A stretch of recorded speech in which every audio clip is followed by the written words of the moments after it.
Ladies and gentlemen, welcome to day 2 of the Rocket League World Championships. I'm your host, Leaf X, alongside Lawler, Gibbs, and James Bott, joining us today for the pre-show. We're going to try to break down everything that happened yesterday. A lot went on, a lot of exciting Rocket League, and we have 2 more days to do that for you. So I just want to start off and say, welcome back to the desk, guys. Welcome to day 2. You guys ready and energized for some more Rocket League? Heck yeah, man. Day 2. People are going home. It's do or die day. Oof. It is crazy. Like, those games were hype, but that new intro video is so cool. Yeah, I mean, even the squishy shot.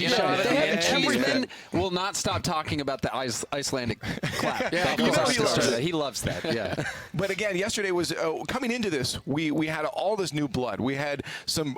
How many new players? 17 first-timers. That's insane. So many new people to this land. We were curious to see how that would affect them going onto the land stage in front of an audience for the first time. It seems like some of these teams dealt with it pretty well, but for the most part, do you feel like the day went how we expected it, Lawler? Yeah, prediction-wise, kind of coming in, how I had my bracket going, pretty honest with it. So he's smart. So me and Lawler were on point. Yeah, we crushed it. Yeah, we crushed it. So were you smart I'll too? have to do an audit. Because I don't know how much I trust that. But for me, I was always wondering how the new guard of North America was going to perform against Europe. That was always the question for me. And I still don't really know the answer. We've seen results go both ways. So now this is going to be a very critical day. This is a very important day, too. We'll get more of those answers, but also the low-key win, the first win for the South American region. Very spicy day yesterday. I expect more of the same today. So one thing I do know, we had 5 world champions here. None of them have lost yet. So experience reigns supreme still. We have all 3 from the greatest team ever, that old Dignitas roster. Well, all 3 are on different teams, and they're all succeeding. And we're going to see some of them battle it out today. Lawler, was there a favorite moment that stuck out you from yesterday? For me, it's Arsenal. I think it was probably the fact that we announced Season 9 is going live. People can sign up. And we got to burn him. So Okay, I mean, for it was like me, a double dip. it was that Justin flip reset pinch off the wall. Okay, that was probably the most unique goal that we saw. Yeah, poor Loki. I'm like, no South America player will do that. Then I was like, wait, no player in the world is going to do that. That's Justin. That's Justin. Well, in case you guys missed any of the things we were talking about yesterday, we got a package to highlight what went on in day 1, so let's take a look. Welcome to the Rocket League World Championship Season 8. We're here at Palacio Vista Alegre in beautiful Madrid, Spain, as we watch 12 teams fight over 3 days for the right to be called the world champion. Last time we were in Europe, it was loud. I'm not expecting anything different this time. The first match, 3 Sins team here representing, going up against Dignitas. You ready for some Rocket League?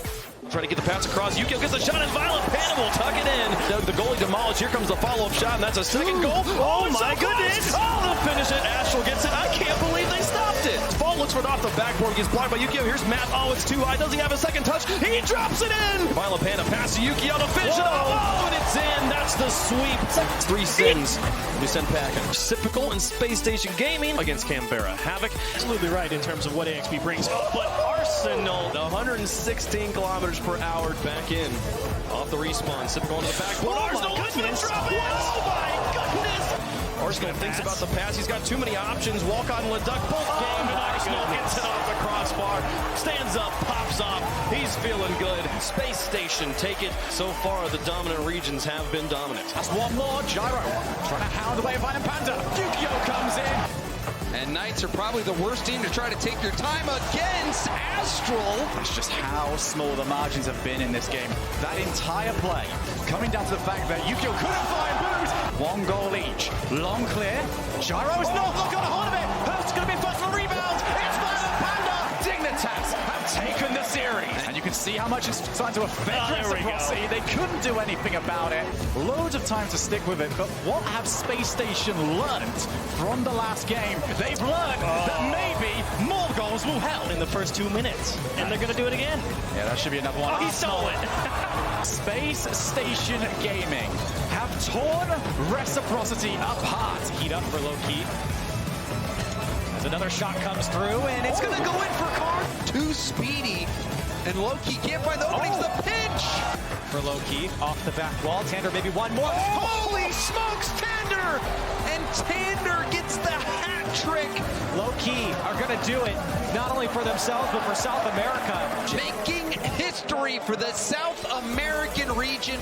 Roldiz cut it out. Ajax tried to go for the bump. Roldiz off the post and in. He follows up his own touch. He was shot and first touch, and Renegades couldn't respond. Look at the passing play over to Hawkser. Blocked by Kami, but it went straight to Ajax, and the pass comes back to Ajax, and he put it away. Oh, the crossbar, it's on the goal line. goal for the road for E United, but they will take it in 4 games. On some breathing room. Getting a bump, makes the net free for Justin. But the save came out. Shot is good for Turbo. Justin up for this quickly. It's in front of the box. No one back, and Justin will score. Turbo just gets an outstanding save. Oh, and a good touch from Turbo to Justin Turbo. But it is NRG. They will pick up the win. Cool the Jets on South America. D United going to have to wait. Fairy Peak opening a gap. Shot by Kadoff is off the crossbar. Another shot to light, but it's good. And they're finding these touches that they take it away from Vitality and their challenges in midfield. But hang on a second. Vitality come roaring back. Hoxer, bouncer. Nothing. Scrub Killer has to save. The net's open. Kadoff shoots, and with less than 10 seconds remaining, Vitality have the lead. Down the pitch. Now, there's an opening. Opportunity. Fairy Peak. Fairy. Touch, it's in.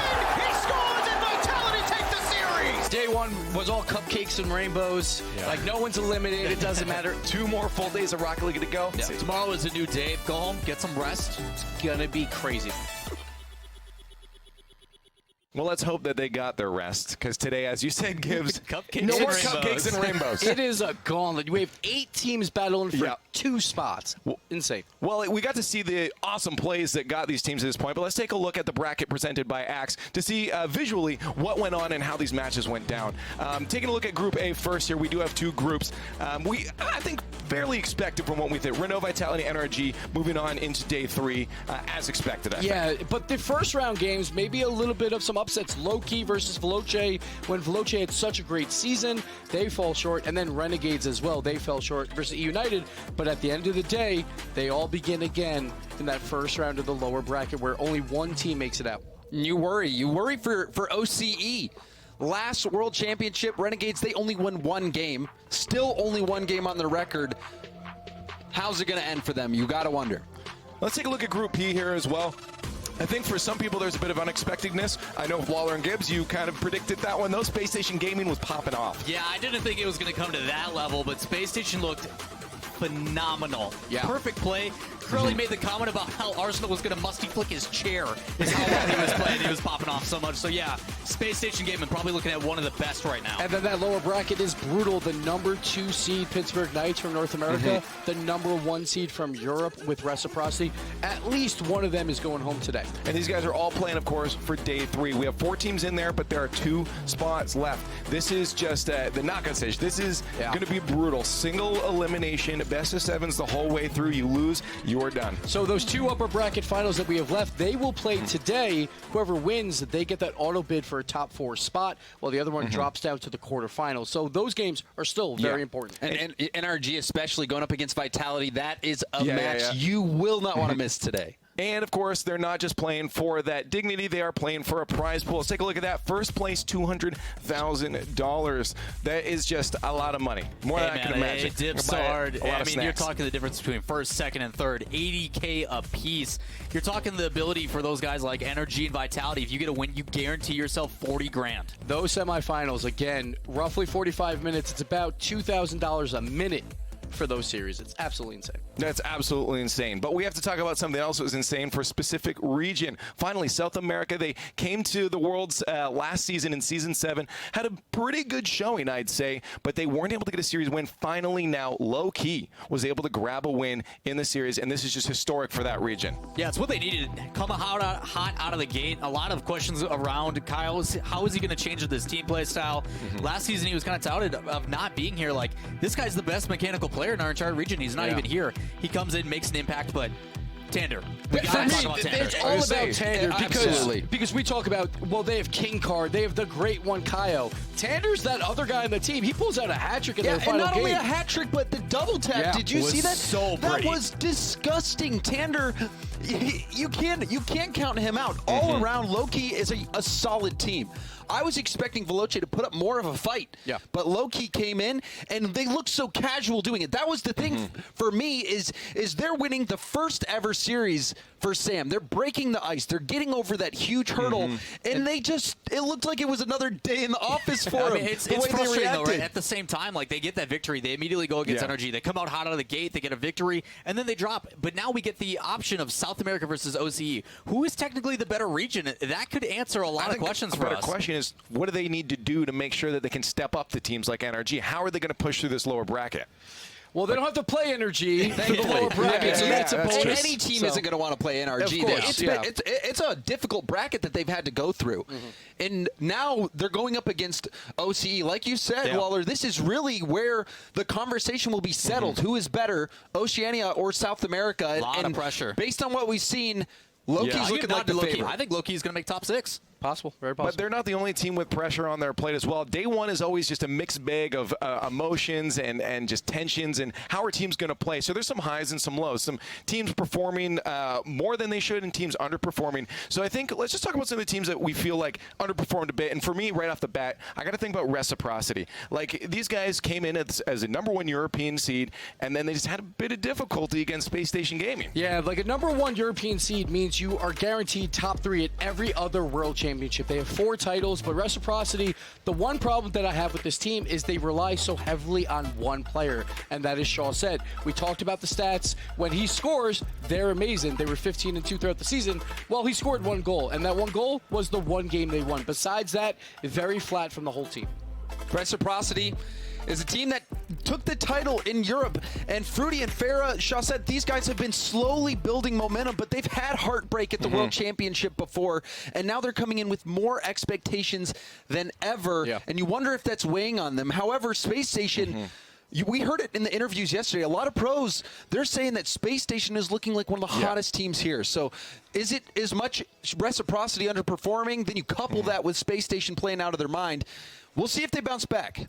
Now, another question is we've had for a bit now is the Oceanic region. So let's talk about a team that, we're hoping to be able to shine some light on the region, Renegades. Again, just the region in general, we're feeling like they're a little lackluster for what their capabilities are. It's been difficult. I look at Renegades, and there's a lot of expectations for that region. They are always the dominant team coming in with Torsos, but the results just haven't been there ever since Drippe left. Someone needs to step up for the team because we have such high expectations for them coming in and getting that higher seed, and they just haven't given us wins. Sicky's the Oceanic MVP, averaging 1.38 goals a game in the Oceanic region. You need him to do something. You need him to come in and play, and to me, it was crickets from him yesterday. So my problem is they had the perfect bracket. They got to play North America. They do very well versus North America. They're 5-5 for all the World Championships. 3 of those losses were against Cloud9. So you take those out. 2-5 versus Europe. That's the match they had to win. Let's talk about the ups, though, because we like teams that are playing as well. Space Station, we mentioned a million times. I want to talk about them first. Space Station Gaming, oh my goodness, they look amazing. Arsenal had the time of his life out there on the field. The plays that we saw were incredible from Arsenal. Getting the passing plays, even the demo plays, all around Arsenal was out of his mind yesterday. I mean, he takes player of the day, like, amazing, but we had difficulties. Like, you look at anybody on that roster, none of them really made a mistake. Every single player on that team played their role to perfection. And the one shots player like that, oh my god. The one player you never talk about, AXB, the #1 goal scorer from day one. And that's a player we never talk about. We talk about Arsenal. Arsenal even stole one of his goals. He stole one of them, too. He played absolutely out of his mind as well. Like, it really reminds me of Cloud9 from Season 6. Just the mechanical play from all 3 of these players has been amazing. And the confidence on stage. If you haven't seen it, you saw in that clip Arsenal getting out of his chair. He's a character. He's got swagger. And that team, their confidence is boiling over the top. And with day 1 results like that, if they can carry this into day 2, they're a contender. Yeah, and then another team, but I feel like this one's more a little bit expected, especially with Gibbs' speeches about them. But Dignitas, is still on that swing. They're still looking good. And it's all with Astra, right? He had a phenomenal performance. He was probably our runner-up for player of the day, where he had a lot of good solo plays. But that's what he's been doing in Week 5, then the regional championships. That's why Dignitas is here. I'm just happy to see them performing the way they are. A lot of communication, a lot of time to sit down and talk with Verge was about trying to work as a team. They busted out with a beautiful pass play, all 3 players right at the start. Hey, well, speaking of that pass play, it's time for our Get It moment presented by CDW. We're going to break that down. I feel like everything's clicking right now. And, James, I'm going to let you take this one away. Thanks, Leif. Yeah, we're going to break down this passing play. It was actually the first goal of the World Championship. We get underway. All members of Dignitas getting involved. And you see Yukio hitting the ball upfield. Panda tries to go for it, but gets bumped downfield. But they make it work. And now Yukio is in a position. You see Maddox playing defense. Vault circling back to get the block. They think Yukio's probably going to either go toward the left or right side of the net. He's got those shooting lanes. But what happens is Panda is in the corner lurking. Yukio hits him through traffic, and this 1-2-3 passing play comes into fruition. A wonderful play. And now we take a look at Astral's point of view, the wave dash. He's conserving his boost, only 34 boost, and now he has options. One, Panda floating right over here, not really an option. But he does have Yukio in the middle. He also has the shooting lane himself. He can go for a powerful shot. He sees the defenders. He sees Maddox. He sees Vault. And he goes for the pass to Yukio. Always looking for that passing or that teammate in the middle. This is what Dignitas has been doing so well this tournament and all league play, regional championships, and now world championships long. We'll take a look from Yukio's perspective. He's low on boost. So you see only 13. But Maddox and Vault, they don't see that. The bounce isn't even ideal either, so from the beginning, Yukio is looking for Panda. He sees Panda open, and he just hits it so hard on the ground right to Panda's nose and gets them that setup for the goal. Dignitas, their vision, their teamwork, their passing, all on point. That is what set them apart. And Panda, you even see him getting his jump on the ceiling, getting back down to the ground so he can get in position for this shot. Dignitas, a lights-out first goal for the World Championship. Dignitas has been surging ever since the beginning of the season when they stumbled. They have been on the uptrend, and now it continues at the World Championship. So the best part of that whole play, 34 boost was the most on any of them. Yeah. They did it with limited boost. Violent Panda gets bumped to the ceiling, but he still recovers. Phenomenal play. That's nuts. But that has been your Get It moment presented by CDW. But let's look at more crazy Rocket League, including Dig. Let's talk about that Group A final. Dignitas versus SSG. Both these teams are looking super phenomenal. They absolutely deserve to be in that final. But how's it going to go? Is this freewheeling, fun play style by SSG going to take over those passing plays? That one is going to be that whoever starts out of the gate is putting themselves in a major advantage. Both teams, I think, are playing impeccable. Communication's been good. They aren't really making mistakes. So someone that can apply that pressure consistently and force those mistakes is going to put themselves in a really good position. So I don't want to fault reciprocity a bit here, but Space Station, I felt like got 2 free wins yesterday. It didn't look good, the two teams they played. Pittsburgh Knights looked very strong, but Dignitas, they still got the win. I'm favoring Dignitas. That was a slugfest as well. It was back and forth. There were games where Dignitas controlled it. Pittsburgh Knights went into it. But what we have seen is that Dignitas can deal with the aggression. Reynolds is maybe just as lethal as Arsenal when it comes to scoping out for those demos. And we saw how close of a matchup that was.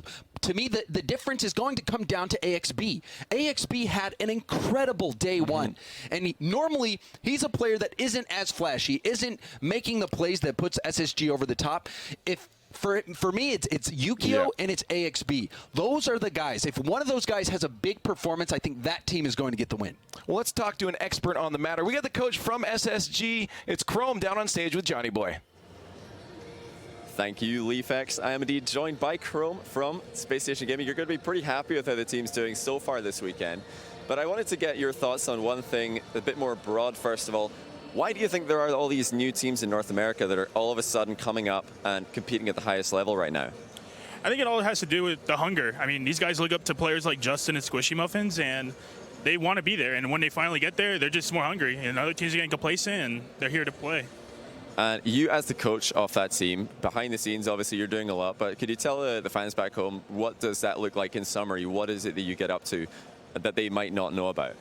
Yeah, the main thing is I want the players to focus on just playing. I want to handle everything else, business side, whether it be settling scrims up and stuff like that, strategy, telling them where they're doing things wrong, and just, you know, making sure they're staying positive mentality-wise, because at the end of the day, when you're competing, it's very stressful, and it really affects your mentality overall. So I'm just there, moral support, and, you know, I'm just helping them out. And obviously that's where being on stage really does help out. What is it that you can do on stage that you wouldn't have been able to beforehand off stage? When they miss a shot or they miss a save, you know, it affects them. I pat them on the shoulder. It's like, it's okay. It happens. You know, you're going to get another opportunity to show that you're here to play. And obviously you guys do play later on today for seeding, but how far does Space Station go this weekend? What's the goal? Personally, I wanted a top 4, but, I mean, we're looking like we can win this whole thing, so we're aiming for it. The Space Station for the win, Leaf.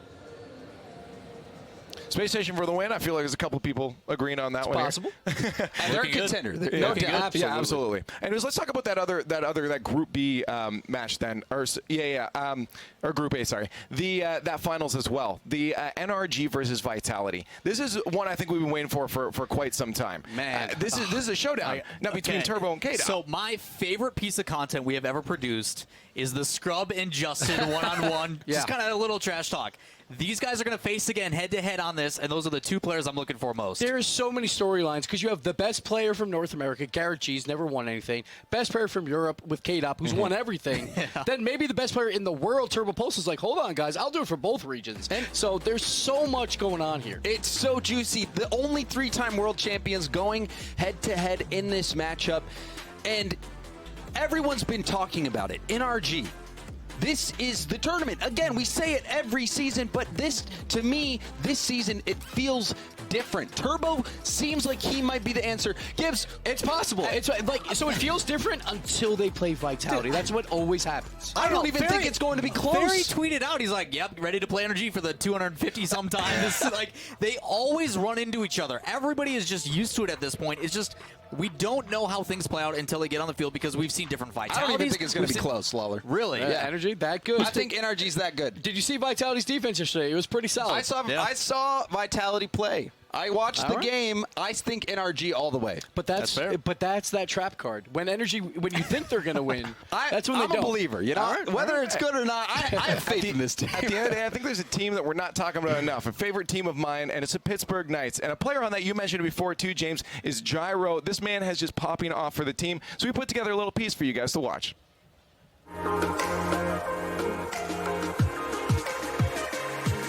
Hello, my name's Gyro and I play for the Pittsburgh Knights. Before I started competing in Rocket League, I played varsity soccer. Obviously when I was younger, I loved cars and stuff. Competitive Rocket League is competitive car soccer. It's the perfect thing. I remember playing with Explosive Gyro in six-mans. I could tell he was a good player, but I did not expect him to just ascend to the top. The goals that I had, I was thinking about putting make RLCS land. I was just like, yeah, that's kind of far-fetched. And then we actually got it. Making it to Worlds was the accomplishment. I think I tweeted out a year ago. It was my first ever event, was going to Season 6. A year later, I'm the one that they take pictures with instead of being the one taking the picture. He has looked so good on his team. And the Knights, they're becoming a household name. I'm always trying to get better, I guess, and support the team. It's something about playing in competitive. It's just much more exciting and exhilarating than just beating people 5-0 every single game. We see this next generation of players being led now to the World Championship, and Gyro was leading that charge with his team. Now they get to show their stuff here on the world stage, and I think that they've really found that confidence, and they've really proven to themselves they can do it. Winning everything and doing what I set myself to do is just unbelievable. It's really nice to be able to travel the world playing my game. There's literally nothing else for me.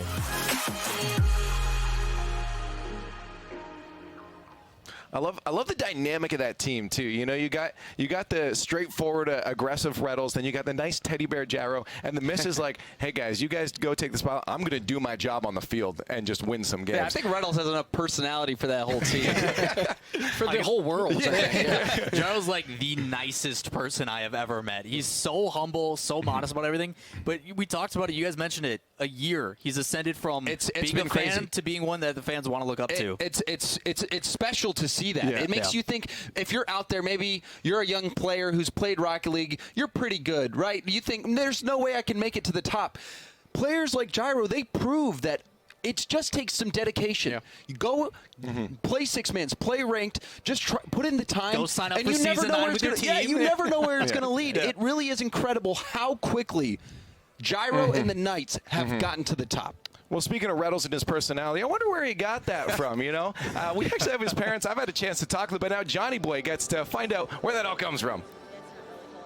Thank you, Leaf. I am here with David and Elizabeth, both Reddles parents, of course, and they're looking forward to seeing him playing later on today. But I do have to ask, first of all, they've been talking about it on the desk, who does he get the savagery from? I would say maybe a little bit from me, but he is definitely his own person. It is all him. He does have 4 older siblings. Slater is the 5th child out of 6 that we have. So he has had to fight his way through the family, and he has 3 older brothers and an older sister who have definitely made him hold his own throughout the years. So that's probably played a big part of it, I think, as well.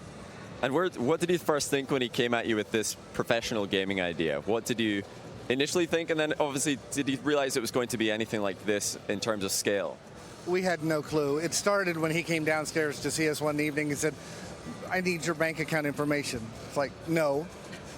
Why do you think you need our bank account information? Well, I won some money online, and I've got to tell them how to deposit it. And so we had no clue, and it took several months for us to figure out, A, that it was legit, and B, that it was real. And it really was even 6 months later when he was in the Valencia qualifications for DreamHack that we started to realize that, hey, this kid's pretty good. This team is really good. This is really, really a big deal. Even though coming here has just been blowing away. It's amazing. It's awesome. Well, it's great to have you here as well. I'm sure the players really love the support. One last question, and that is there anything you could tell us about Reddles? Maybe an embarrassing story or something that we don't know about him, so that we can go and meme about him on Twitter a little bit? He has definitely stepped up as quite a personality and done a lot of interviews for the Knights and even when they were the Peeps. And many of the interviews he's done from his bedroom. And that bedroom is usually on camera very clean. Not so much maybe 15, 20 minutes, a half hour, an hour before that until mom goes upstairs and says, hey, what time is that interview? So he's a normal 16-year-old boy, and that room probably didn't look that good about an hour before, just so you know. He's normal. Yeah, certainly. We are so incredibly proud of him and everything he's done and learned here and with the team and everything. It's awesome.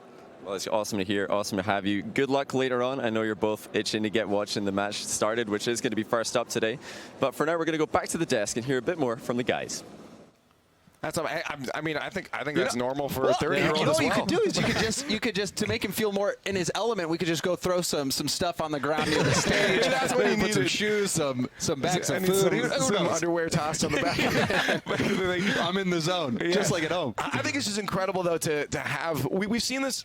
Just in Rocket League in general, very, very supportive families over the past years across all of our 8 seasons. They've always been coming out, and I think having a lot of their eyes opened and just coming out and supporting. We've seen teams with signs. I think specifically, to the Tor family as well. They're always out there with signs, and it's great to see.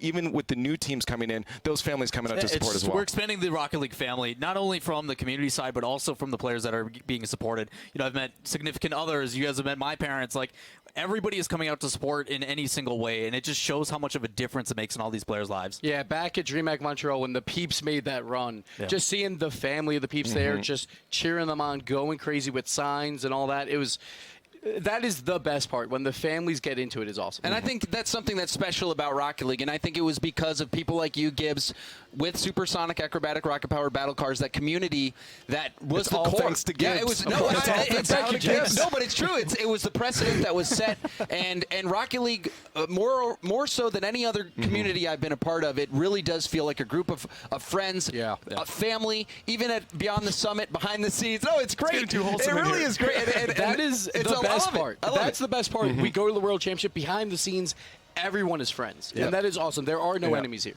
Final thought here. What are you hyped for, Lawler? Let's get the game underway, man. I'm ready to kick today off. 2 places. There's 2 places available today. Yeah, that's it. A lot of teams going home, a lot of heartbreak, but we're going to see some good Rocket League. I just want to see this NRG Vitality Series. Let's fast forward. Let's go. We're going to see it. It is now time. Welcome to day 2 of the Rocket League World Championships.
Bienvenidos al segundo día de Mundial, bienvenidos al segundo día aquí desde Madrid, desde Vista Alegre. Espero que disfrutaseis del día de mañana porque hoy ya vamos a tener los primeros equipos eliminados en este segundo día y mañana será la gran final aquí en Madrid, donde esperemos que también sigáis acudiendo al Palacio Vista Alegre. Todos los equipos están preparados, hoy tenemos otros 8 partidos por delante, así que Madrid, haced un fuerte ruido porque empieza el Rocket League otra vez.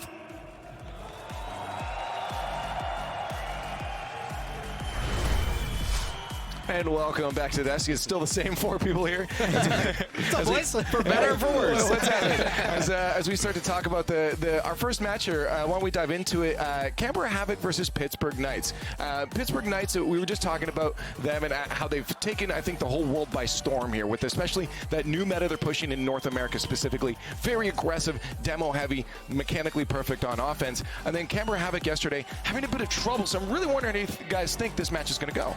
Knights have definitely got to come out aggressive. They got to play their match. As for Canberra Havoc, they've got to find a way to match that intensity because the defensive side for them is not working out. Yeah, the one thing I worry about for Pittsburgh Knights is they were so close. They went to Game 5, one mistake by Gyro. That cost them everything. From a day 3, now you have to go through the entire lower bracket again. For Havoc, there's not a lot of nice things to say. I thought it was a miserable performance on day 1, but it's a brand new day, and we'll see what they got. And I mean, the competition's not easy. And it hasn't gotten any easier with the Knights. The Knights, as led by Reddles, it's a tough team to play against. They were the ones who killed the big 3, and now they're going up against a Canberra squad that has struggled. They're looking to kill the big 3 and OC now at this point. For Canberra Havoc, though, what are those keys that they need to really have looked at last night, taken the time to sit down and talk about to make sure they can come into this day with less difficulties than they had? A lot of things about causing disruption. There was way too many times that they gave away that midfield pressure where pointing out mostly Walcott, he had the ability to turn in and challenge and just buy some time from his team. And with how aggressive all these teams are, this new era that we're seeing about denying boost, you got to find a way to give your teammates time to get that boost in the first place. Yeah, they are a very passive team. So when you are rotating back, just cut off the plays because it's not going to be like some of the teams OC where you give them space and they're not going to have the mechanics of, say, a space station gaming, but you can't do this versus the best in the world. And the Knights, they're going to lock them down in their own half. If you're passive, that makes it even worse because now you're going to be a target. Reddles will be coming in for the demos. Gyro will probably start getting involved with demos as well. Mist is going to lock down that midfield. They're going to have to break out. They just will need to take the risk. Going to have to get out, get the boost, and maybe even go for those demos that Reddles likes to get where you come from behind and take out the offensive player from the back. They're going to have to do something because I worry if they try to play passive that the Knights are just going to pick them apart. Do you feel like maybe the Knights could get a little overzealous and push up a little too far to allow that breakout chance for Canberra? I don't know. Or are they going to have to force that? I don't know if there is an overzealous for the Pittsburgh Knights. Their priorities They're are already boost, playing are overzealous. getting the boost, going for demos, and getting more boost, and then they go for the ball. Like, it is their last priority because they are there to wreak havoc against Canberra Havoc. The one thing that I think we'll see here is a lot of back and forth play. That's how Pittsburgh Knights play. They will go for an attack, but immediately fall back on defense and then worry about that defensive side. They do it all the time for North America. Not a possession team at all. They take their chances when they have them, but then they pull back. Pittsburgh Knights has to change up that game plan. We saw it versus Dignitas. They did it so well for game number 1. 15-5 shots where they controlled the field versus the best possession team in Europe. That's what they need to do here. And that was because they were winning every challenge at the midfield, and Mist was a big part of that. He's that guy in the back who's going to try to beat that player to the ball who's using up all their boost a lot of times to get really high to try to defend that ball getting hit back into their own half. So Mist, this is going to be a struggle. I think Canberra is going to really have difficulty getting the ball even past midfield with Mist in the back. Yeah, doubling down on that. Mist, they asked the teammates, like, hey, how do you guys feel about him? He's like, he's clutch. You won't hear his name called. You won't hear him doing these crazy, flashy things. He's always in the right position. He always sustains our offense for us, which allows us to play this super aggressive play style. When you have that trust in your third man to just go and wreak havoc, it creates so many opportunities for this team. And honestly, I don't know the last time Mist has been a mistake player that things fall apart. Like, he is so clutch all the time, so consistent. But for mentality purposes, you need Gyro to play well because when they won DreamHack, whenever they went to Champions Field, Gyro really stepped up and got them wins. He made that one big mistake that made them go down to the lower bracket. So get him involved early, get him like in high spirits, and they'll be. And this is where, fine. if you're the Knights, Moopy, this is where his job comes in. He's the coach of this squad. We've seen teams have incredible lower bracket runs. You think about Flipside back in Season 2. You think about Cloud9 in Season 6. It's possible. So, like you guys said, Gyro going to have to get back in the right headspace, and today is a new day. Yes, and this is absolutely that team from the lower bracket of all of the 8 teams there that I think looked the best on day one. They just ran into a really hot Dignitas, and they have to feel confident going into this matchup. Just wondering now on the stage, do you feel like by this point, though, any of those first, like, hey, we're on the stage, is out of the way? Do you feel like they can zone in a bit more now? There is a lot of players that enjoy getting the first match of the day. It's unfortunate because for some of these guys it is elimination, but they like just, okay, let's get it out of the gate. Let's be the first ones to the stage. We're ready. We just woke up. We had breakfast. Like, it is a good routine kind of match for them where they can just go about their day as regular. One key thing we saw Gyro this morning, he just had a giant cucumber, and he's like, yesterday, like, I ate a donut, and it didn't work out. So he was only eating vegetables and he's just process of elimination. I don't know. I'm going to have to wait and see because you might have seen him with the cucumber, but he probably ate the donut. Let's be real. It's all illusion, right? He's putting on a facade at this point. Yeah, I don't know. That's a donut. Like, I just ate a donut yawn right there. Like, exactly. The carbs are hitting at this point. But yeah, no, I'm just wondering how much mentality is still going to be in this of thinking about the teams even if they do win coming forward. It's like, is Moopy's there to say, hey, no, sit in the zone? What? So one team we know with Pittsburgh Knights that they can handle this pressure. We saw it at DreamHack Day 3, the very first time that they were like in a big event and they showed up. So like I expect the same thing here. It's very similar to DreamHack for them. And the question is, will Canberra figure out how to deal with the aggression and start their counterattacks? They're a defensive team. They're going to have to be very good at dodging demos, hiding on the inside of that post, making sure Reddles can't come in and get that bump, Gyro can't get those bumps, and looking for the counterattacks. If they just play boom ball, I think it's over for them. They're going to have to be very tactical about who is going out for that outlet pass that can start the counterattacks, because if that's going to be the difference for them. If they can make those counterattacks happen, quickly transition from defense to offense by finding those passes out to the midfield and getting a long shot, that is what they're going to need to even stand a chance. Knights or Canberra Havoc? We don't know. Do you guys know? We want to know. Let us know on Twitter at RLE Sports. Hashtag live the moment. Hashtag RLCS8. We really want to hear from you guys. It's now time for our first match of day 2 with Corelli and Turtle. Day 2 of the World Championship here in Palacio Vista Alegre in Madrid, Spain. Turtle and Corelli here to kick things off with Canberra Havoc. And for them, I talked to them earlier before we got here to the stadium, and it was a wake-up call. Quite frankly, a wake-up call to them. They know what they're getting into now. And I think they worked a lot. They said, warming up into this, they feel a lot more comfortable going on stage and playing. I mean, if you think about it this way, they've already dealt with the worst loss you can experience on a stage. Like, it really was not even close with SSG. They just outperformed them completely. So, Canberra Havoc, they've been through the worst. And now, they're ready to give it their second chance. They already have that feeling of devastating loss. Now they can focus and improve. And it's tough. You meet a very hot Space Station Gaming. I mean, it looks so good. I don't know if anyone could have beat them yesterday, but yesterday was yesterday. And for Canberra Havoc, it's a new day going up against Pittsburgh Knights here. And for Pittsburgh Knights, I think some missed expectations on their behalf as well. It felt like things were going okay in their series earlier on against Dignitas, but things slowly started to dwindle away. Mistakes coming through that ultimately led to the loss. Yeah, it definitely wasn't a huge, I guess, loss for them. I would consider it to really have been a close series. I felt like Dignitas just did a great job of reacting to the demos. The first game, actually, I thought Pittsburgh Knights were just absolutely destroying Dignitas. They were getting the rotations in, being aggressive when they needed to, but Dignitas, they reacted. They knew how to dodge the demos later on in the series, and that is really what took the shock to Pittsburgh Knights. And a lot more on the line coming into this match. Sure, you had the jitters of being on stage. It's the first day of the World Championship. Now, both these teams facing elimination, getting things kicked off in game number 1, a best of 5. 1 life left. And I mean, we've seen this Pittsburgh Knights ever since Montreal. Our expectations have just skyrocketed for them. Things already start the Canberra Havoc side as they do break out. Pittsburgh Knights looking to ramp up that aggression that they're known for. Ball caught tries to get this one away. Leduc throws it towards Gyro. And off the back wall, an opportunity here for Canberra Havoc. They let it go as they can't get a hold of it. Miss now on the counter quickly downfield. It's Walcott to receive it. And Reynolds trying to keep it in for the Knights.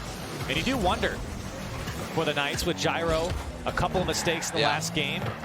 The Very emotion, uncharacteristic. Yeah, and the mental state of this team, how they come out here in game one is very important. And Canberra, I mean, it just felt like they were so hesitant in that SSG series. They just did not want to challenge the ball. And even here, you see the open midfield space. Gyro gets an early shot on net. And that's the thing you want to avoid. You need to push up, try and challenge as soon as possible, and really get in the face of Pittsburgh. Can't let Pittsburgh play at their own pace. You have to disrupt. It was something that was so difficult for Canberra against Space Station. Gave him a great shot here from Spydoge, just turned away by Gyro. But a tough spot for the Knights here in the first minute and a half. Big Clear does come out. And the pace seems to be picked up by Canberra Havoc, at least matching it against the Knights so far. Definitely. I mean, we're seeing some pressure come out, some great possession that we didn't even see at all versus Space Station. They could not keep the ball for maybe even 20 to 30 seconds. It felt like they were just really forcing themselves into areas or just being too passive. This ball still floating on the Knights side. Lots of space here given up by the Knights.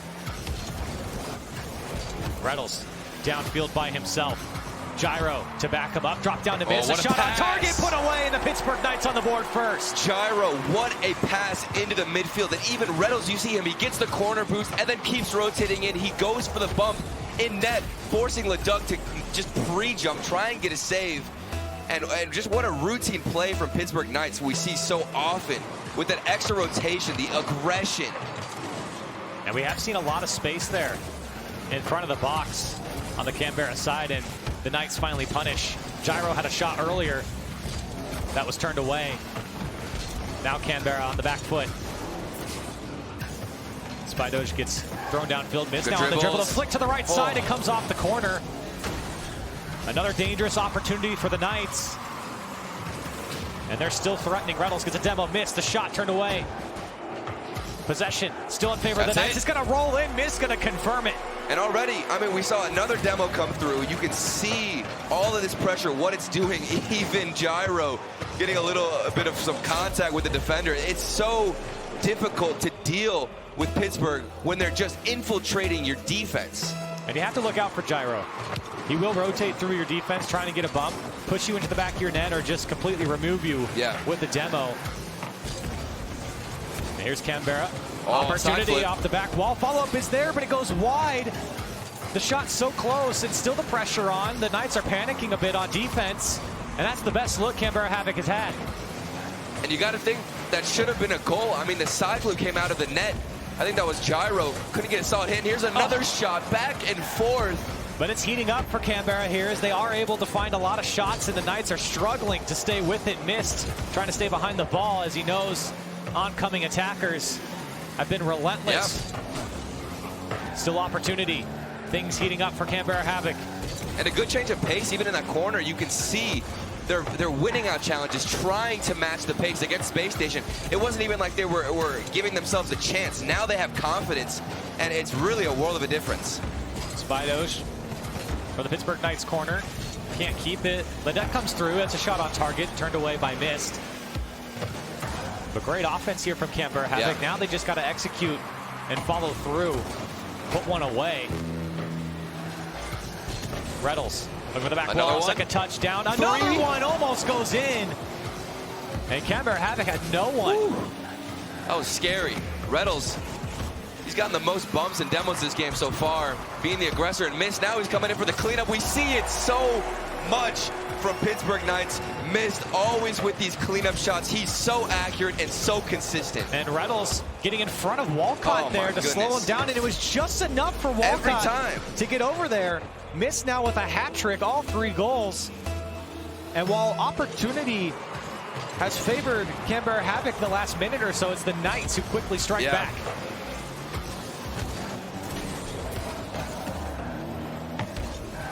Pittsburgh Knights still pressing on. They want a fourth one with 30 seconds left. Here's Gyro going up the wall. Got boost to work with. Takes to the ceiling and a flip. Can't keep it. And both of his teammates just watching him go. Follow-up from Mist is there. So quick to be on that ball. Spidos just get a touch on it. And now a counterattack for Leduc, but it goes right into the face of Reynolds. Might not be in their favor, but just try and start the momentum now. Get a quick goal towards the end, but Mist, he's going to deny anything out of Canberra and just put another banger in net. A fourth goal now for Mist, and a great pass there coming out from Gyro and Mist. It's these midfield passes from the corners of the walls out to Mist, and then you got Reynolds going for a bump. Like, there is no wasted rotation. There is perfect timing because you have to get the bump as soon as the shot comes in. I can't describe how difficult it can be, but Pittsburgh Knights, they've done it. They absolutely have, and they look hot here in game one. They want to keep the ball up, but it'll still fall down. And for Pittsburgh Knights, you talk about the mistakes that we might have saw yesterday. Yeah. Not so much here in game one against Canberra Havoc. And a clean showing so far, not even giving Canberra one goal to build off of. 12 shots. Yeah. Wow, for the Knights. And it was a better performance still from Canberra, even if the score doesn't quite necessarily prove to be really valuable for Canberra. I thought that they were aggressive and pushing themselves up at least a lot better. But again, look at Reynolds. He's trying to get in the defensive end, go for a bump, force some kind of awkward play. Meanwhile, you have Mist coming off a great midfield pass from Gyro. It just has happened multiple times this series, and this is their best line of attack.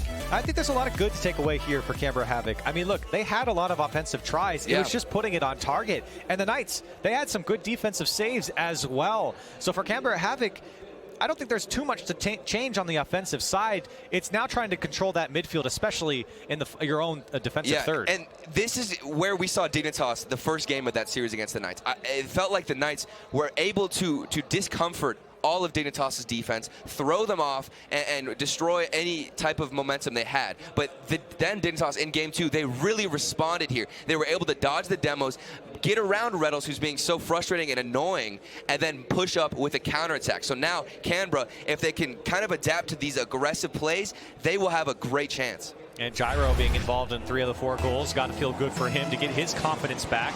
That was a question. And on to game 2. Yeah. Kickoff going in favor of Gyro. He's trying to get past Spidos and just forces it through, and the first goal for Gyro. Such a smart play from Gyro, the guy we had a little bit of doubt coming into day 2, but look at how patient he is. He just waits for Spidos to get out of position, hesitate a bit, and then forces it in the net. Starting off strong here in game 2. And it's a tough position for Spidos to be backwards, but he's got to know that Gyro doesn't have that much boost coming off of the kickoff. Yeah. And he just let him creep up a little too far. Now Mist taking this one off the kickoff, and both of them have gone in favor of the Knights so far. Reynolds pushes this one across the box.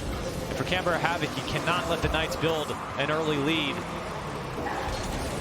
Letting up 1, fine, but letting in 2 or 3 will spell disaster here in game 2 right off the bat. Oh, double commit though. Defense looking a bit flimsy here for the Knights. And still almost getting a double touch there off of the flip reset. Canberra, they have a few chances here, a couple of openings. Like right now, Walcott almost forced it in. And that's really the story of how close Canberra Havoc has been of finding the back of the first net. game. And here as well, Walcott so close. Knights now, big long clear. Reynolds with the touch. Look at the goal from Reynolds. Reynolds, the redirect. Look at this clear from Mist as well. All the way to the other side of the pitch. And what an incredible angle. Such a difficult shot, and Reynolds makes it look so easy. The long ball down the field, and with Reynolds, you know he's going to pull off something special. What a touch from him, and the vision on that pass from Mist. The Knights are looking so hot right now. Canberra Havoc have got to respond. Leduc, the last man back, he throws it into the Knights' corner, trying to follow it up. Spidos, he can't get a touch. Walcott, not a lot of boost, but he does put off the back wall, straight to Spidos. Another one. Can't get the second touch. Leduc lets that one go as well. Walcott, he's got to go back as he knows the clear's coming. Gyro throws it downfield.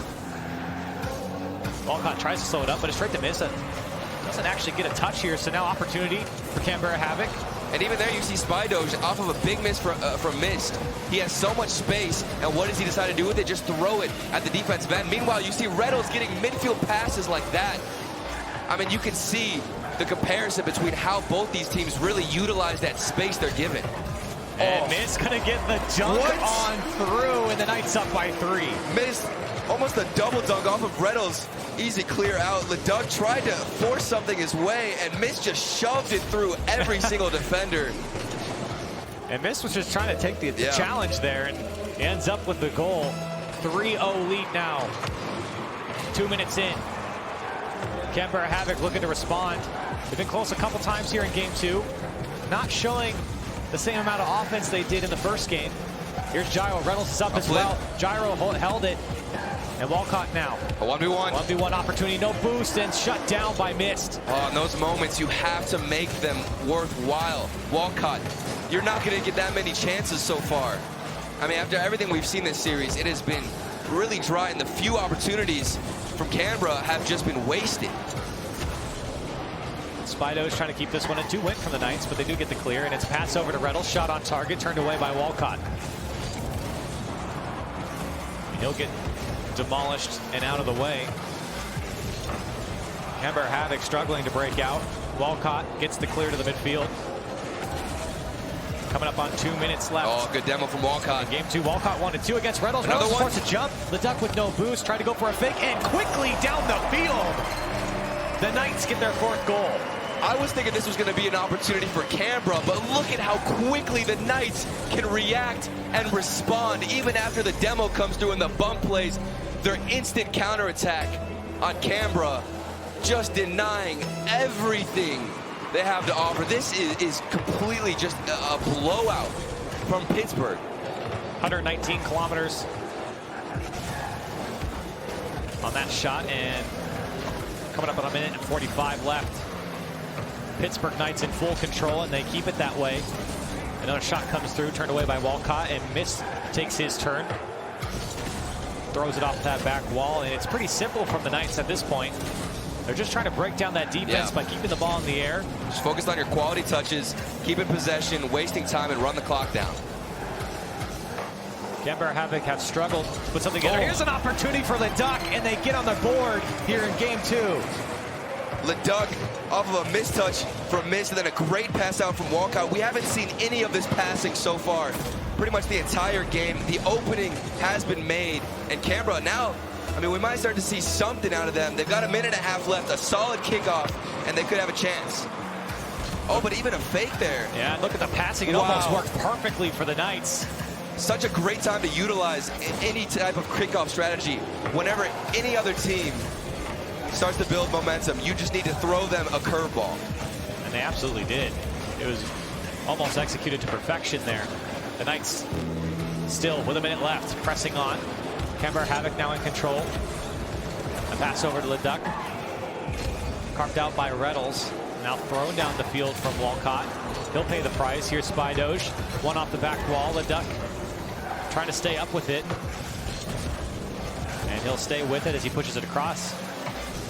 Walcott tried to pass it off to Spydoge, but it gets cut out by Mist, and a 5-1 lead now for the Knights. Mist initially off of a little bit of a poor clear, kind of just gave away possession, but then he read the hit from Walcott, which itself was a bit weak, but still getting the dunk, reading the midfield pass, and still 37 seconds left. Pittsburgh Knights, they're not letting up. Mist looking for another hat trick here, one away. And this could be it as he goes up to it. He has to get past Leduc. Good defense to slow that one down, and Walcott there to clear up the Spydoge. Opportunity now for Canberra Havoc. Spydoge couldn't get it down, but it comes out to Walcott. Shot on target. Too good for the Pittsburgh Knights, and they save it on the corner. Another shot turned away, and the Knights defense stands tall. How did they get that save? That was ridiculous. Canberra, you have got to be tilted at this point. If you throw everything you have at the defense and still can't find an opening, Pittsburgh Knights, they look unstoppable right now. On offense and defense, they have been strong, holding Canberra Havoc to just 1 goal through 2 games now. And for the Pittsburgh Knights, they put up 9. 5 in the last game. Really, for me, Mist has been the rock of this team so far. He started everything out with finishing that first game. So many, cleanup hits. He is just basically the garbage man right now. Every pass out into the midfield, even whenever he's on defense, those challenges. Redo's going for bumps here, and then Mist, he comes in for the final shot. They always make sure that they can thread it to him, get it out into the middle, while Redos is going for a bump. You see the clear comes right back out to Mist as well. He'll take advantage of that. Let's not forget the shot that we saw from Reddles. That was goal number 2 on the Pittsburgh Knights. And that's really the threat that they bring to any game against anyone. Definitely. It's just all 3 of these players can make a play happen. You saw it from Reddles. You've seen it from Gyro. And, of course, Mist had a hat trick in game 1. 2 more in this game, in game 2. And for Pittsburgh Knights, things looking very, very strong. There were a lot of questions, I think, from the desk and from myself to see, will they bounce back? Because this is a team, when they were in the rival series, before they made it to RLCS, when they lost, it didn't go well. And when they made it to RLCS, I think they found some confidence. Oh, yeah. And now that they're at the World Championship, they taste defeat, but I think they've bounced back nicely here in the first 2 games. I mean, they're really just trying to prove to everybody that Montreal win was not a fluke, and they have done that with an outstanding performance all throughout league play. They've made it to Worlds, and now they're showing up when it matters most. Both teams only have 1 life left. Whoever loses this is going home. But so far, it's not looking like Pittsburgh Knights are going home anytime soon. Canberra Havoc, opportunity has been there quite a bit in the first 2 games. It's just finding the mark at this point. And like you said, that Reddles goal off of the clear, it's great to see a player who's so aggressive and always going for demos be able to receive clears like that from Mist. And just as we talk about him and mention his name, Reddles puts the first one up. His ears were ringing as this one nicely so fast cradled down, and Leduc too far in his own net to react to that. And Pittsburgh Knights on the board first. Into the kickoff. Walcott trying to make something happen for Canberra Havoc. Spydoge. He had Leduc, but cleared away by Gyro. Now he picks it up. He's got Reynolds to his left. Tried to give it over, but he didn't get the flick. And Leduc trying to push it down for Canberra Havoc. And again, a slow start from Canberra. Pittsburgh Knights just always bursting out of the gates with a great initial goal. And so far, I mean, there hasn't been any doubt really in Pittsburgh Knights' mind. All of their players, they know that this is their series to win. They haven't had any real contention or challenge so far because Canberra, they can't slot away any opportunities. It's been tough, and a demo comes out from Mist, and a follow-up from Gyro. It goes in, and the Knights up by 2. The backflip to get it around and almost fake out the defender here. And Reynolds as well, the great pass off the backboard. Look at the timing of his flip. He knew if he initially just went as fast as possible, it would have gotten blocked. Such great decision-making. Leduc off the kickoff. It goes straight over to Mist on the pass. He gets a flip back there, and it comes down to Reynolds. And over, and he gets the bump. Does everything for the Pittsburgh Knights. And a 3-0 Look lead. at this pass, Missed. And then the flip out of it. He didn't even make any contact, but he went for the bump afterwards. This is crazy. And it was unexpected, I think, on all fronts. Because the initial hit from Mist, I didn't think he was going to go for a soft hit like that. He kind of just used the bottom of his car. That's how he got the flip reset. And then that better positioned him to get the demo because he had motion, or the bump, excuse me. So another lead built up by Pittsburgh. Here's one to answer back, and Leduc gets it for Canberra Havoc. And this time they do it so much earlier in the game. They've got 3 minutes left off of a solid pass, a big miss on the backboard from Pittsburgh. And Leduc is there to finish it off. They've got 3 minutes and 17 seconds left. More time is on the clock to get some momentum going and try and stop this aggressive Knights. Yeah, a chance here for Canberra Havoc. They can just get things going. Reynolds on the demo and gets his own pass. Good possession. And a 360 around, and Mist gonna put it away, and the Knights just tumbling down the field. At this point, they're just styling on him. Leduc getting bumped, and Spydoge, he thought maybe Leduc could have had it. Bit of miscommunication, the bump, and then the 360 pass. But I love Reynolds there on the control and bringing the ball down, being the pace maker of the team and trying to control it. Especially so late into this game when you're really just stomping at this point. Switching it up, so crucial. Reynolds trying to find miss there. Leduc picks it out. Here's Spidoj. Leduc in hot pursuit downfield. Can't catch up to it. Miss. Big clear down the sideline. Walcott stopped one Pittsburgh Knight, but Gyro just comes through. Tried to get a flip. Follow-up was there. Cleared away by the defense. Missed. Ball comes back to him, and Gyro tries to pop that one up. Good touch here from Leduc. Walcott can't get the redirect, and now it's on to Reynolds. You can see the opportunities from Canberra. It's there. They definitely earned their spot here at the World Championship. They worked so hard. It just comes down to that final hit, the final touch, and finally Walcott, he makes something work out of this defense. Yeah, and the Knights defense struggling to kind of read this play. Great 50 there from Leduc on Gyro, and the follow-up from Walcott as well. And the Knights just didn't react. And Canberra Havoc, they'll make you pay. They really didn't expect Leduc to just stay behind the ball so consistently. Didn't let any clear come out. So a sign of life here, only down by 2 now for Canberra Havoc. Absolutely doable, but with a shot like that coming down, got to turn that one away. Reynolds, that shot in the end just went high, and Gyro getting this one from his own back wall. Missed up to get another touch over to Reynolds. Pops it on and into the top right corner. Perfect placement from Reynolds. Reynolds off the top of his car, missed with a slight touch down, and you cannot get any better of a placement than that shot. One of the best ones we've seen all tournament long. So difficult to land those.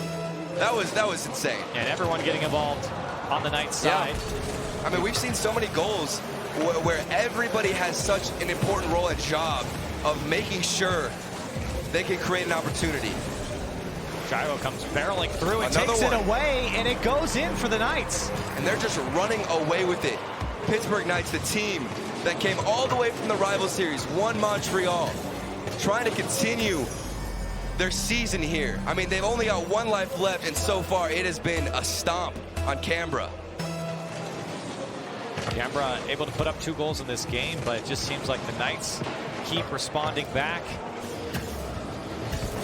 Spidoj tries to get a touch on this one. It comes out to Reynolds, looking for that back wall. It does come down. Follow-up from Reynolds again, turned away by Walcott. Gyro takes away the corner boost, and it's stopped up by Canberra Havoc. Missed. Flips into Gyro, and Gyro trying to get off the back wall. Walcott trying to deal with it. And now Spidoj picks this one up. He's just got missed in front of him. Can't go by. Missed with 0 boost. Yeah. Confidence is just too high for Pittsburgh Knights. They know that they can outpace everybody on Canberra right now. The confidence is there. They've been playing well all series long, and you just got to hand it to Pittsburgh Knights. They're brilliant teamwork. Walcott's going to get another one in here. 45 seconds left. It's going to be tough. Yeah, it's going to be tough. You're going to need a lot of kickoff goals, or a lot of quick goals after kickoff. Yeah. But hey, I mean, I don't know if we've necessarily seen it a lot, but there's definitely been chances. We've seen some teams battle back. But against Pittsburgh Knights, there's got to be a complete shift in mechanical ability. Here's Spidoj in the midfield, trying to slow it down. It comes out to Leduc, using all of his boots to stretch out. Spidoj is there, and a follow-up from Walcott.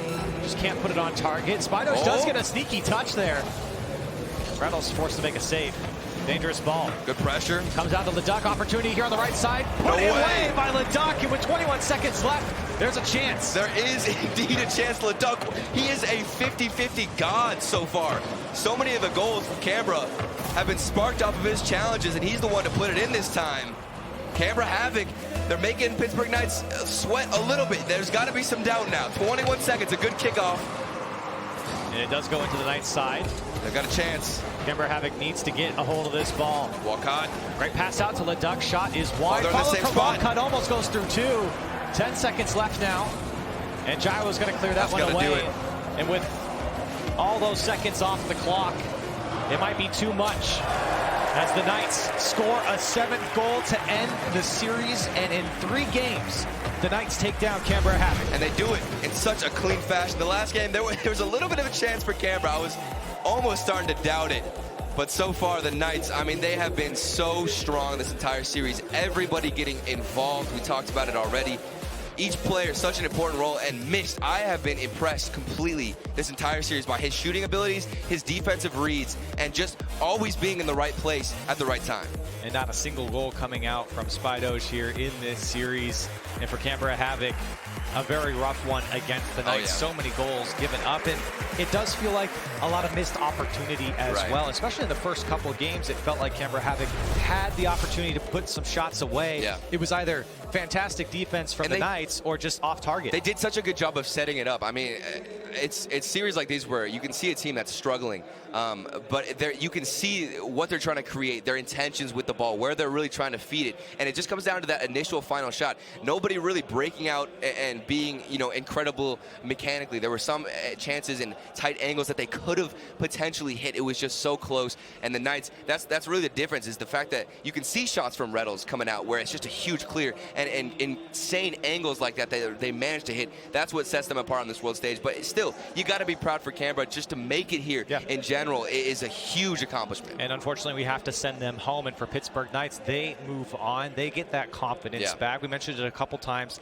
They really needed this win to go farther into the tournament, not only to stay alive, but just the confidence boost that they got. They get it here against Canberra Havoc. We've said our part. Let's go back to the desk. There it is. First team sent home. It's Canberra Havoc with the Knights moving on. And, well, the Knights looked good. I mean, that's one way to put it. So Havoc didn't look great this Worlds. There's no, we're going to say that for sure. But their magical run from an 0-7 team to make it to this World Championship, let's not forget that they beat CJ, they beat Drippe, 2 phenomenal players from OC to get to this point. And sure, that magic ran out. But hats off to them to get this experience, to go to Madrid, to have fun here, to get that experience to bring back to the region is still fantastic for them. Yeah, difficult performance from them, but for Pittsburgh Knights, a lot of positives coming out, able to control the field, pretty much asserted their dominance with their gameplay, and that's exactly what they needed to do. It's a brand new day. You need to come out. You need to be flashy. You need to show us that demo bump play that they're oh so good at. But for me, the biggest focus was Mist. Mist had so many good plays. There was a point where he hits a flip reset, gets 2 bumps out of it, and sets up his teammate. The guy who's normally quiet, and I mentioned being clutch because we rarely hear his name, he was not quiet at all this series. Now, the one concern, once again, very similar to Space Station, it looks like Pittsburgh Knights had a little bit of fun in Game 3, allowed a lot of goals. We'll see if that matters later. It probably won't. It looks like they were just having a good time. And it seemed like they were having a good time. It was clear that Canberra they were outclassed. They were outclassed by 2 very, very good teams. Space Station, the first team they lost to, and now the Knights. These are teams that are contenders to win it all. Honestly, for Canberra, the road wasn't easy. So just getting to this point, like you said, Gibbs, that was a victory in and of itself. But 2 really quality teams took them down. It was a tough road, and they're going home. Now, I'm just curious on the mentality side for you guys, at least what you think is, at what point do you say, okay, we're outclassed at this point, let's just have fun with it? Because, looking at the face games, they still look serious in the game focus, which, is admirable, but I'm wondering if it almost maybe would help to just step back and say, hey, let's just play some Rocket League. I look back to Take 3 at Amsterdam. I mean, those guys were having a difficult time. They had a rough day 1, and then all of a sudden they start having fun. Rizzo and them are smiling and stuff. And we see them take top 4. Well, let's talk to the winners. We have Rettles on stage with Johnny Boy. Thank you. I am indeed joined by Rettles. You just won your first match of the tournament. Congratulations. But before we get into that, I did want to ask you about the game yesterday. It didn't go exactly as you had predicted. So where did it all go wrong against Dignitas? We weren't exactly ready. Rookie season, rookie worlds. We didn't really expect this lot of a crowd, and we really didn't prepare well enough for it. With Montreal, even there wasn't very many people, but this is completely different. So. But you feel more ready now? It seems like quite a few Knights fans here today. But yeah, let's get to the game today. What were the major changes that you were looking to make today and you're going to continue to look to make today so that you can keep winning and get into day 3? So we looked over our VODs last night, just watching them as a team, and one of the major things that we did yesterday that we shouldn't have was we were too aggressive. We played to their strengths and not ours. And what we're going to do today is just play a normal, more passive offense and hope for the best. Well, best of luck to you later on versus Dignitas. But I do have one question for you. I was having a chat with your parents earlier, and they told me that you don't clean your room before the interviews. So when you get that interview for RLCS next season during league play, are you going to be cleaning your room yourself? So what I usually do is the interview can have... The interview only shows half of my room, so I usually throw my clothes to the other side so they can't see it. And I'll probably just do that again next season. So just don't move the camera that way.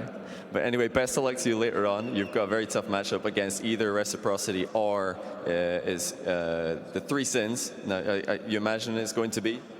Probably Rec. Unless Yummy starts saying something, because he doesn't really give them much valuable information as a coach, so could hurt a little bit. Well, that matchup just got a little bit more spicy if we do see it. But anyway, I'm going to let you go, Rels. Thanks for chatting to us. And for now, we're going to go to a very, very, very short break.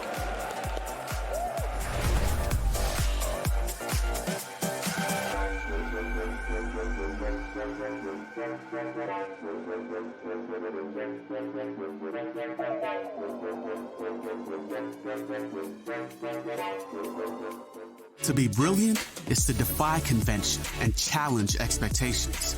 It's what we do at Intel, powering you to master your potential. Intel, unleash your brilliance. What if they sold tires online? We do, with TireRack.com. They could offer lots of tires and help you find the right tire. It's called the Tire Decision Guide. Oh, and they could ship them to a nearby mechanic. We shipped over 7,000 independent recommended installers. This is an amazing idea. Sorry. Visit TireRack.com/Pirelli to find the full line of Pirelli tires. Pirelli, power is nothing without control. TireRack.com, the way tire buying should be. At CDW, we get you want happy, productive employees. That's why we've made our office pet-friendly. Maybe a little too pet-friendly. Well, you know, CDW can design a mobility solution with light, powerful devices from Lenovo to make your people more productive in or out of the office. Anyone have any questions before we go? That's great. I really need to get out of here. Snake people are freaking me out. Hey, Cheryl, give a sec. For workplace productivity, you need Lenovo and IT orchestration by CDW. People who get it. 誰もが旅をする。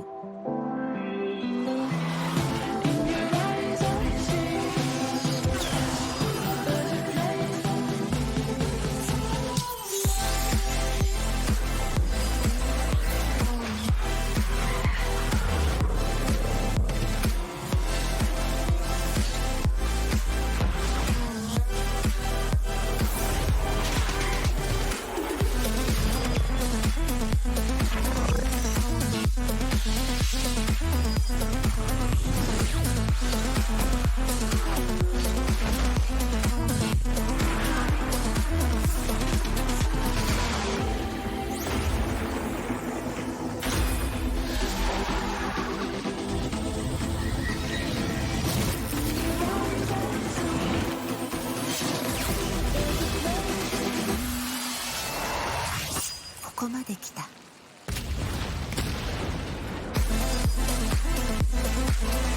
たはどこまで行く？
I'm Maddox, and I play for the Three Sins.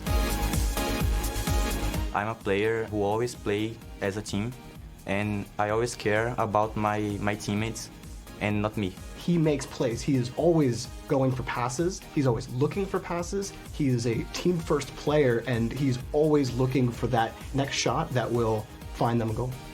I can doing the same defense and attacking with the same quality. I think I'm a very complete player. Now Gary G trying to get it past him. PJ's got him beaten. Here comes Maddox for the shot and puts it home. What a play from INTZ as they take their first lead. He switched from INTZ to the Three Sins. We thought this is a new team. This is a team that doesn't have enough time to build chemistry, but lo and behold, he got them to Worlds now. I think the difference between INTZ and the Three Sins is I'm more closer of Walt and Matt than I was on INTZ. I don't see some difference of their play styles in game, of their personality. They are some close people to me in my real life, in the game too. In regional qualifier, we're pretty sure we will get the spot.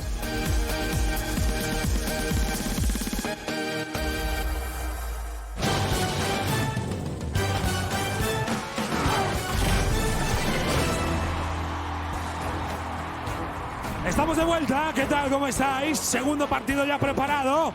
Seguimos aquí en Madrid, Vista Alegre.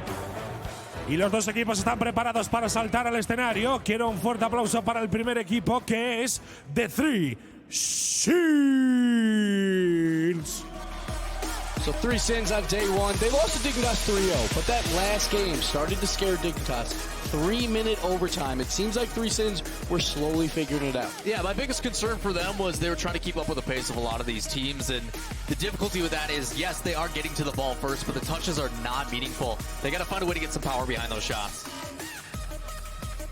Y efectivamente enfrente van a tener un fuerte aplauso al equipo de Reciprocity. You know, Reciprocity did not have the start at Worlds that they wanted, especially with how they finished league play, and they need to come out. They need to make a statement here against the Three Sins if they want to continue to day 3. Yeah, we just saw Pittsburgh Knights put out a statement, and if Reciprocity wants to kind of hang with them, they need to do the same exact thing here versus Three Sins. If anything's going to motivate them, it's Redo's throwing some shade. So that's all I'm saying. We love you, Riddles. We love you. That was a good one, though. I mean, that's what Riddles does. That's just what Riddles does. Yeah. That's the scary thing, though. When we see them later, you know that they're feeling it if he's on that game as well, too. But looking at this match here now with Reciprocity, there was a bit of hesitation yesterday. Question: do you think it's just down to Shazette? We talk about he's the guy that needs to score, and when he scores, they tend to win games. Was he just off yesterday, or was it the whole team you guys' fault? Jorby said yes. Take it away, buddy. It is literally Shawsette's team. Gibbs has mentioned the stats several times now. When Shawset scores, they win. Now, to be fair, there was a lot of weird misses by Fruity and Farah that you don't expect, like just very easy balls. It seemed like the nerves got to him a bit. That happens to pretty much every team here, their first game on stage, so maybe they just kind of got unlucky there. But again, you're in day 2 now. You've got those nerves out of the way. You have to take down the Three Sins and easily to be ready for Pittsburgh Knights. But don't count out the Three Sins because, again, they started to figure it out late versus Dignitas. Got to be motivated, too, after seeing their comrades as well from South America getting the first win for the region. You know they don't want to be the only ones without it. So something to motivate them. But for Reciprocity, yes, they do have some experience now on the stage. Hopefully they can settle in and get things going. But a lot of it, I think, is going to fall on Fruity. He needs to be the one to assert dominance up front to open up those opportunities, make it easier for Farah and Shazette. So this team, for me, is always so weird because we always talk about nowadays Rocket League is a 3-man game. And you have to have your weakest link play extremely well. But I feel like for Reciprocity, it's completely different. They do throw a lot on Shawset, but they don't have a weak link. That's what's so good about them. Like Fruity and Farah, sure, we're not going to consider them probably top 5 in Europe, but they're in their top 10 conversation. They are solid players. Yesterday, we didn't see that. Yeah, and I think for Three Sins, I think that with how they looked against Dignitas at the end of that series, Reciprocity plays a bit of a different game than Dignitas does. Dignitas were just reading every single touch the Three Sins were giving them. So if the Three Sins can control the ball a little bit more against Reciprocity, I think they're going to find a little bit of success. Maddox in particular, that third man, if he can start finding the passes that he was so good at in the Grand Series, finding vault and finding math, I think that they will have some success against Reciprocity. So you mentioned that Reciprocity trying to find those passes and trying to control the ball. What about Three Sins? Sorry. 3 Sins. Yeah. Okay, so for 3 Sins, how do they go about doing that against a team that is usually a bit more aggressive? It has to come down to, first, the boost game. Always down to the boost game, controlling the boost, creating space for your team, and not throwing away the ball. Because as soon as you start throwing away the ball to Reciprocity, that just allows them to play that aggressive game, and they're just going to keep that press on you. So it's going to be difficult. Reciprocity loves to demo. They love to bump, so that's something they're going to have to watch out for. Well, join us online on Twitter at RL Esports, hashtag RLCS8, hashtag live the moment. But it's now time to get into our second match of day 2. Let's head to the casters. The 3 Sins and Reciprocity face off here. Again, another matchup facing elimination here. Turtle, give me your thoughts. We heard what the analyst desk said. Give me your thoughts about the 3 Sins here so far. I mean, I've definitely been impressed with them. I think it wasn't really the best we could ever possibly see them. I've always been impressed with South America in general. I think ever since we first saw South America really break into the scene and come to the first World Championship, they have been so impressive. Even the first goal, I think, against Cloud9 that we ever saw from South America was like a mind game. That is really what represents South America as a whole. And I think the 3 Sins, you know, Gibbs talked about it last series on the desk. You know, people have magic. Teams can just start this momentum with them, and the 3 Sins did that. They were number 4 in league play, and then they became the playoff winners. So they have what it takes, but against Reciprocity, if Shawset's feeling it, it could be hard. Yeah, on the Reciprocity side, I really am extremely concerned how they come out today. Yeah. It was not a good look yesterday. They got shut out in 2 games. Really nothing happening. The desk touched on it. They need Shawset to get going. Farah and Fruity had some very strange mistouches and miscues throughout that series. On one hand, I expect them to bounce back here against the 3 Sins. It's a matchup that I think a lot of people would say Reciprocity is going to win. But I think on the other hand, these South American teams, especially with low-key getting their first win, we know how good they can be. They could absolutely come out and upset Reciprocity here. I mean, for South America as a whole, I feel like their mechanics are really on par with a lot of the best shooters, a lot of the best strikers in the game. Yeah, and the speed, exactly. They can match so well. It just comes down to the possession. So if 3 Sins kind of push forward, get into that midfield space, and can pass more, that is where they will really take it to Reciprocity. Yeah, I absolutely agree, especially with the long balls downfield. That's where that speed kind of comes in, and that's kind of the South American way that we've seen throughout their season and coming into the World Championship. They love to push the ball down the field and make something happen in the final third. It's where they feel the most comfortable, but you have to play both sides of the field. And when you're playing against a team like Reciprocity, you're going to be put on your defensive third. You have to make it happen on defense. And you have to react to Farah being so aggressive. That man will hunt you down on the defensive end and look for a bump. Well, we got the thumbs up from 3 Sins just a second ago, so we'll jump into game 1. Let's get things kicked off, Matt. Trying to take this one down and keep a close eye on how the 3 Sins work the ball down the field. Possession so key, especially past that midfield mark against anyone. This one coming off the back wall. Shawset trying to turn this one around. Math, great pass out to Maddox and a shot on target quickly downfield. Farah there to turn it away. I love it so far. That's what we want to see from them, using that space. They have the capabilities to hit incredible shots on net, really put up some crazy strikes. I mean, even in all of their games, low-key impressed us. South America, they have what it takes. We just got a little glimpse of it there. And Maddox. even here.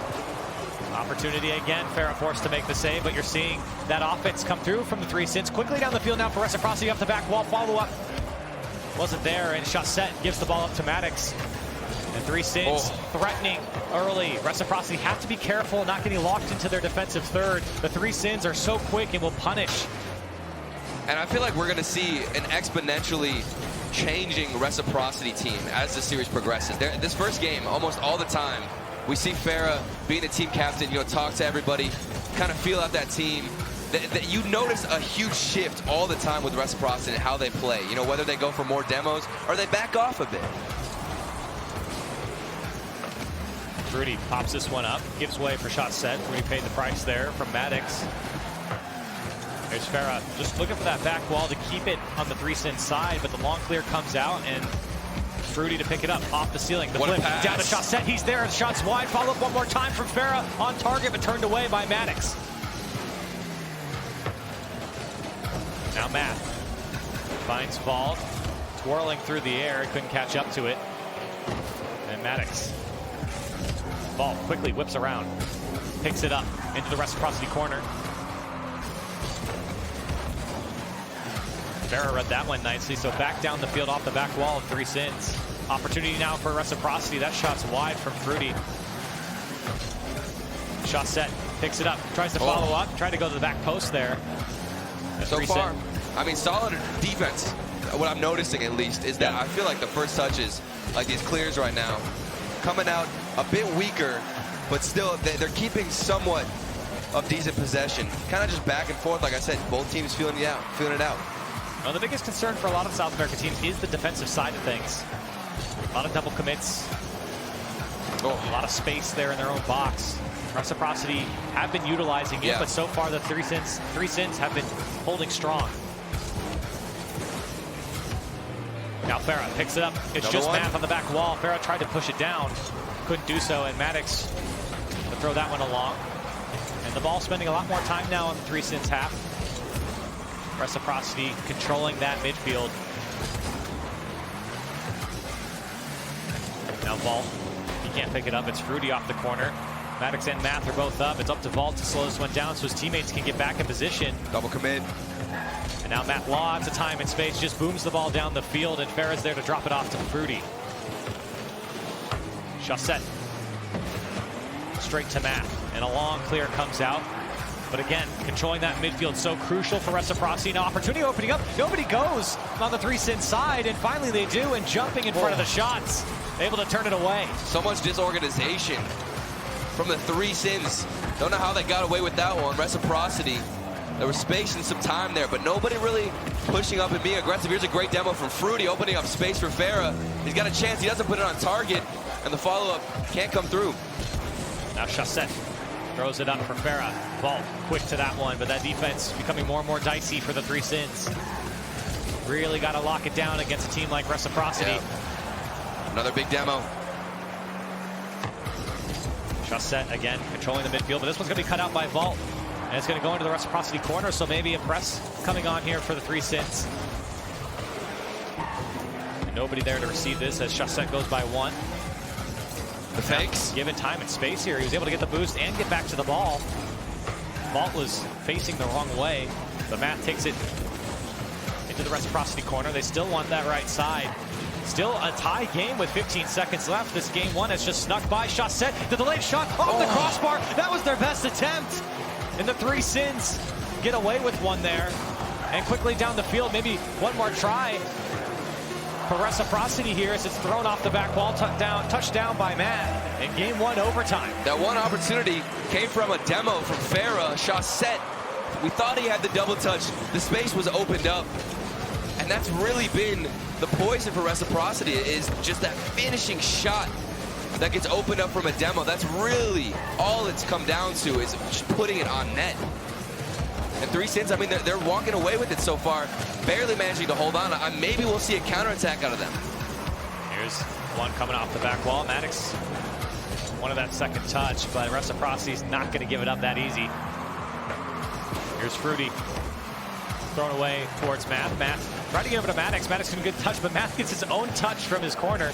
And it comes out to him again. Chance now for the 3 Sins. This one goes off the corner. Tough bounce for Reciprocity to get a hold of. And it does finally come out to Farah. Good bumps. Bump on Chaussette and some disorganization with the bump. The second one, shot comes through, saved away by Fruity.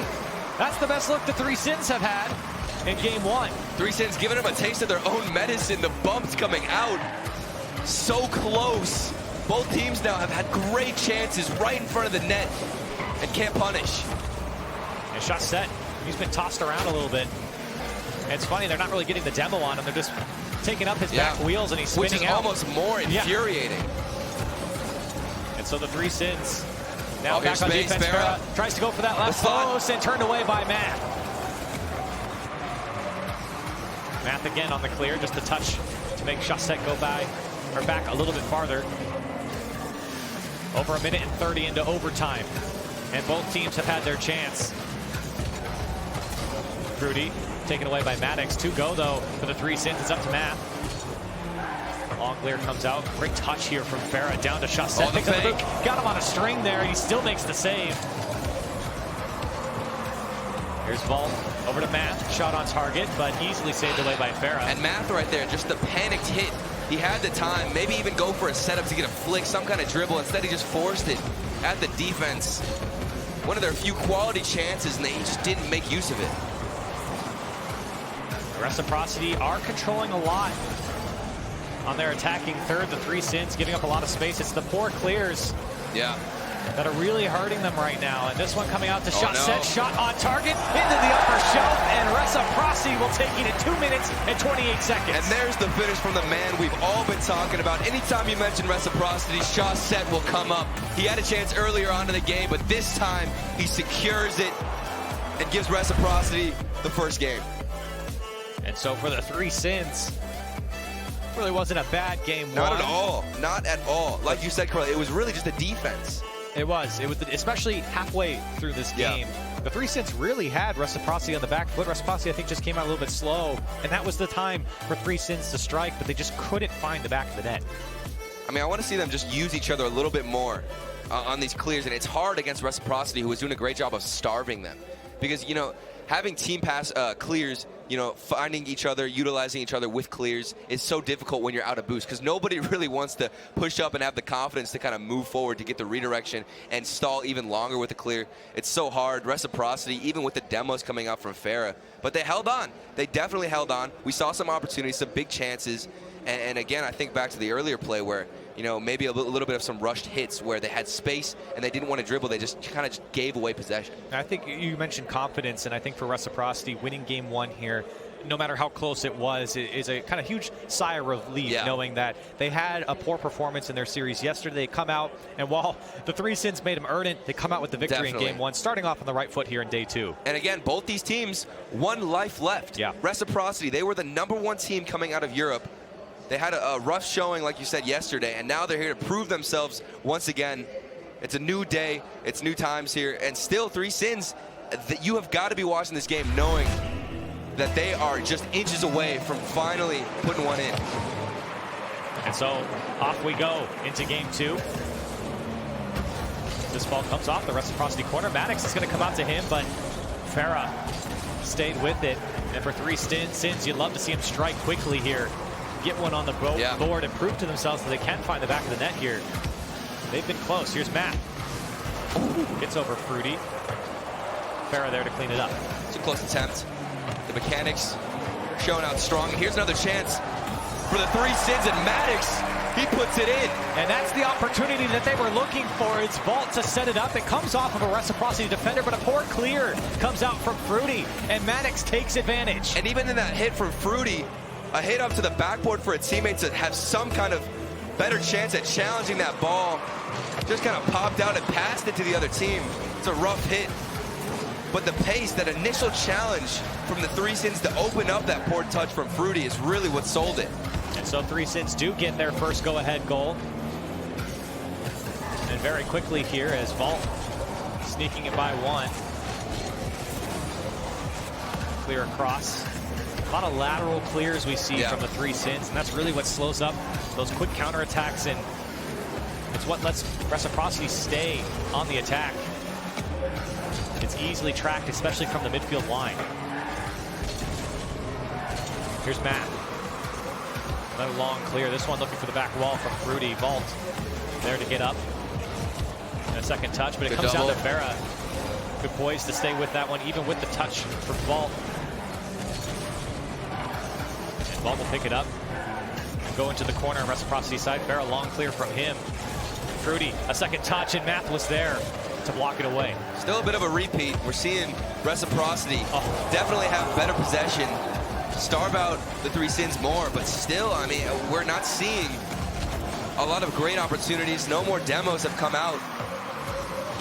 Yeah, the physicality has really been toned down here in game 2, especially from 3 Sins. They were really felt like they were targeting Chassette quite a bit. And you compare this to league play reciprocity. I mean, Farah, every chance the man got to go for a demo, he would take. Yep. And a long clear comes out now from Fruity. Matt forced to go into his own corner, chased by Farah, and it comes down to Chassette. Here's Matt, comes straight out to Fruity and accidentally dunked away. And I think that was Chassette who got in his own way of the shot. There was an open net on the field, and now another chance here. It gets blocked out. That one's not an open net. That has got to hurt, but here is Chassette, the striker. And that last defender on the goal line, you've got to cover the near post if you're going to be close to it, and Matt was in no man's land right in the middle of the near post and the back post. It's tough to make the save. You kind of handcuff yourself there. And for Reciprocity to get on the board. And I really like that turn from Chassette. Felt very, very decisive, excuse me. He just instantly turned, knew he could outpace the defender there. And also, here comes Maddox from a great pass out from Vault. This is insane. And an immediate response from the Three Sins as well. A pass across. Those are the lateral passes you want. And the ball hit with pace from Maddox. Reciprocity couldn't respond. What a play. So it takes only seconds for the Three Sins to respond back. They're back in the lead. Comes out to Farah off the kickoff. Shot on target. Nobody's home for Three Sins. We got ourselves a tie game. At this point, it's just a shootout. Both players from the Three Sins going for the mid boost. That's why nobody's in net. Somebody needs to rotate back there. And Farah, he's going to punish and be happy that they can bring it back to a tie game. And so a response from Reciprocity now. Kickoff goes in favor. Reciprocity here as they are able to keep possession. Chassette pops this one up over 1 and 2. Vault tries to clear it away. Maddox. A touch across to Vault. Tries to pick this one up. It will get demoed by Farah. So 2 minutes left here in game 2. Scoring has come alive. 4 goals total in this game to just the 1 in game 1. It was an overtime. No. Seeing the defense struggle a little bit more from the Three Sins. Accidental touches, double commits, and just spacing issues. They're too bunched up. Here's a good chance. Farah saved it. Solid shots coming out from offense if they can just get themselves there, but when they're stuck on defense, that's when they struggle. So Matt clear downfield and done well to put it onto the Reciprocity side. No boost for Farah. This one coming off the back wall, saved away by Chassette. And picked up by him again, and a massive flick coming out. It goes straight down to Fruity. A follow-up there from Farah. It's on target. It goes in, and Reciprocity in the lead. The flick from Chassette. This just went to the moon. Literally, I have no idea how we got so much power on that flick. And then that just set up the opportunity of a lifetime for Farah off of Fruity's challenge. And they take the lead off of a game that Three Sins definitely were capable of winning. And now they're trailing. Maddox trying to respond back. The bump was thought about from Math. He comes back instead and actually hits it back towards his own side. A minute left. The Three Sins have been oh so close here in game 2. The Reciprocity has responded every single time. And they have gotten better and better as the series have gone on. Chassette in particular. Yeah. I mean, Reciprocity's game really is opening up those chances for Chassette to shine. Like these demos from Farah, the double. Does Fruity have a backboard read? He doesn't. And still there's so much space to fake from Chassette. He almost got him. Come on. So close there from Chassette. That was a smart play. The Three Sins were ready to die for it. The confidence to go for that fake alone is crazy because he saw the double demo. You know they're panicking. Chassette, he's scary. But maybe one last try here for the Three Sins. They got the ball on the right side. Here's Maddox as Math is chasing the last defender. Off the back wall. Maddox couldn't get down. The follow-up there. Shot goes off the crossbar. Math waiting patiently. It's his time to put it down. And the save away from Farah. Oh, still on their side. Opportunity here for the Three Sins as the clock ticks down. Vault, one last chance for the Three Sins off the ceiling. And Math can't get to it. Reciprocity take game 2. They just sneak away with that win. Reciprocity, it was so close. You could see Three Sins, they're trying their best in the final moments. So close, there was a big miss. Both players, I think at that last final moment, they thought they were both gonna get a hit, so they just kind of faked it out. Let's take another look here at this moon flick. I want to see if he had any interception. I don't think he did. No. It wasn't even a pinch. That was clean. Just a pure moon flick. And then Fruity, he put that initial shot on, forcing Vault to get a save. Farah has to clean up. All starting from that insane flick from Chaussette. I mean, it's indescribable, really. I have no idea how he got so much power on that. You really have to see it to believe it. And it's unbelievable for the Three Sins that even got it. And for Reciprocity, they're happy to take down Game 2 here. Now putting the Three Sins on elimination point. And for the Three Sins, I mean, they look really good. Oh, definitely. Honestly, they look great here. These are 100%. close games. An OT loss and then a 1-goal loss here with a ball going off the crossbar at the last second. It just comes down to those slight little defensive mistakes. I think that main flick from Chaussette, that was really, you got to hand her Reciprocity. They just put on an onslaught at that moment. But there were some, miscommunication errors on the side of the Three Sins where I thought they were really bunched up at times. They couldn't push out, and the defense, just these tiny mistakes of miscommunication, not knowing where their teammates are and not spreading out and using the whole pitch is really what caught them off guard. So Reciprocity, they've had solid shots, but I think the Three Sins have really looked a lot more deadly so far on offense. And South American teams really are known for their offensive prowess, at least mechanically. Here's Matt. The flip, and that's what we're talking about from Matt. Three Sins on the board. Matt right off the kickoff, the fake in the air. He doesn't even need to hit it. Just throwing the defense from Reciprocity away. Matt, 5 seconds in, an insane goal. Message received for Reciprocity. The Three Sins are not going down without a fight. And what a way to start it off here in Game 3. And back onto offense for the Three Sins as they try to extend this lead. It will be cleared down to their own half. And Reciprocity now might be able to respond. Here's the shot from Farah turned away. Here's Maddox on the dribble. Lots of time and space here, and it's given up. Fruity was beat. 2 go from Reciprocity. They're spread out. 2 now from Three Sins, and Reciprocity on the counter. 2v1. Somebody's got to go for a bump. See Fruity right there trying to mess with the defense as well. A counterattack after a counterattack. Math, the magician, really out here trying his best to put Three Sins up by another security goal. They had the lead last game for a while. Reciprocity just barely edged out a win. Chaussette had 2 go there, but got dunked there. This one coming off the crossbar and turned away downfield. Everyone went from the Three Sins. Maddox thought he had it, and Farah's going to get credit.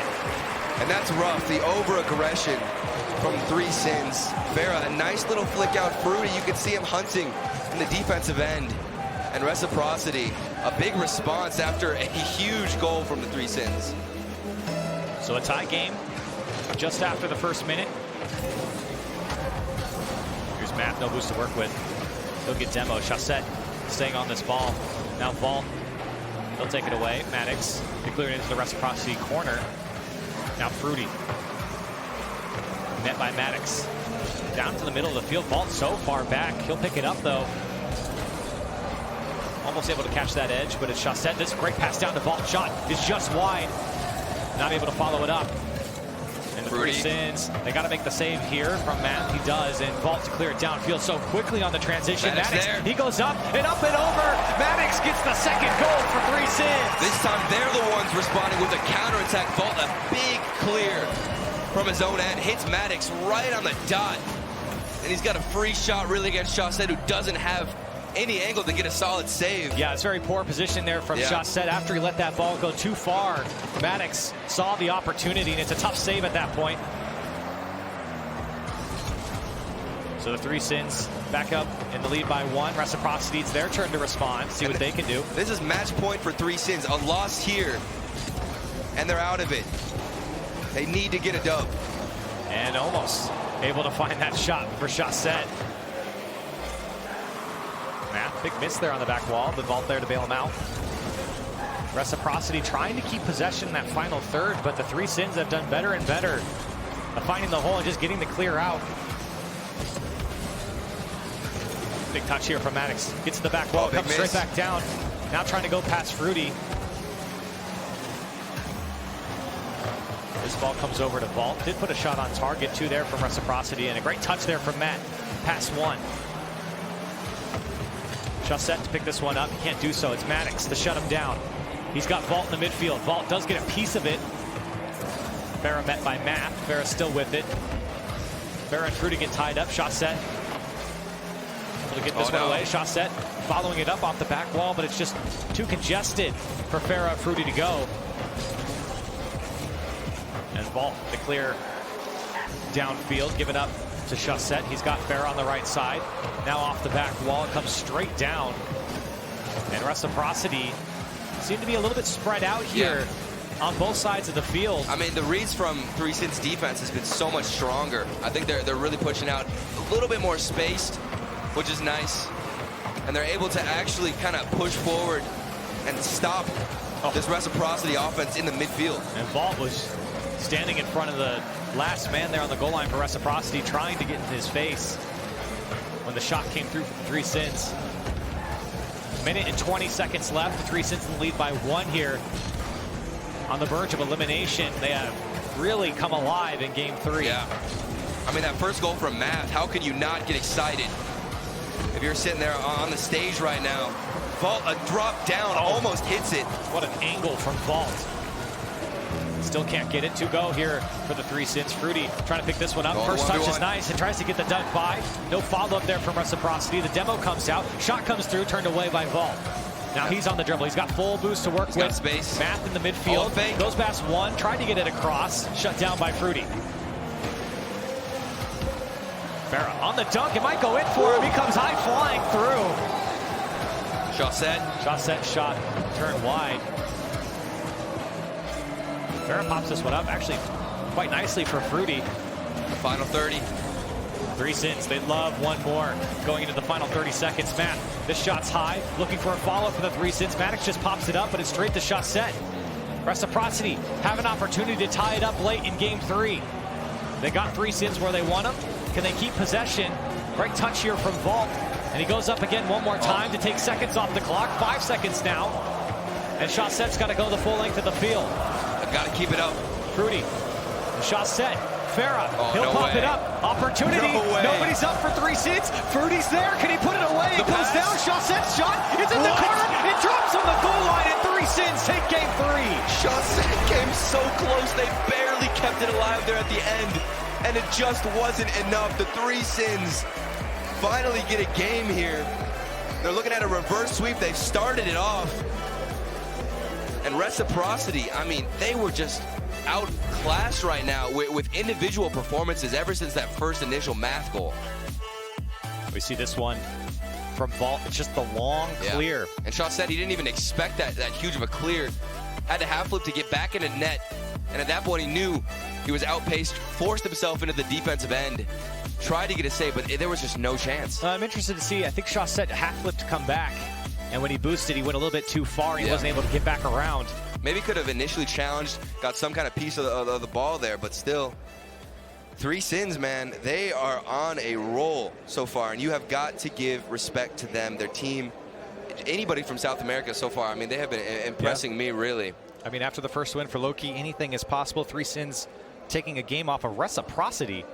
I don't think a lot of people would have said it. You know, when we were talking before this tournament even started, when players were practicing and scrimming, I heard mixed results from 3Cents. Some teams were saying they were really good. Some teams were saying they were really bad. It was really hard to tell where the 3Cents fit in here. And so far, I have to say, even if they lose this series, they have looked strong against Reciprocity. 100%. It has not been a blowout by any means. They've kept it within reach every single game. And Reciprocity, they know they can lose this series. It's not just a walk in the park for them. 3Cents, they're not out of it, but they need to keep winning here to stay in the tournament. Here's Maddox. Great pop-up. Math was already up for it. Vault trying to keep it in. Long clear comes out from Reciprocity. And a big miss there from Maddox, but I don't think anyone from Reciprocity expected it. This one hit with pace off the back wall. Comes out to Vault. Bumps for Maddox, but not enough. No shot on target. Math now. He's got no support as everyone from 3Cents rotated out. Maddox again on the dunk. 3Cents getting the better of Reciprocity on the challenge game right now. Yeah. That's really been a habit since the beginning of last game. Those midfield challenges, their presence every time they go up for a ball. It seems to be really fast. Even right there, bit of a fake, but still, challenge game has been strong from them. Reciprocity haven't been able to match, and I haven't really seen too many dribbles from Shot-A-Set, a player who we've seen all throughout league play control the ball, take it down. We saw that huge moon flick earlier, but that's about it. He's been shut down quite a bit. A few dribbles have really just been stopped up. 3Sins doing well. Make sure Shot-A-Set can't just take over a game, because he has during league play. And even then, Fair still, he hasn't really been as aggressive as we'd normally expect. Not as many demos getting in the face of 3Sins. And as per usual, it's been a very close game here in the beginning. Another scoreless first couple minutes here. Ball down to Maddox, given up, and Reciprocity is actually really playing towards how the 3Sins play right now. A lot of balls coming out to the midfield, and they're just booming it off the back wall and seeing what comes of it. Yeah. We're not seeing any of that passing game that we saw in the earlier games. Farah just taking this one laterally across. Fruity wanted to help, but Farah took it all the way. Oh, triple commit, so much space given to Reciprocity. The respect is there from 3Sins to Reciprocity. I mean, you've got to push up a bit more right now. Otherwise, the pressure might make you crack. Fruity the long clear. Maddox to respond back, almost in the exact same spot. Now Farah, this one doesn't go too far. Maddox trying to drop it down, no one there to follow up. Now Farah quickly to the other side. A ball up from Fruity off the crossbar. The second touch from Fruity, and Reciprocity take the lead. Fruity, a monster play. Following it up off the crossbar, reading that bounce is almost impossible, because you can never judge really how that crossbar is going to react. And Fruity just read it perfectly, drops it down off the pass from Farah. You talked about it earlier, Corelli. We need to see some pass plays, and that was probably one of the most perfect ones you can get. What a shot from Fruity. Yeah. And that's what Reciprocity needed, a spark. Something to energize them. There's Maddox, tried to land on that one and pinch it in. Couldn't do so. Vault take his own corner boost, follow up there from Farah. This one's dangerous off the back wall. Matt, he's got to go. Fruity wins. So Reciprocity going to be down to Matt. Shot-A-Set does well to pick this one up. This is the dribble you've asked for. Turtle tries to get Vault to go by. He gets the mind game. There it is. And Shot-A-Set does his magic. We've been waiting all series long for Shot-A-Set to hit us with another dribble, and there it is, the fake, the mind game getting past Vault. Shot-A-Set, you cannot give him any space to get the ball on the top of his hood. You just can't. And Reciprocity really playing well now. Another one. And a kickoff goal will go in favor of Fruity. A 3-0 lead just like that for Reciprocity. And that goal is so important. This is just everything for Reciprocity. The security is now there. 1:40 left. The 3Sins, they haven't gotten anything this game. Something has to change right now. Looking at an ideal kickoff, maybe. Some kind of response. This could be it. Matt, the chance there. No, he doesn't get it. And still the 3Sins trail by 3. 3 goals in about 40 seconds for Reciprocity here. And a great pass out. That's the passing we're asking for Reciprocity. And 4-0 now. And that might just be the goal to seal everything so far for this win for Reciprocity. Another pass out into the middle. Fruity, he's been so solid toward the end of the series on striking. We saw it earlier off the crossbar. And that's a showing from him, really. It's a hat trick here in this game for Fruity. Maddox tried to get a touch there. Matt follow up. But at this point, the 3Sins really need something soon. And Reciprocity, they're just really going to try and stall out this game. Just get some quality touches. Don't focus too hard on getting, too desperate. Just stay calm, control the game, let Shot-A-Set do his work, and move on. At this point, you just can't throw it if you're Reciprocity. Yeah. Maddox trying to find that back wall, cleared away by Fruity. Time ticking down. This ball thrown up by Reciprocity. Maddox forced to go get it. And it took a minute for Reciprocity to warm up. It did. You know, the first 2 games, I thought maybe 3Sins had a chance. They were looking so close, but now this is really what we expect from Reciprocity. This is the peak that we saw in league play. The deadly team with Chaussette doing his dribbles, Fruity hitting hyper beams, crossbar reads, and Farah still being aggressive and having great midfield passing, everything connecting so far, and they're looking deadly going to their next match. This is definitely the best game we've seen from Reciprocity, and more to come from them later on in the tournament. Reciprocity going to take down 3 Sins in 4 games, and unfortunately we have to say goodbye to the 3 Sins. But still, we talked about it last series. Canberra, you have to be proud of where they made it. Yep. And still 3 Sins, excuse me, you know, really repping South America well. We saw the crazy goal from Matt.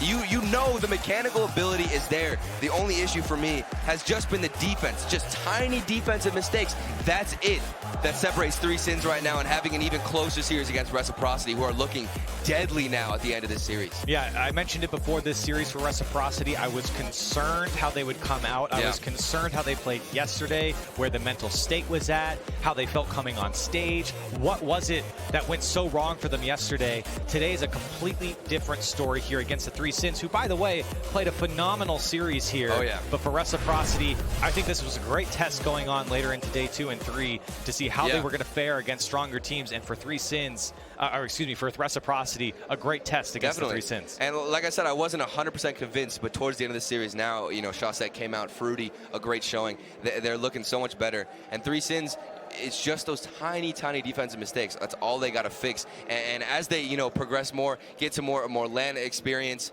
that will be the difference maker, because you won't be as nervous. That you can kind of control yourself a bunch more on the stage, and things will start to click. And once that happens, South America, it's going to be scary. Yeah, it's only the 2nd season that we've had South America in the World Championship, and they're looking really good so far. So for 3 Sins, nothing to hang their head on here. They played a fantastic series against Reciprocity, but Reciprocity moves on. Let's see what the Dex has to say. They do move on, but it definitely, there was a fight put up by 3 Sins. Absolutely. I think to a lot of people's surprise. Maybe not yours, Rob, but you were saying you were a believer the whole time that they had the potential here, but I was caught off guard just by the speed and mechanics these guys were showing. One thing 3 Sins really impressed me with during the Grand Series was their ability to adapt mid-series, and that's what we saw against Reciprocity in this series. I mean, they started out hot, Reciprocity did, but then the defense started to get better for 3 Sins as the series went on, and they were able to actually start finding transitions down the field and punishing Reciprocity for being too aggressive. Not only transitions, but also forcing issues. The amount of pressure they were bringing to put players like Fruity, who normally have fantastic clears to play to the side, he's last-ditch effort placing that in front of his own net, and they're punishing for it. It's one thing to create those opportunities in transition downfield, but to be there for them, to punish and get the goal for it is what 3 Sins impressed me on. But a couple of the challenges they did get beat out on, and then Reciprocity getting hot when it matters most. Them going into the next match against PK, PK's got to keep their head on a swivel. The one problem I had with the 3 Sins was game 1. Like Reciprocity not shooting well at all, a really long overtime. They had to take that game, keep the momentum away from Reciprocity. But throughout that whole series, I thought Chaussette didn't look that great. He didn't shoot that well. But for Fruity and Farah to get those passing plays going, that is absolutely huge for Rec. Now, there was a moment there where they were almost able to tie it up and finish it. How much does that weigh on a team when you know you get so close, 0 seconds, you can finish in a 3-0 sweep, but you give up a game when it's this close? How much does that weigh on the team going to the next match? You just forget about that. For Reciprocity, I don't think it's that big of a deal. They are up 2-0. They could close out the series, but being in that advantage, like we talked about it in the pre-show in day 1, when Reciprocity gets game 1, they have not lost. They have not lost when they win game 1 since season 7 regional champs. They're feeling confident. So, yes, they could have closed it out, but the practice, the experience that they're getting, they are warmed up and ready to go for PK. But those plays I love. Cool under pressure, 0 seconds, making the passes. Yeah, but right now to talk about their win and how they're feeling, we got Fruity on stage with Johnny Boy. I've been doing my arm workouts, my stretches, so I can reach the microphone up to Fruity here. Well, congratulations, Fruity, on the win. Now, was that the kind of series that you're wanting today? Were you hoping for a close back and forth? I know they were. Oh, sorry. Yeah, no, it was good to get some momentum going after yesterday. Yesterday was rough for us. We really felt it. Bad day. It happens, and then we got to move on. And coming in here is good to get a win. You guys are an experienced team, so I'm sure if anybody can come back from day one like that, it would be you guys. What are you looking to do now in your qualification match for day 3 against PK without giving too much away? I think we're just going to go back, relax a bit, get composure again, and then I think we're just going to play our game. I'm not going to give too much away for them, so yeah.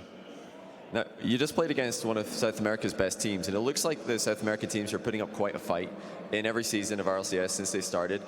What kind of future do you see for that region? Do you see them being one of the competitive regions like North America, like Europe in the future? Yeah, I think the more the experience they get, the better they will be. They have the mechanics for sure. I think there's more about rotation game and how to play threes, because often they have just as good mechanics as everybody else here. So I think with coaches and experience, time will tell how good they actually are. Well, thank you for talking to us, Fruity. I know you got to go get back to the practice. Good luck later on against the Knights. And for now, we'll be right back after this short break.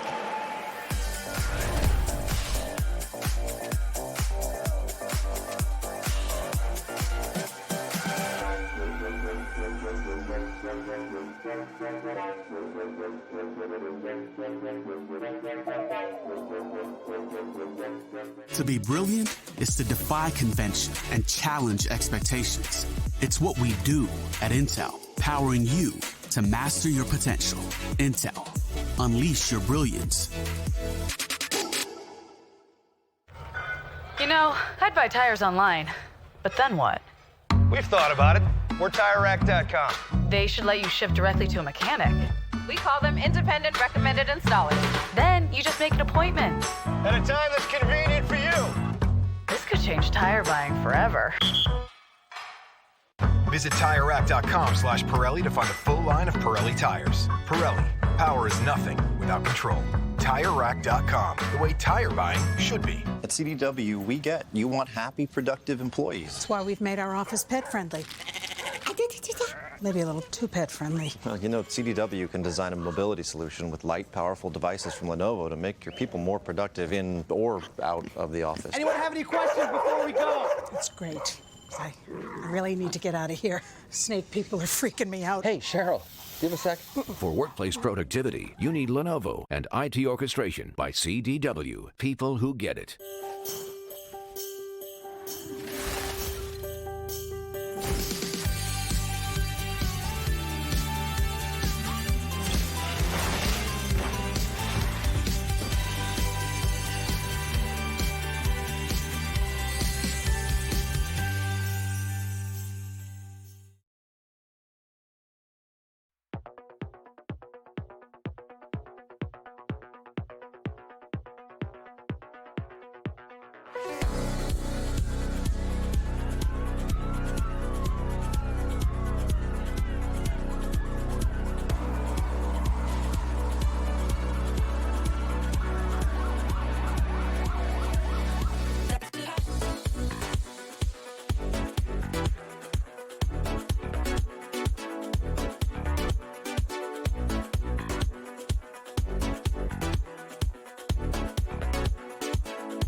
my name is Reynolds, and I play for the Pittsburgh Knights. My name is Arsenal. I play for Space Station Gaming.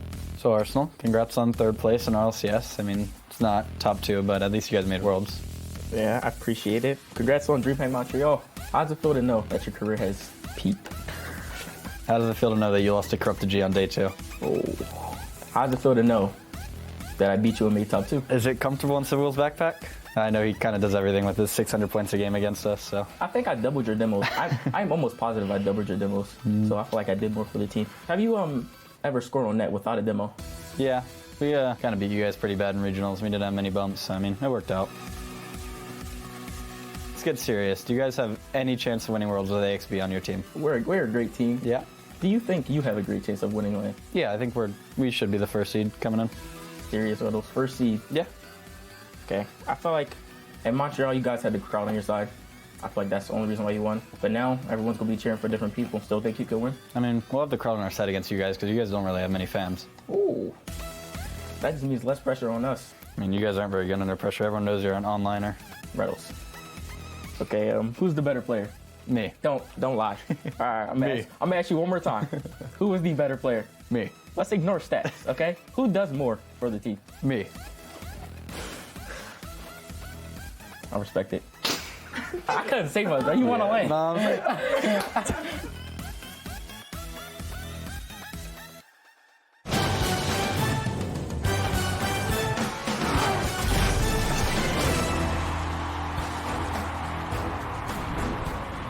Hola, ¿qué tal? ¿Cómo estáis? Bienvenidos al tercer partido. Esperemos que estéis disfrutando. Seguimos aquí en Madrid. Tenemos a los dos siguientes participantes, a los dos siguientes equipos preparados. Quiero que le deis un fuerte aplauso a Space Station Gaming. So you know what Reynolds doesn't have? A player of the day on day 1, and then a 2-0 start. So I think Arsenal got the last word. League play MVP on his team either. Yeah, that's very true. Space Station's looking pretty dang good. Pretty dang good. Probably the best looking team on day 1. Yeah. Y enfrente otro de los favoritos también para levantar este título. Un fuerte aplauso para el Dignitas. But no slouches by any means. Honestly, No? day 1 Dignitas. That was a lot of fun to watch. I was like, oh, okay, so perfect. You've got Violent Panda popping off, Yukio, and wow, I can't think. Astro. It's only one of the best She's over there so in shock, can't remember his name. I know. It's just that's how good they are. So I'm looking forward to this one. I think the craziest thing that we're seeing right now is the good teams are basically staying good, but the teams that took a bit of time to warm up over league play are getting better and better and better. And this Worlds is ramping up to be some of the highest competition we've seen on a championship Sunday, and we're not all the way through day 2 even yet. Yeah, both these teams coming in really strong.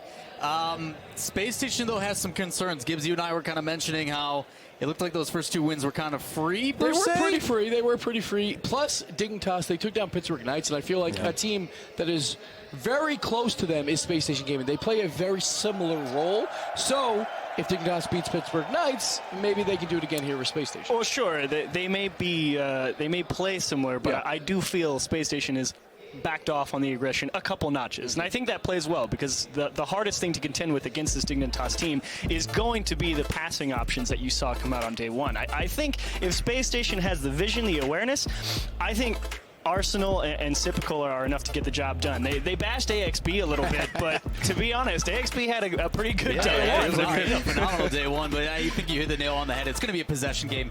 Is Dignitas able to get that vision? Arsenal, you talked about it, how many demos against Reddles in comparison. He is going to be leading the charge for the team. He needs to get up, he needs to get aggressive, and if he can hit some of those musty flicks again, who knows what's going to happen. But then for Dignitas, a lot of good passing plays. Yukio shooting well. Yeah. That is what you want to see. And Astral, he still has those solo plays. He's making them happen when he needs them. He's not doing them that often, but when he has a chance, watch out. The thing is, between these two teams now, who do you think is going to shine them out? Like, if there's one player to shine out, you get to pick one amongst all 6 players here. If, both teams, it's day 2. Consistency can be an issue. But what's one player that's probably going to play to that still same level? So I'm going to go with the world champion, Violent Panda. Okay. Violent Panda has been that rock yeah. for Dignitas all season long. And plus, we talked about Space Station, a great day 1. But it's their very first world championship. It's hard to put on great performances back-to-back days. Violent Panda, he's done it before. He'll do it again. You say Violent Panda. I stick with what I said yesterday. For me, it's all Arsenal. That guy is the man with the plan for Space Station Gaming. You need something done, he gets it done. And AXB is a great guy.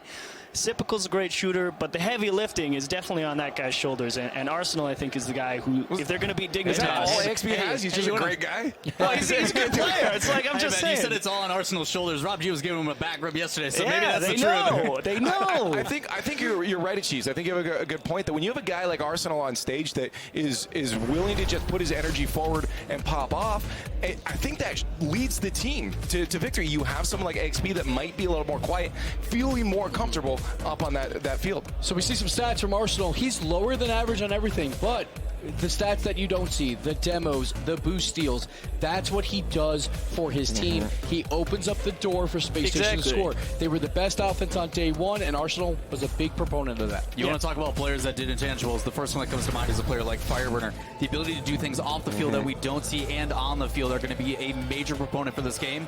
But League Play MVP Sippical, you got to keep an eye on him. But once again, this is the upper bracket final. Both teams are through to day 3. One team will guarantee top 4. The other drops down to the quarterfinals. Well, it's now time for a match, but get online and let us know who you think's going to take it at RL Esports, hashtag RLCS8, hashtag live the moment. But it is now time for Jorby and James Bot and our next match. Thank you, Leaf. 2 of our red-hot Day 1 contenders facing off here in Space Station Gaming and Dignitas, and it's gonna be a fun one. I'm excited to get this one going. Dignitas and Space Station, they both had to beat the higher seeds coming into this one. They're both 2-0, coming in 2 series wins in a row. Now fighting for that top 4 spot. That guaranteed prize will $40,000 for 4th place. So a big chunk of change.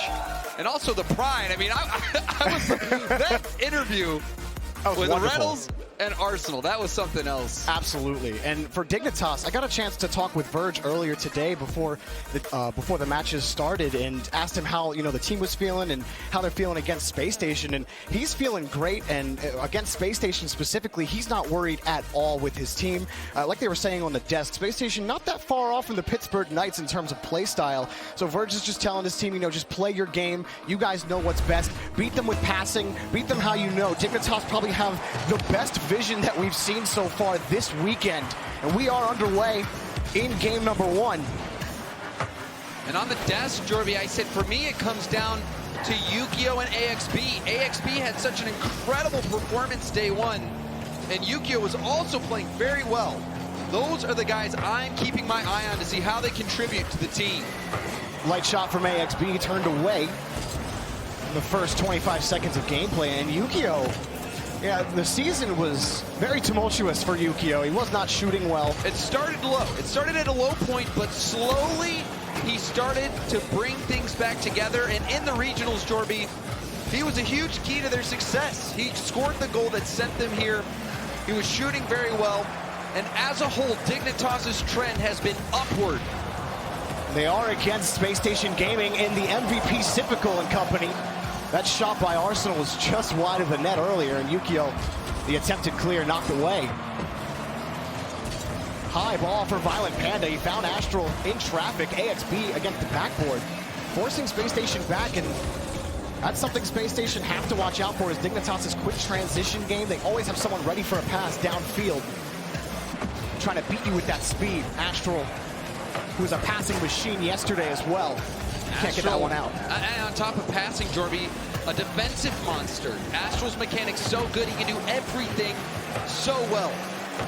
Pitched up against the backboard. Sippical can't get the clear out. Violent Panda, the ball taken away from Space Station again, but AXB has the ball past midfield.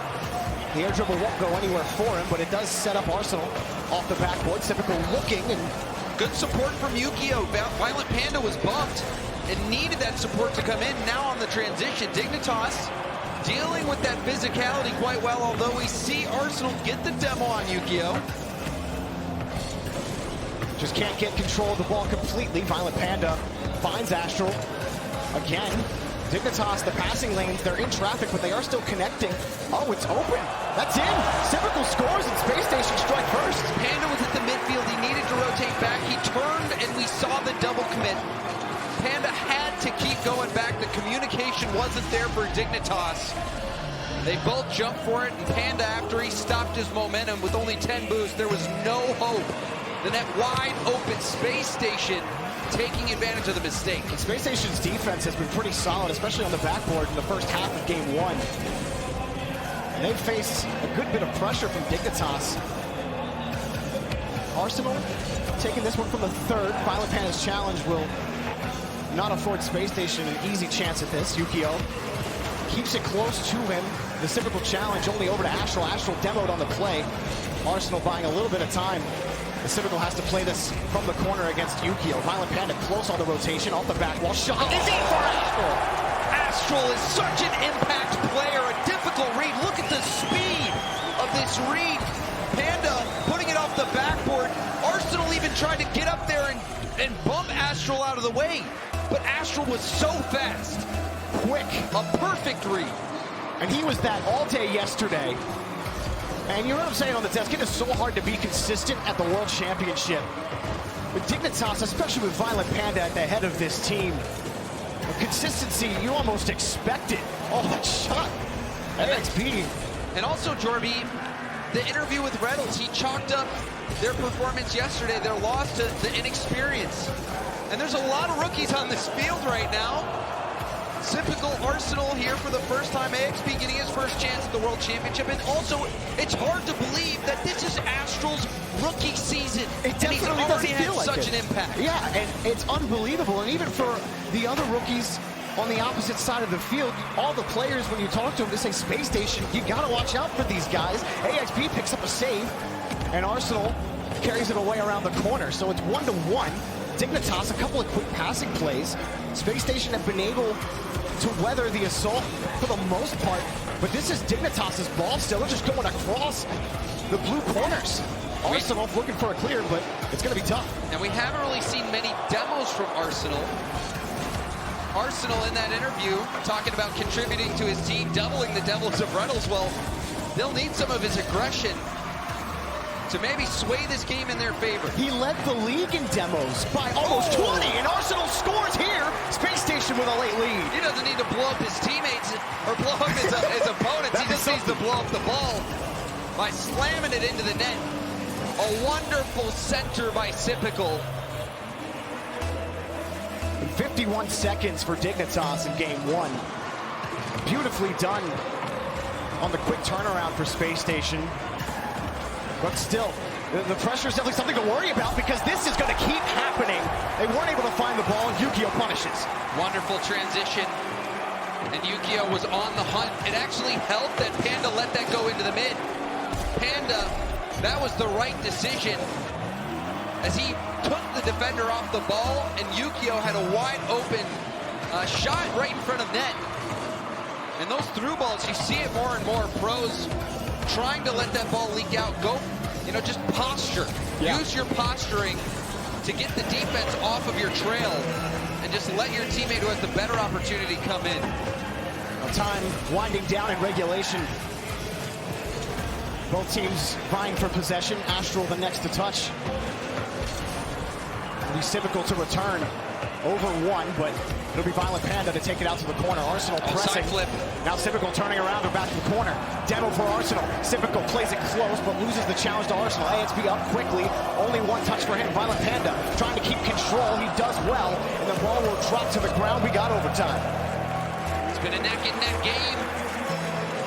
Now overtime, Space Station and Dignitas fighting for that top 4 spot. Just in the first game. Oh, and it's Dignitas who scores right off the kickoff. They take game one. It took 8 seconds. Astral passing that out into the middle. And it was the catch. The catch in the corner, picked it up off the challenge, and then found the pass afterwards. Beautifully done by Dignitas. And when we were covering that get it moment presented by CDW, we showed Dignitas's passing. All 3 of them getting involved on that play. This time it was Astral just scoping out Panda in the middle. And Space Station really struggled for offense in that game. They had a couple good pressure opportunities, but other than that, I mean, Dignitas, it really felt like they controlled the pace of this game despite the quick opportunities that Space Station had created. We're seeing them handle the aggression. We're seeing Arsenal not really having that physicality factor that normally we see Space Station have. Astral, we did see some bumps, but we saw on the one bump play where Panda was bumped in net, Yukio was right there to support. So the comms were there at times. But also we did see Dignitas make that mistake at the midfield where Panda had turned. He didn't have much boost. It was a double commit, and that left the net vulnerable. But these two teams were very well matched in this game, going all the way to overtime. I can tell, Jorby, we might be in for the long haul in this series. And so what's it got to be for Space Station? Because you can't rely on Dignitas making mistakes to keep you in games like this. Is it more demos? Is it sticking to their game plan? It's finding a way to get Arsenal back into his element, attacking the players, connecting with the demos, connecting with the bumps, and getting those fast follow-ups to take advantage of that space. But Dignitas, give them credit. They're finding ways around it. However, we did see them struggle at times against the Pittsburgh Knights. In the it was a back-and-forth series with them, so we'll see if Space Station can hunt down Dignitas and start connecting on this aggression. Incredible story for Dignitas throughout this season. But at one point, we're one game away from either going to regionals or the promotion tournament. And they find themselves in one of the hottest teams at the World Championship. In game number 2, Space Station going to try to find their way into this series. Violent Panda taking control, trying to stay on top of it. I had a chance, Jorby, to talk with Astral, and he said after that loss to Veloce, forget about it.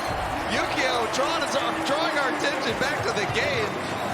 And that first touch here by Astral, look at that. That's the control. Dirty. And it wasn't even one touch, Jorby. He had a first touch coming down towards the ground, controlling it, and then getting the second touch pass out to Yukio.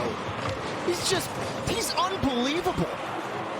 Hey, Astral, he first came onto the scene. Does he have a goal? No, he couldn't get around it. But you remember it Beyond the Summit when he hit that crazy pinch goal and all the talk about Astral even before that.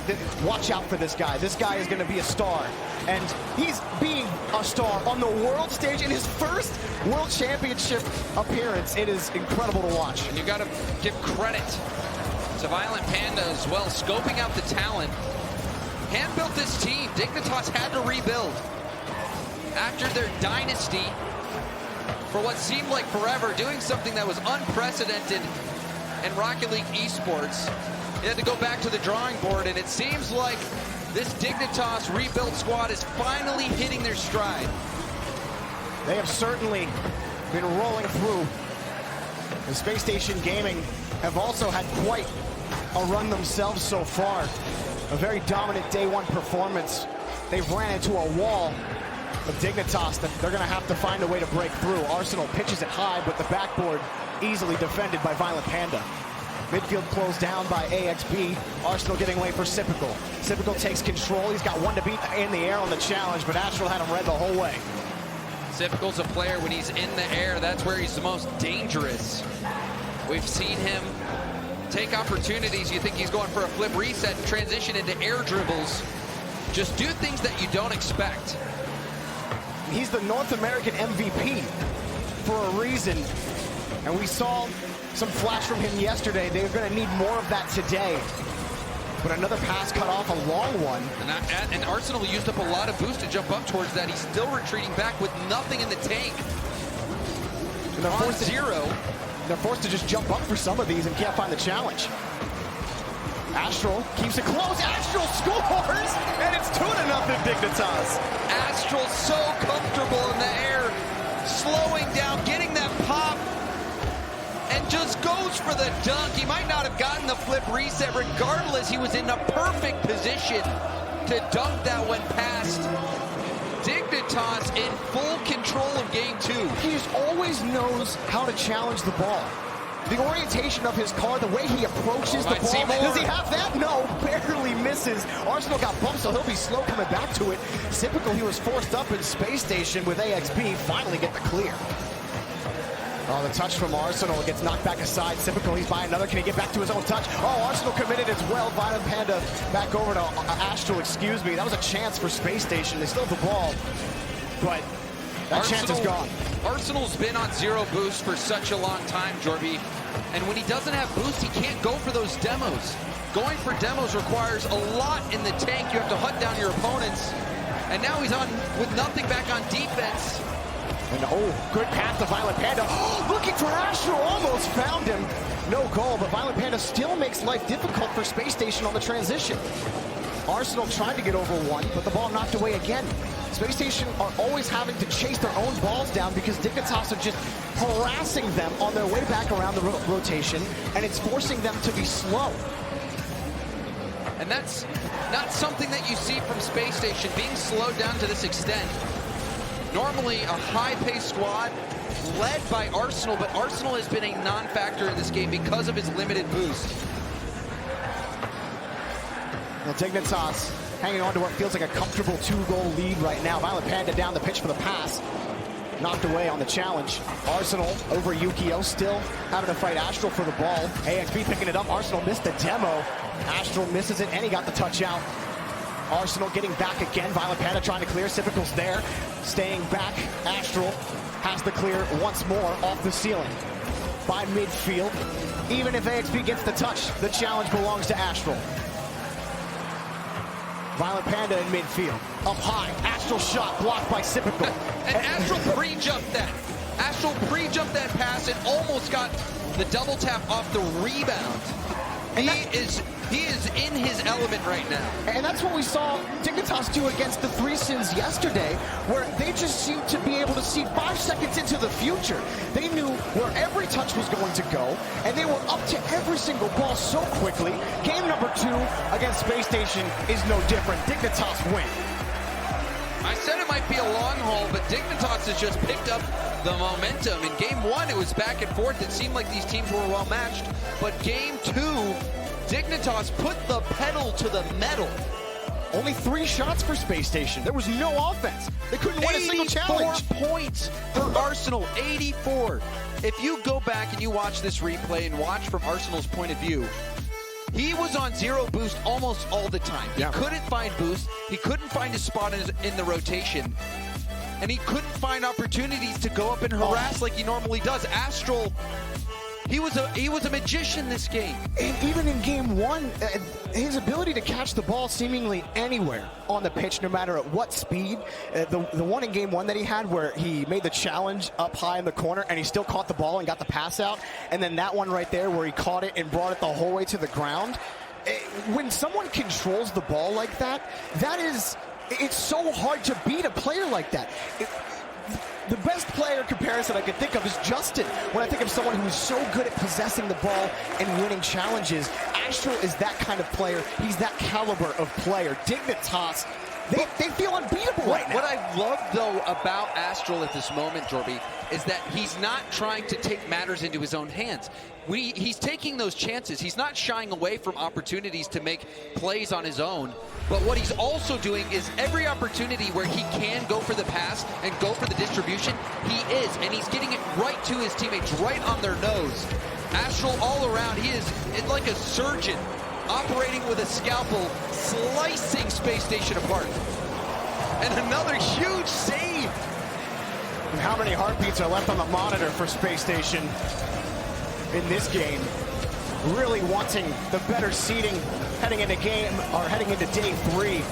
But Dignitas, they're just the better team on the pitch right now. Can Space Station find any kind of crack through Dignitas? There doesn't seem to be any right now. Arsenal again on 0 boost. He is the factor that's missing for Space Station.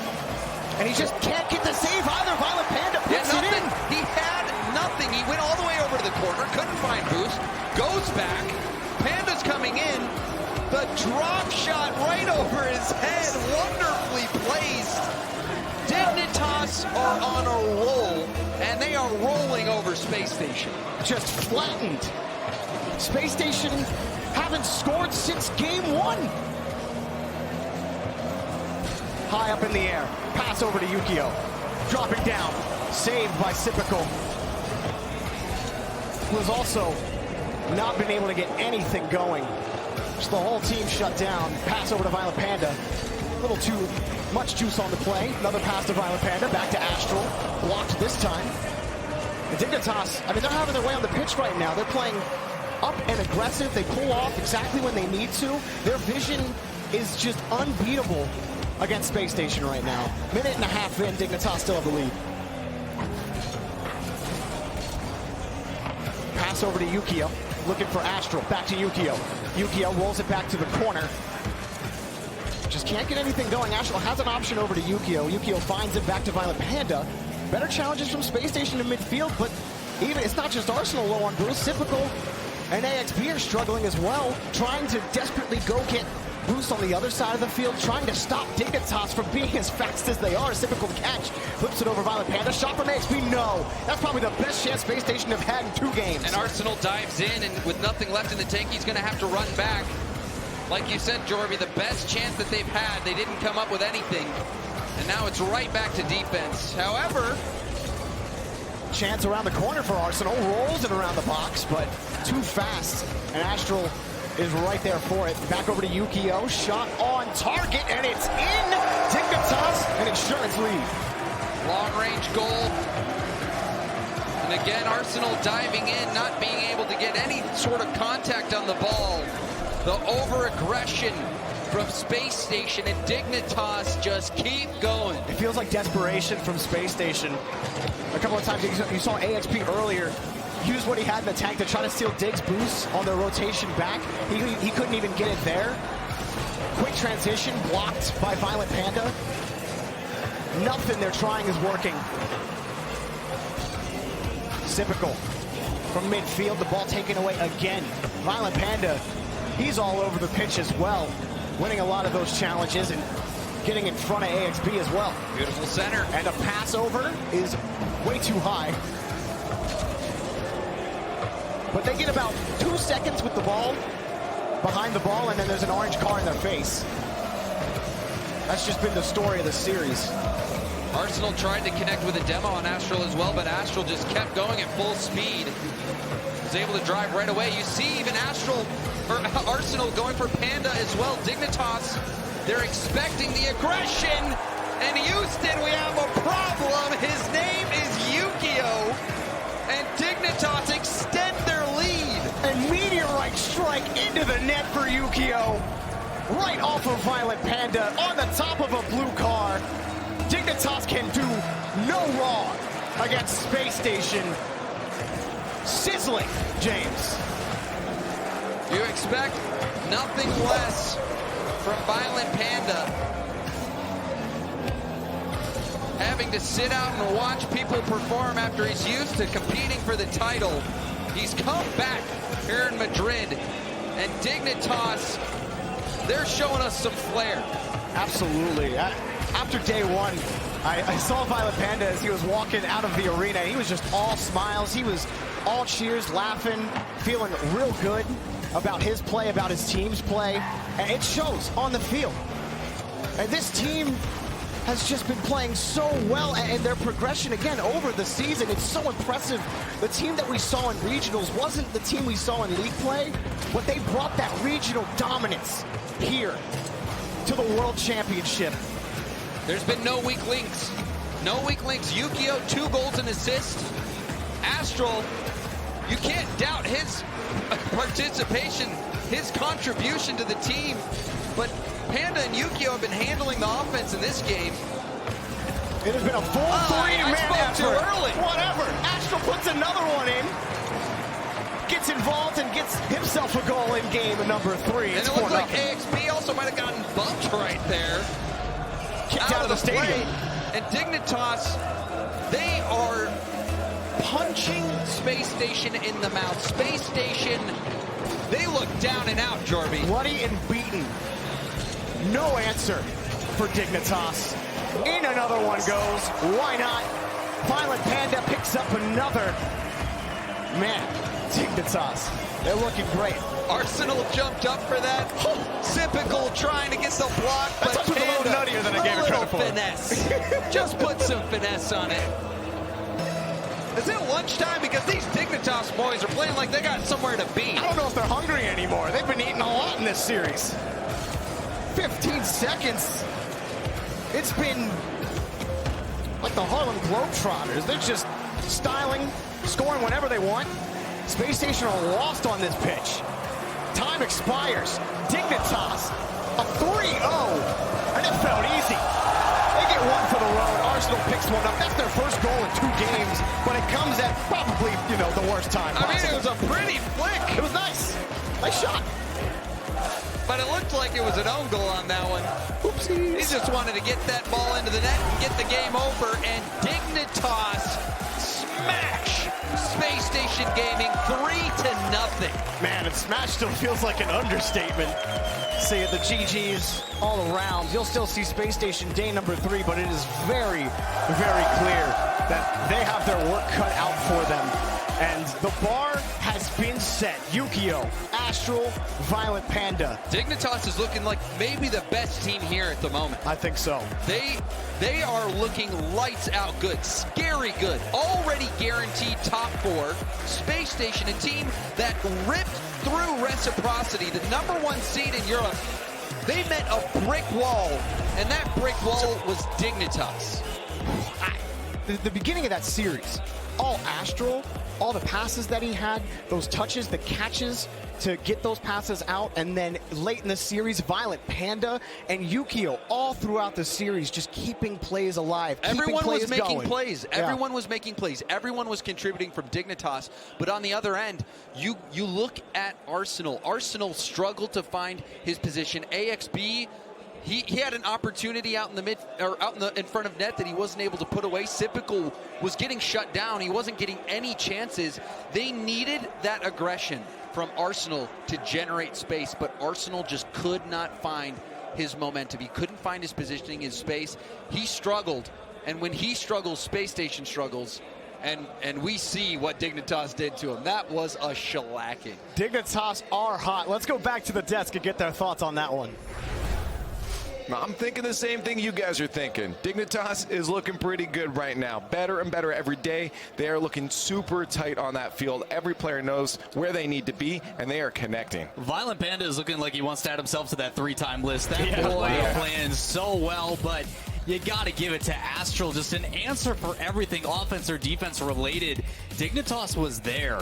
Man, I just felt bad for the Space Station corner boost because Dignitas was taking them every single time. There was so much space in the middle because Space Station couldn't react to anything because they never had boost. Exactly. They really did do an excellent job controlling all corner boosts, and that one got away from him in overtime. And at other times, Space Station had a couple opportunities to get a ball into the back of the net. They got the pass across, and if you watched how they played yesterday, you'd think they'd be ready for every single one of them. But when they had a couple of great opportunities to get the ball back and get themselves back in the game, they don't score, and then Astral does things like that to him. He got the flip reset, didn't use it so he could dunk on that shot. Astral is looking like he wants that MVP for World Championship. Yeah, everything about Dignitas is going right. Obviously, Space Station doing some good jobs. Like, their touches are to the corners. They are relieving that initial pressure, but for some reason, Dignitas has already taken that boost. They're sitting there waiting, and then they beat the player. Like, there was a pass that went from the middle of their net to the corner, and Sipical was like, okay, I'm going to go beat it there. But Yukio's already there. He dunks him. He plays it back mid, and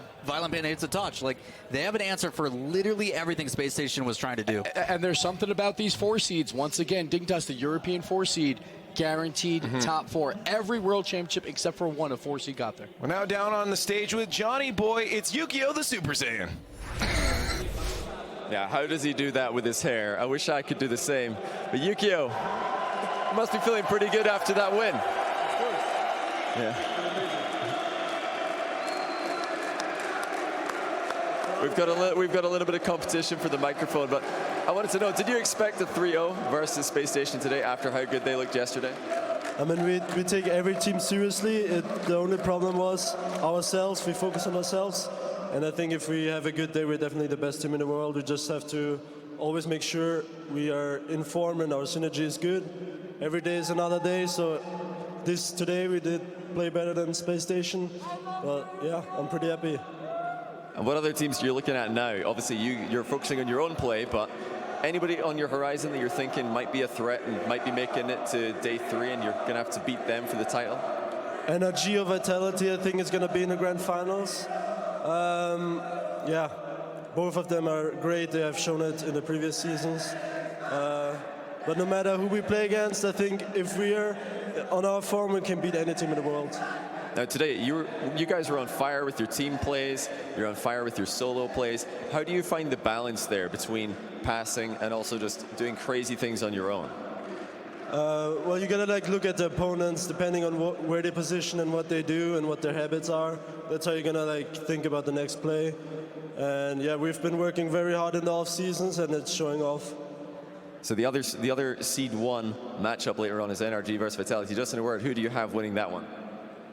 Oh, it's gonna be close. I think it's gonna be to Vitality. Ooh. Going for the EU brethren. Well, we'll be back after a very short break with Reciprocity and the Knights trying to get into day 3. But Yukio, thanks for talking to us. Congrats on the day 3 performance. We'll be right back after this short break.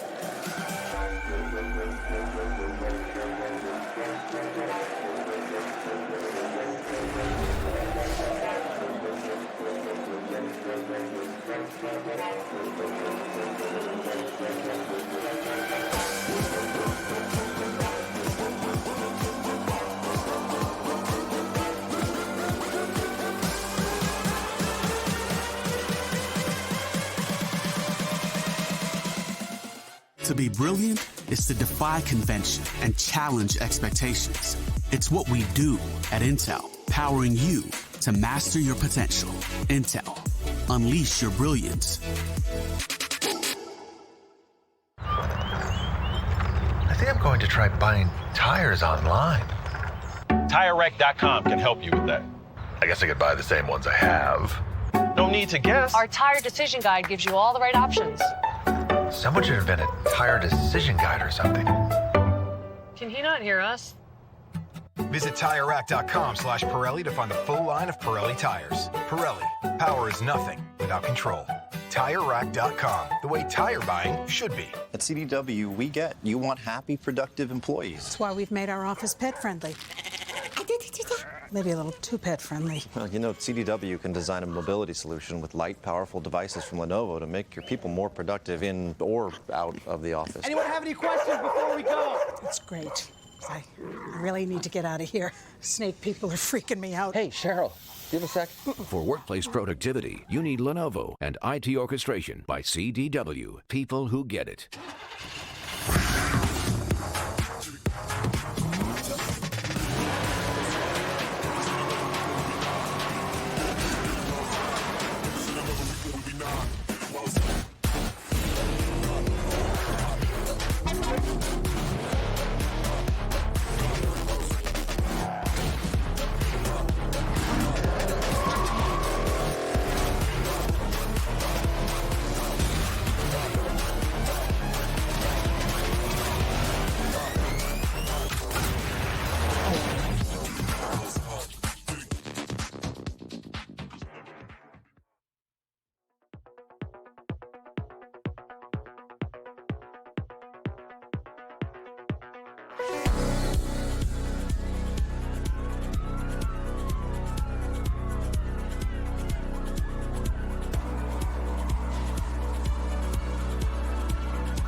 Shawsted is unique. He is the combination of, like, you look at him and you're like, you're not a lethal person in any way, shape, or form, but he's one of the best Rocket League players in the world. You see him, he has scored more winning goals than anybody else in the entirety of the RLCS this season. Shawsted is very good at reading the play in general. He's very good at net, reading shots. He's nuts at saving shots, and he reads the play very well. And I think that's what makes him really good. I would say that you can always rely on Shawsted to do amazing things. I think Shawsted has an ability to always have the best decision. If he has a dribble to make, he'll make it, and he'll do it good. You know, he can't take off a whole team by himself. Boot camping with Shawsted is quite funny because you know the guy starts at 1 p.m. ordering in, probably McDonald's. Then afternoon comes at 8 p.m. he'll order McDonald's again, and he has two choices between menus. It's either McChicken or Big Tasty Bacon, and that's the only thing he eats. And if he tries to vary it up, it might be a pizza with salami on it, and that's it. But the guy's a beast. Like, I don't know how he does it, but the man's a god.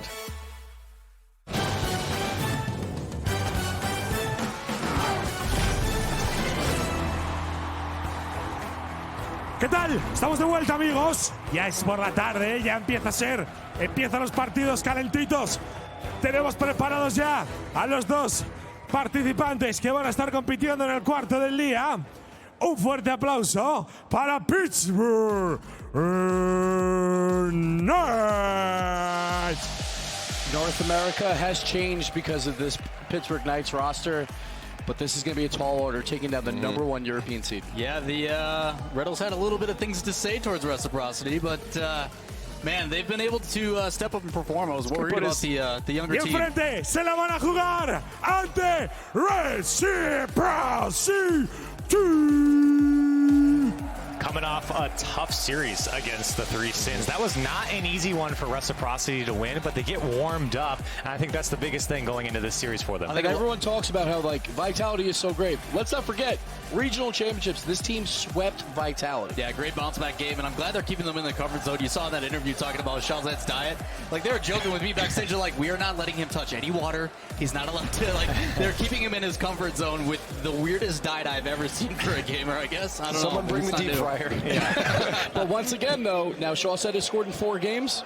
They have 4 wins. He hasn't scored in 4 games. They have 4 losses. It always comes down to Shawsted. So I'm just curious now, you know, what can Reddles and his team do to just put their money where their mouth is and shut down Reciprocity? How is this matchup going to go for the Pittsburgh Knights so they can continue that momentum forward? So I feel like Reddles has to be that front runner for Pittsburgh Knights. In that Game 3 versus Dignitas, I thought that was going to be a series changer where he played so well because he never has nerves, and that'll allow Mist and Gyro to get back into it. They obviously lost that series in 5, but Reddles will never feel that pressure.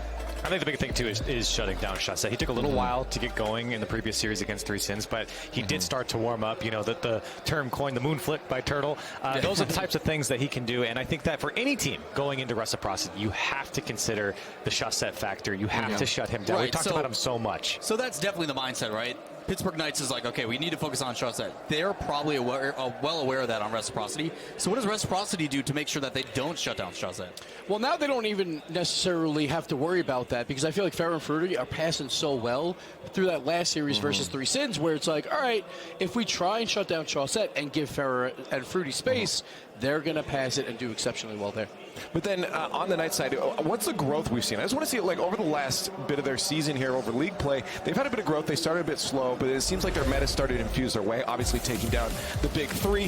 What is that like coming to this for the other teams now? You know, having that demo-heavy meta, is that going to continue to work against teams at Worlds here? Yeah, it was touched on very briefly, but I think it all starts with Gyro. He had a very rough start to the beginning of league play, but as he got those nerves out, he started performing more and more. He was their clutch guy for DreamHack, so his day 3 or his last game performance, the ability for him to step up huge is where I think it starts. But Civical on that early charge, the aggression, like, every player needs to play their position well, but with how well a lot of these other teams are playing, the ability to adapt is, I think, the strength that they're finally starting to develop. So Pittsburgh Knights, they convert. They were #1 in shooting percentage in all of North America, #1 in save percentage as well.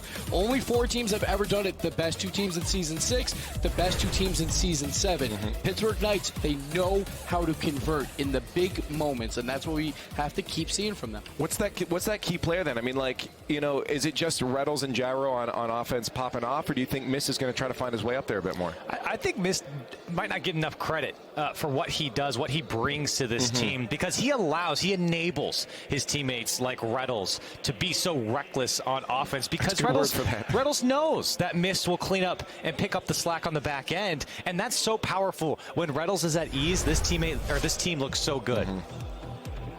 So here we see some stats where their offense was doing a lot of work, but they didn't shoot the ball a lot. They didn't have a lot of possession.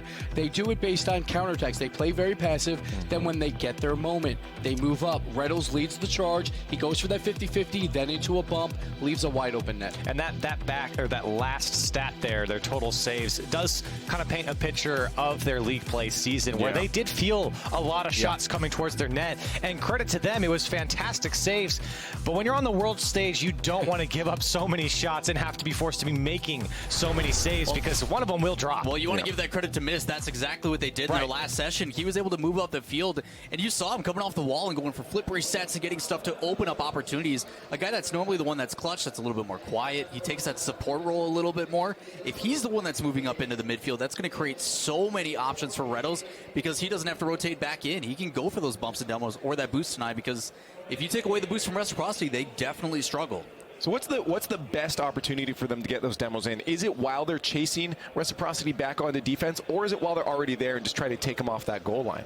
Like, it's going to be tough because we talk about Chaussette, one of the best defenders in the world, but he always does it with a rotation. He always comes off that back wall, just dives across the net, makes so many saves that way. So again, it's very difficult. We talked about this with Space Station. Arsenal was not going to get those opportunities to demo Chaussette. Now, Reciprocity didn't look that good on day one, so it didn't matter. Now, for Reciprocity, just looking back at their season, this is one of the strongest seasons we've seen them have. They've just progressively gotten better, I feel, every single season in league play, where they've just, you know, looked stronger and stronger. Is that simply due to Chaussette getting better, as a whole team and that backbone been getting better? I think it just has to do with the fact that they've stayed together. All these roster changes that are coming through, this new era, these new players coming through. You think of players like Astral and Atomic and Arsenal. These guys have stuck together. Every single thing, like you said, they've been slowly chipping away, and eventually they find themselves as the #1 seed. And you can't argue with the stats. Gibbs, you brought it up numerous times. The first seed from Europe always places in such a good spot. Yeah, they've made every grand finals except for season 1. So the European #1 seed, there is a big impact behind that. But once again, we go to the regional championships where Reciprocity got the revenge of Vitality. It was all Chaussette. We saw it was James and Jorby. We're just having fun, just talking about, well, where's Chaussette? Chaussette's there. Every single play for defense, Chaussette's there. And he's there every single time. That's why I think he's the best player in the world, because he does everything for this team. I think that's my favorite part about Chaussette. He is the most quiet, timid kid. You see him and you're like, okay, like Wave said in that interview, you know, you do not expect it, but he is lethal on the stage. You get such contrast in personality, but he even as a person is starting to kind of develop. You see him talking more to us, and I know it's intimidating. Like, being a French speaker, it is very difficult to make that transition, but he's breaking out of his shell both off-field as well as infield. One of the craziest things is he goes to DreamHack, he brings a new car into the meta. Yeah, that's true. No one else, no other pro except for Cooksey or maybe back with the Batmobile has brought a car into the meta. Well, let us know if you guys are also using the Fennec. You got to be. It's the best car right now. Online, on Twitter, at RL Esports, hashtag RLCS8, hashtag live the moment. Pittsburgh Knights versus Reciprocity. Someone's going home and someone's going to day 3. Who's it going to be? We find out now. Thank you, Leaf. Who is it going to be? Both of these teams are high-powered offenses. Reciprocity and the Pittsburgh Knights. Reciprocity have been here time and again. This is the Knights' first time at a chance for day 3 at the World Championship. Yeah, a lot of a very experienced team in Reciprocity going up against these rookies, the Knights. And just talking about Chaussette bringing a new car into the meta, he converted me. I am a Fennec main now. Wow. I am a Fennec main because it kind of looks like a miniature Merc. Of course. But Chaussette, he is such a monster. Like Gibbs said, bringing that car into the meta with the championship at Valencia, he was just out of this world. He was so good.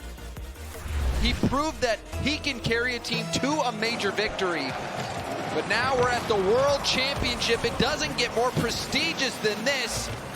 And Reciprocity will need to get the win here if they hope to have a crack at the title. Reciprocity did not have an easy match earlier today against the Three Sins, who gave them quite a bout.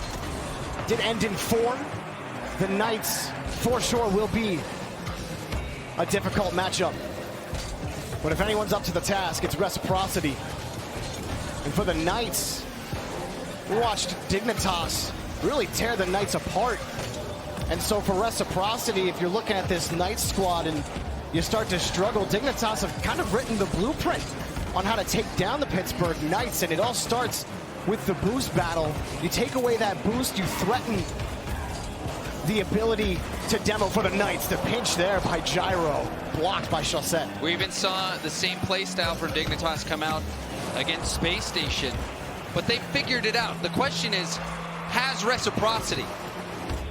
Space Station, they already took down Reciprocity, and if that's any indicator, maybe the Knights will find success against this team. But early on, Fruity is the first one to strike. Beautiful play by Fruity. First that tee down from Farah. Fruity waits for that touch to come around and then flicks it right over Gyro. Beautifully placed by Fruity. First touch control. Wonderfully done. That's exactly how you want to start if you're Reciprocity. And for Fruity to make that first play off that pass from Farah. Fruity had some great moments in their previous series against the Three Sins. You think about that double tap off the crossbar that bounced down, and he still read it. Chaussette hasn't been needed to carry as much as he has in the past. And Fruity making an early mark. Now Farah getting his chance. Gyro getting right behind it. Missed. Wants to keep it going. Ooh, Gyro can't find the touch. That's something that has killed the Knights several times. Gyro, key mistouches in key moments. It is early in game 1 this time, but it's definitely something to keep your eye on. We just saw an opportunity for Chaussette as well. Double commit from the Knights. Reynolds is trying to get back. He just gets back to the ball in time. He's still going to handle this from the corner. Waits for it slow. Plays it in front of the box with the little space that he has. Had to hop over Chaussette for the ball. Missed another pass, but too long, and Farah cuts it off. Farah from the corner. Good the bump in front. Farah almost muscles his way through and missed. Gets the ball out of harm's way. Another end, and now Reynolds sees Gyro, but that's shut down by Fruity. But we see the aggression from Fruity. He is the player. Him and Farah, they love to get aggressive and go for the bumps. Now Chaussette trying to make some solo plays happen. He missed a shot earlier, so Chaussette, the question is, can he step up? The ground pinch from Mist. Well, Corelli said it on the desk. Mist doesn't get enough credit. Well, how about give him some credit here with this pinch right into the net. Beautifully placed by Mist.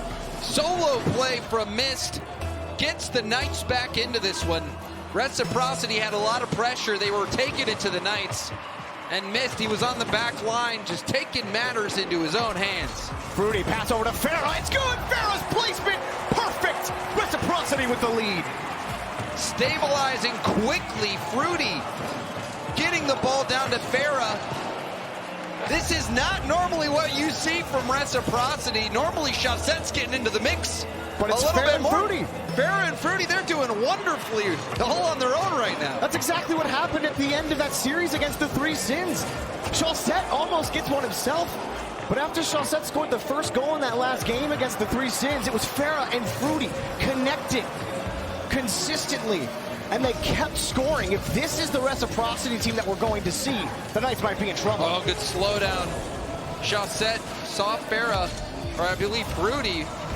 Someone was in net going for that bump. Reynolds just getting that touch as it gets sent out of the stadium. Pass over to Farah from Chaussette. Mist is right in front, but you feel the desperation there from Gyro on that double commit. And you love the vision as well. Chaussette could have boomed that downfield, but he knew Farah was over there. Also gets a quality block. Oh, also making Reynolds wait, but Reynolds was able to get back to the ball. Missed back over to Reynolds. Knights finding a little bit of possession. Devo opens Gyro's goal, and the Knights tie the game. This is the Knights we were waiting for. Reynolds gets the touch, leaves the ball, goes straight for Farah, and Gyro through the smoke screen can poke that one in. Reynolds, as soon as he gets that first touch, he didn't even care about the ball. No. He was going straight for the final defender. And Gyro's positioning said it all. Gyro was just inching forward, and he knew he didn't have a chance at it unless that demo happened. And he had all the faith in the world that Reynolds was going to get it. But here's Fruity, and it just misses. Almost finding that goal. Chaussette, he's by 2, but missed getting back in front. Gyro trying to stop Reciprocity's offense, and a great challenge win from Reynolds.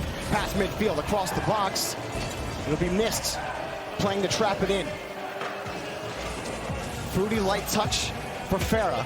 Farah still slowing it down, flips it over 1. Reynolds can't get there, will have to be missed again.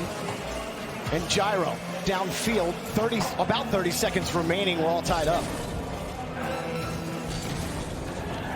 Another boomer. Light touch there from Reynolds. Chaussette, another catch. Reciprocity keep trying to control this ball out. It's been working for them. It's really stinted any kind of consistent pressure the Knights have tried to put on. Gyro back over to Reynolds, blocked by Chaussette, still in danger. Up high was missed, but he can't get the ball away from Fruity. Gyro again pitches this high. It's Chaussette's ball. Downfield for Fruity. Blocked by Reynolds, but they need another touch. Gyro just gets there. Chaussette was pressing. Another touch from Reynolds. Back down. We got overtime in game 1. Close game, Reciprocity. They've been doing well to get to the ball quickly and contest the challenges. The Knights, however, you can never take your eye off Reynolds. Going for those demos. Or Gyro. Gyro as well. Or Mist.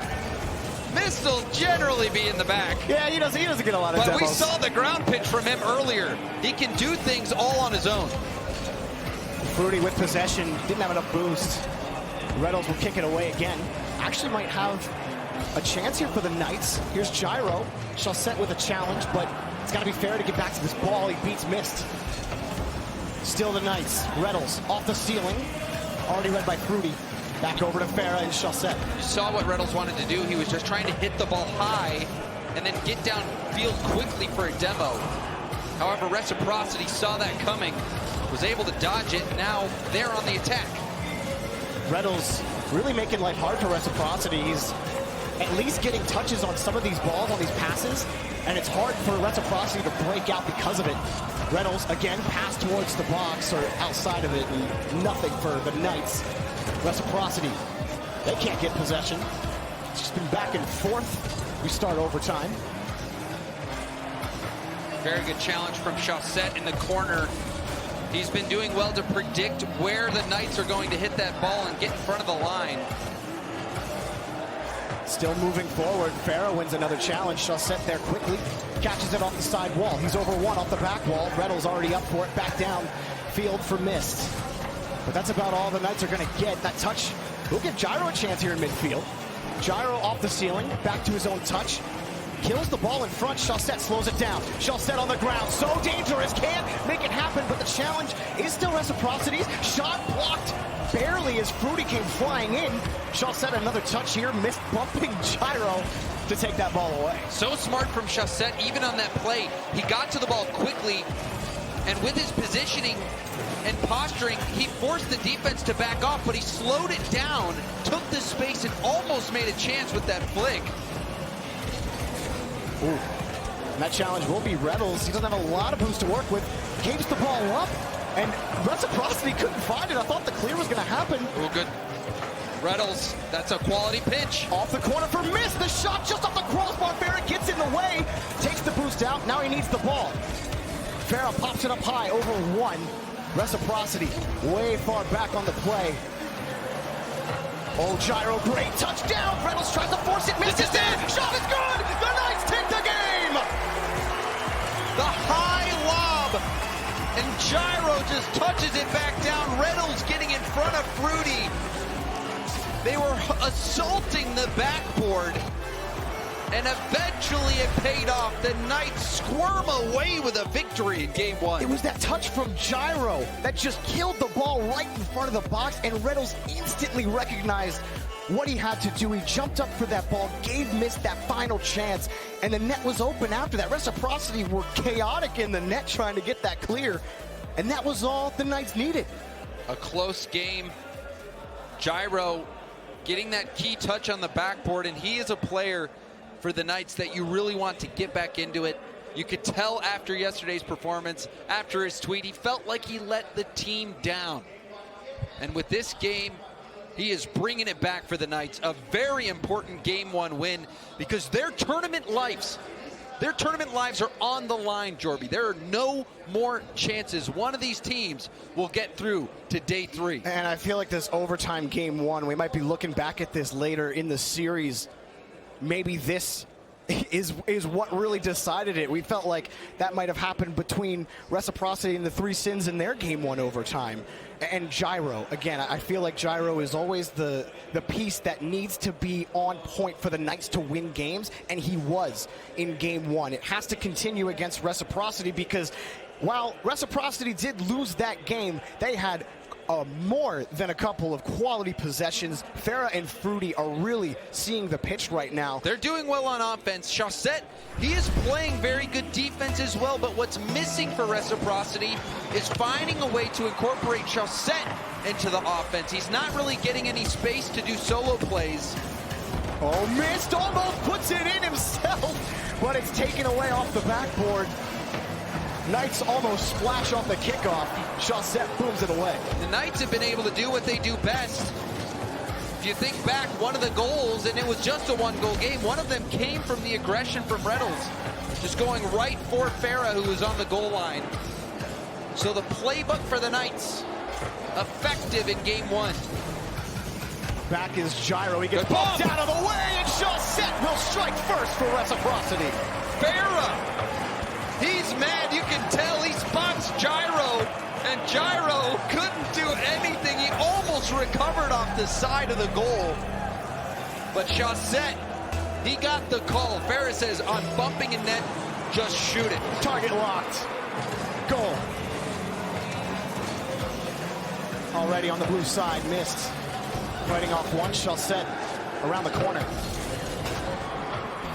Farah teeing it down to buy a little bit of time, but no more time is added. Reynolds is touched back out to the corner. Gyro right in front as well. Back high, Mist waiting for Chaussette on the dribble, wins the challenge. But that's Fruity's ball. Back over to Farah. See how Mist deals with this. Just trying to find the clear out to the side. Couldn't get anything. Chaussette another catch. Wins one challenge.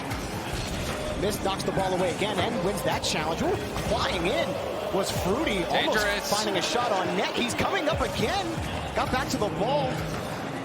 Farah off the corner. Chaussette again around the corner. Just couldn't keep the ball moving towards the box. Reciprocity struggling to find more headway. Another touch from Mist. Back to Gyro. He scores! And Pittsburgh Knights tie game. The backboard, that is the home of Gyro. He can pass from it, but he can also shoot. That one going crossbar down. An absolutely nutty goal from Gyro. Just bombed it in. Chaussette off the kickoff. That one blocked. Mist right in front as well. Reynolds kicks it up high against the ceiling. Mist again. Mist has been starting to get really aggressive on the offensive half of the field. And he has another clear off the backboard for the Knights. And again, it's Reynolds in midfield. It's hard for Reciprocity to keep possession down the pitch. Chaussette wins this challenge. Gyro is there on the backboard again. Both Mist and Reynolds moving up quickly. Mist, his shot is off the crossbar and in, and the Knights have the lead. Mist, he feeds Gyro. Now Gyro returns the favor, lobbing it up. Mist just launching that one. Another crossbar down goal. That poor crossbar getting abused by the Knights. And this is for day 3 of the World Championship. The Pittsburgh Knights, coming into this season, take down the former Big Three. to get to the World Championship. They dismantled them. And now here on the world stage, against the #1 seed from Europe, they prove they belong. But it's still a long series, and Reciprocity are a tough match.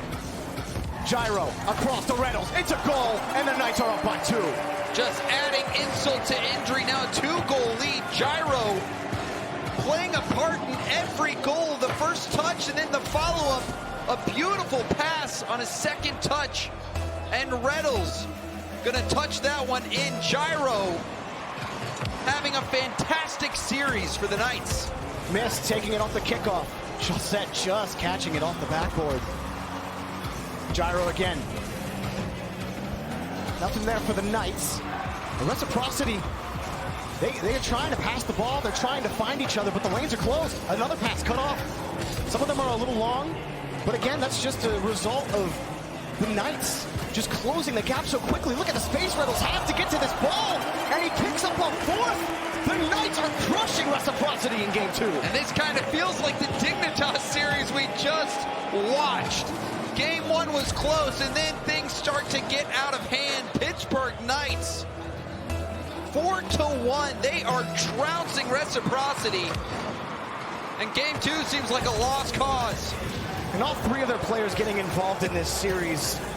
Missed Gyro and Reynolds clicking like a well-oiled machine. And Gyro especially, it's just when he is playing well, it feels like the Knights are not unbeatable. You get Reynolds' consistency. Miss, all reliable on the backboard. And on offense as well this game, getting that goal off the pass from Gyro, he's getting involved in the offense more than you usually see him. And it's just given them this 4-goal lead. And even there, trying to create half chances for Reynolds was Gyro. He gets thrown down the pitch. But there's just no space for Reciprocity right now. A minute left, down by 3. They might be looking towards game 3 at this point. There is still some time left. Good pickup from Farah. Farah around the corner trying to fight. Missed for the ball. Reynolds picks it up as well. And the Knights clear away another ball. Chaussette still chasing this down from the corner. Slows it down in front of the box. Chaussette, he tried to do it himself. He had an option, had an opportunity to pass it, and he couldn't make the shot happen himself.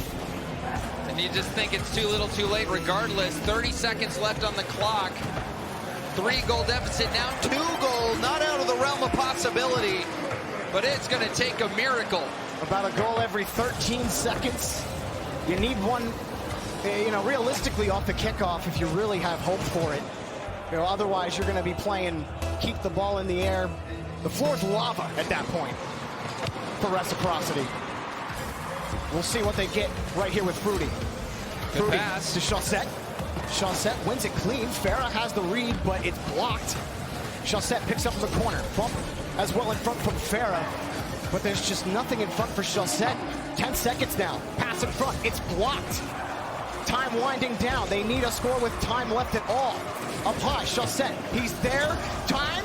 No, that's good. The Knights are 1 game away from day 3.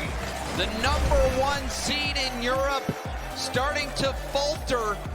Now down 0-2. They'll have to reverse sweep to get in. You can see Reynolds' dad cheering him on from the crowd. And it seems likely that the Knights will make day 3. They look so good right now. James, you said it earlier. That game felt like Dignitas in the last series. The Knights, just the utter dominance by the Knights.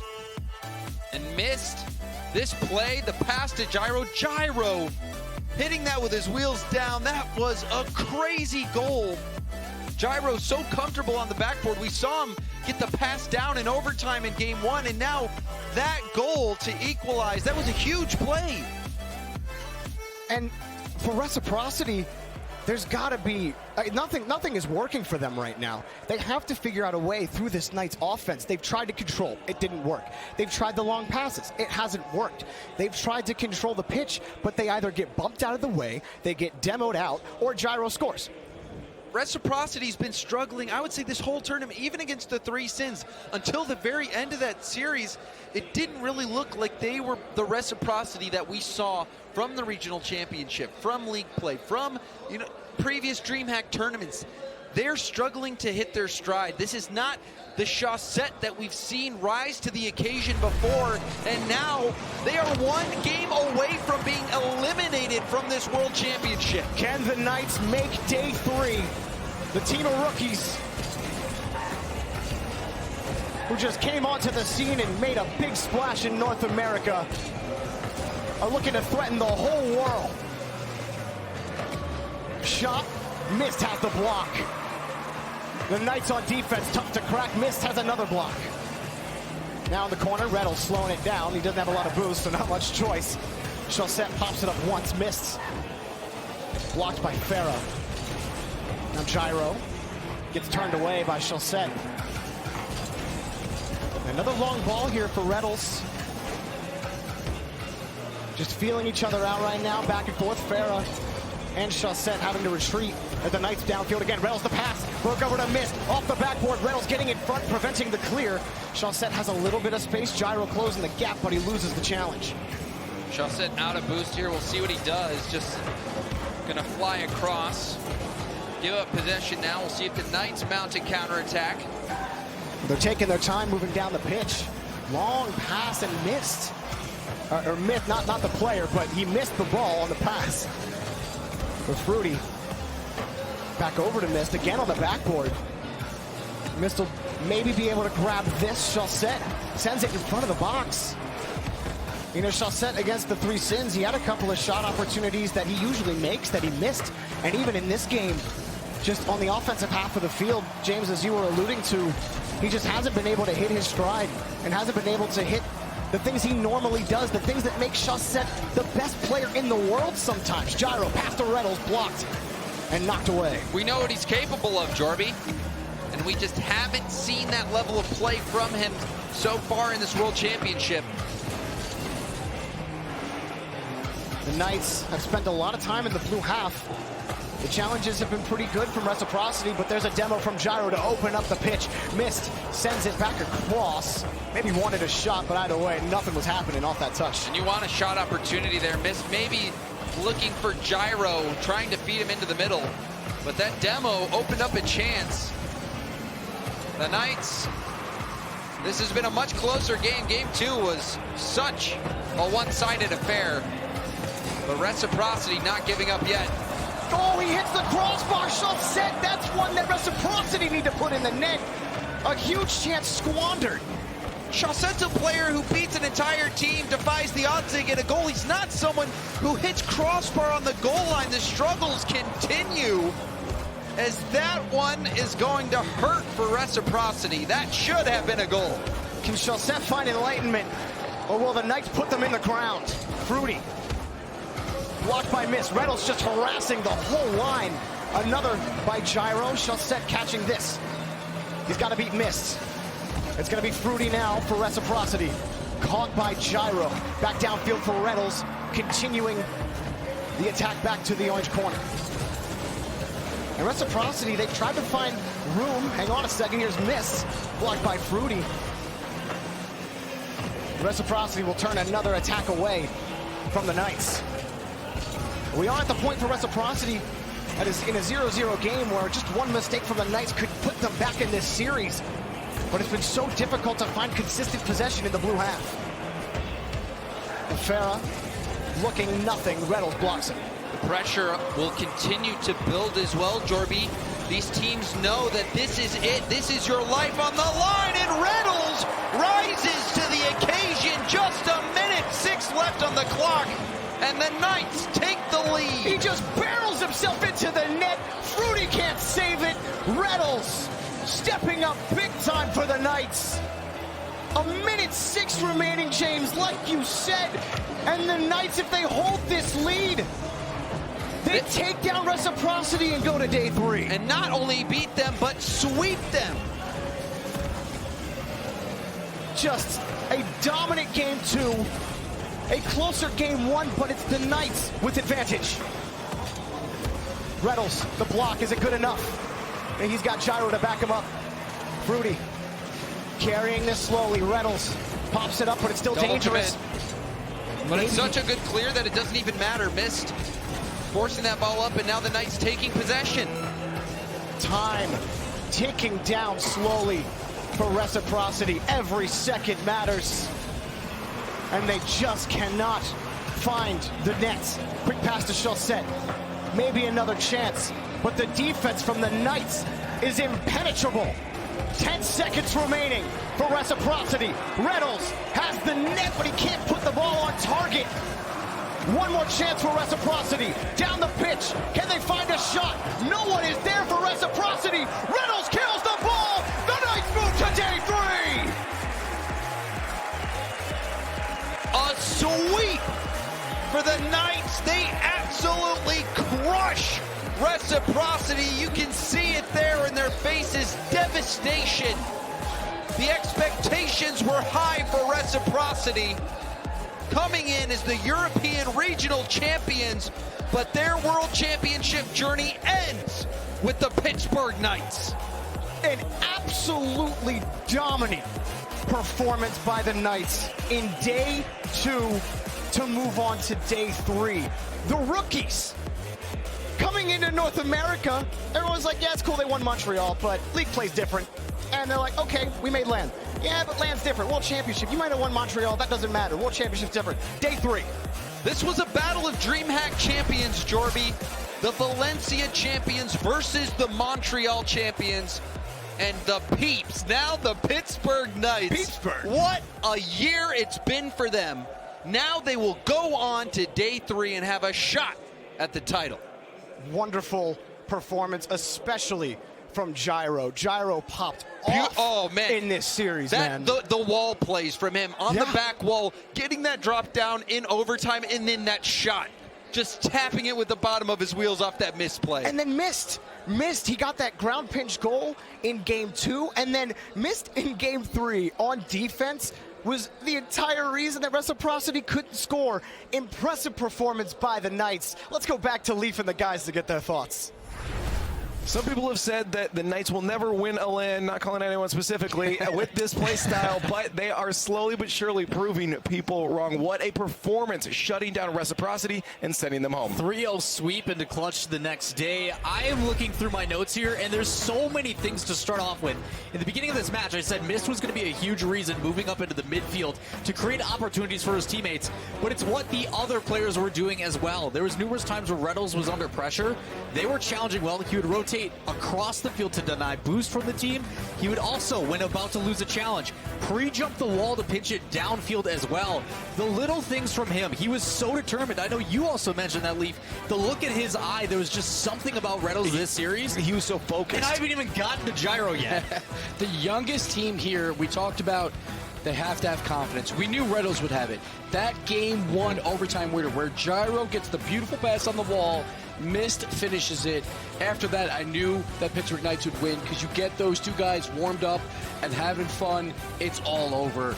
And Reciprocity, they couldn't put the ball in the back of the net. Chaussette wasn't shooting well. He finally scored a goal. Plus, they lost a game. But at the end of the day, Pittsburgh Knights, to come out with a statement here. And you know, you talked about a big miss there from Chaussette as well. So for Reciprocity, absolutely gutted here against the Pittsburgh Knights. But on the other side for the Knights, big win. Yeah, but we have the Mechanical Monster down on stage right now with Johnny Boy for an interview. Thank you very much. I am indeed joined by Gyro from the Pittsburgh Knights, who just made day 3 of the competition.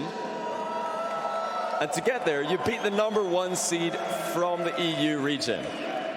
So did you think you were going to get such an easy win here today? Did you realize your guys were going to pop off this hard? I mean, we were, after our loss to Dignitas, we were just like, we just gave them all their goals. We didn't really fight for it. We were just kind of like first series, like jitters. And coming into it, especially with a warm-up against Havoc, I think we like knew that we were going to play better this time around. And you did mention that series versus Dignitas. Violent Panda had some words to say about you guys in that series. He said that as long as you can handle their bumps, there really isn't much else to do. So what do you have to say to Violent Panda, and what do you have to say about that comment? I think he's kind of wrong, but like, I heard him also say like, if I'm popping off, we win. But I think he forgot to mention if Miss pops off, we also win. So since Mist popped off, I think that's what led us to the win here. Yeah, definitely a big help. But another big help for you guys, I'm sure, is the huge support that you've got. All the families coming along. Tell me, what's that like to have all these guys coming along and shouting for you guys every game you play? It's amazing. Like, I don't know what we would do without the crowd and our parents coming out all the time. Like, it just makes me want to win it more for them, to be honest. And who are you looking forward to playing tomorrow if you had to choose? Who do you really want to go up against? Probably Vitality. I want to prove Scrub wrong. Well, that's definitely a matchup that I would love to see. But we'll be right back after this short break with another one that's getting set up right behind us as we speak.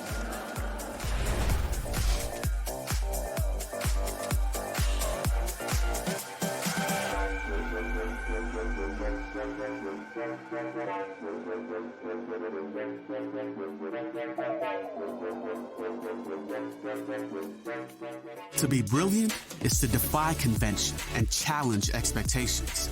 It's what we do at Intel, powering you to master your potential. Intel, unleash your brilliance. What if they sold tires online? We do. We're TireRack.com. They could offer lots of tires and help you find the right tire. It's called the Tire Decision Guide. Oh, and they could ship them to a nearby mechanic. We shipped over 7,000 independent recommended installers. This is an amazing idea. Sorry. Visit TireRack.com/Pirelli to find the full line of Pirelli tires. Pirelli, power is nothing without control. TireRack.com, the way tire buying should be. At CDW, we get you want happy, productive employees. That's why we've made our office pet-friendly. Maybe a little too pet-friendly. Well, you know, CDW can design a mobility solution with light, powerful devices from Lenovo to make your people more productive in or out of the office. Anyone have any questions before we go? It's great. I really need to get out of here. Snake people are freaking me out. Hey, Cheryl, give a sec. For workplace productivity, you need Lenovo and IT orchestration by CDW. People who get it. 誰もが旅をする。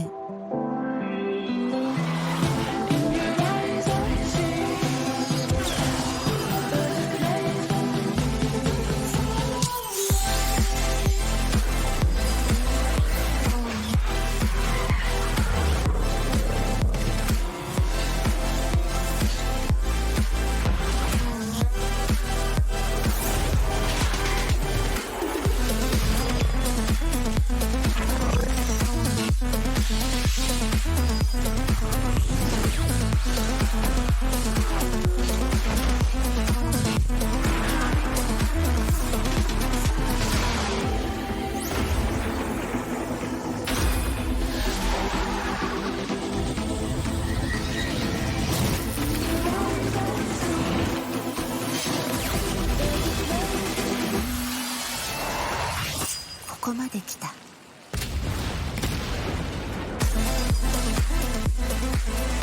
たはどこまで行く？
I'm Hoxer. I'm Ajax. And I'm Rodiz, and we play for E United. This season in RLCS was exciting, to say the least. We started off poorly, and then we were able to bring it back. And we beat Cloud9, beat Ghost, and it just felt really good. Coming into the season as the team that everyone thought was coming last place means a lot to be here. Proud of these guys.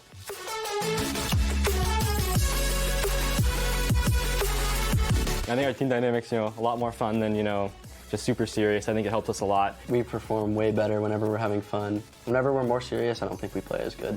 I think even coming into this as underdogs, I think we still have a chance of winning. We're not just here to have fun and come in last place. We're trying to win here. Rival Series Straight the Worlds is a great experience. It's just crazy, speechless. To compete in Madrid, playing Rocket League, after I spent so much time grinding Rocket League, means the world to me. Yeah, I couldn't really be more thankful for these two dudes I've been with. Really great teammates. Been through a lot this season. Success for us at Worlds is just being together as a team and seeing how far we could get and accomplish as a squad together, having fun at the same time. I couldn't ask for a better opportunity.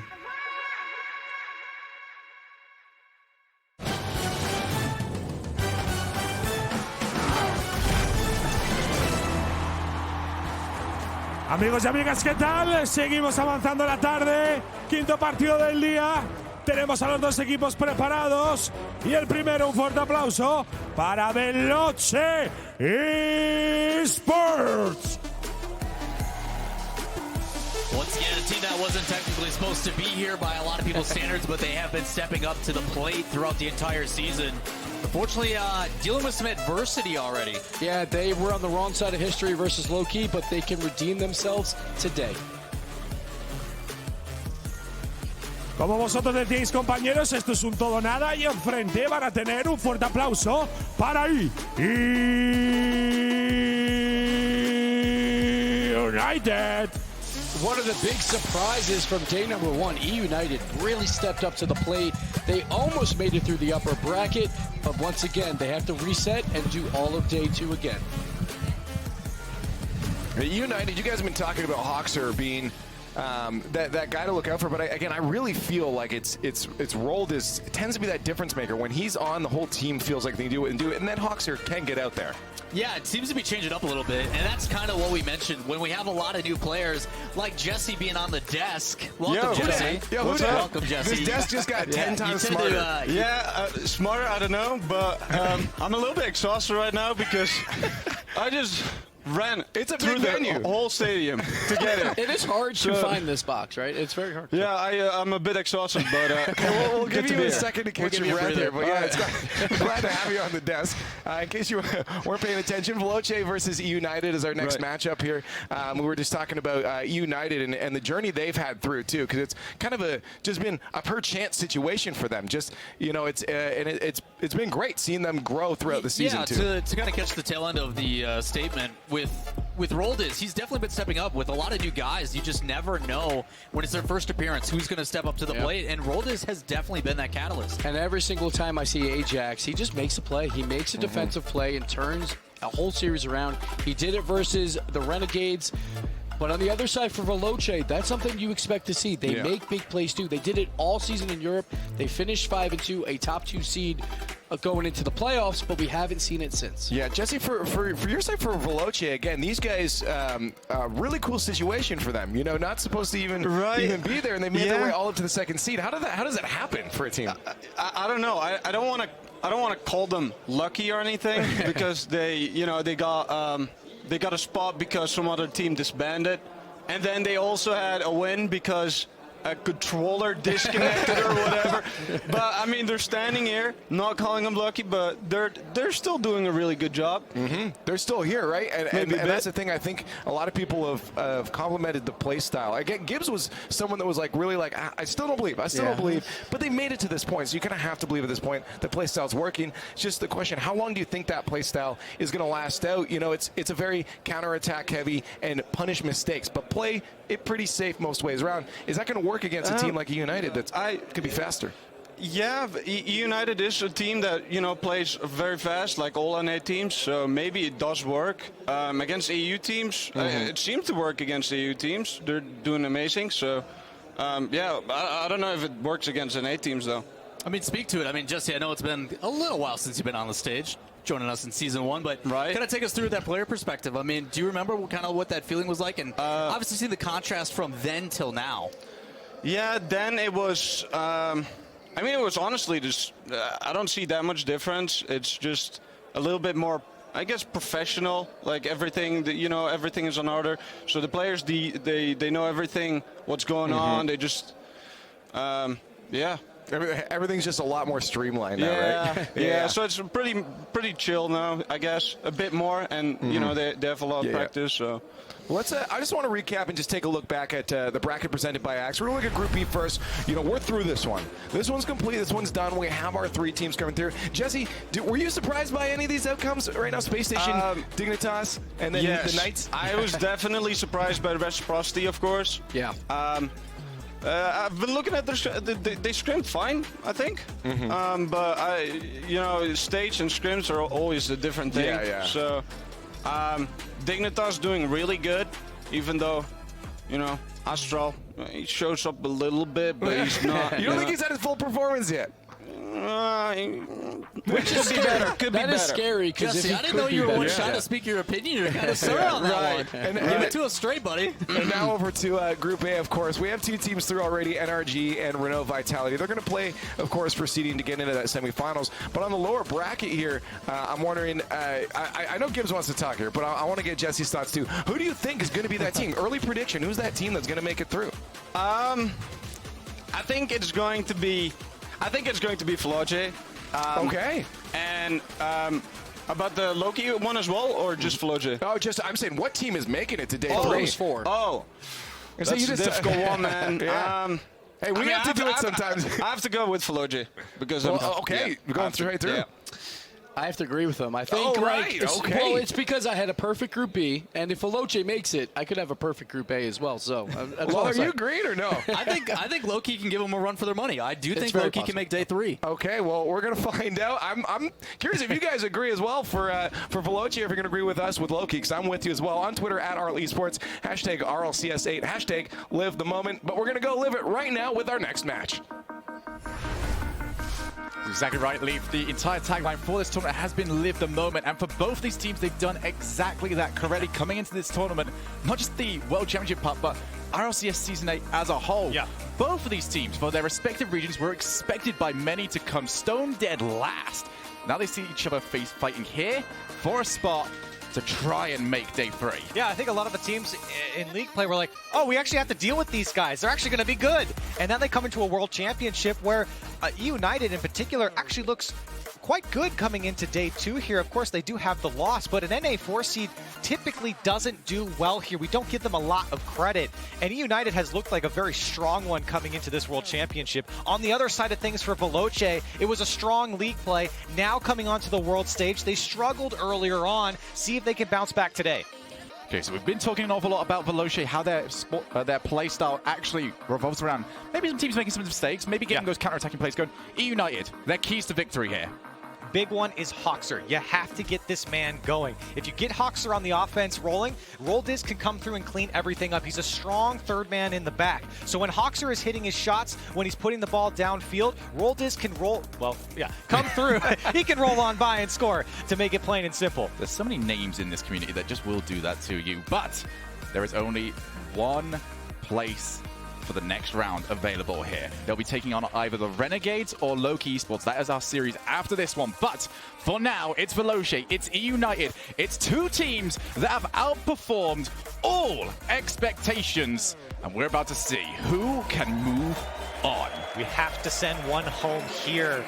And they've made a lot of fans throughout the season. And here in day 1, rolling into day 2, see if who goes home and who stays alive. But we're going to kick ourselves off here. Freaky putting the ball down to the other side of the field. Going to be very interesting to see how both these teams do perform here.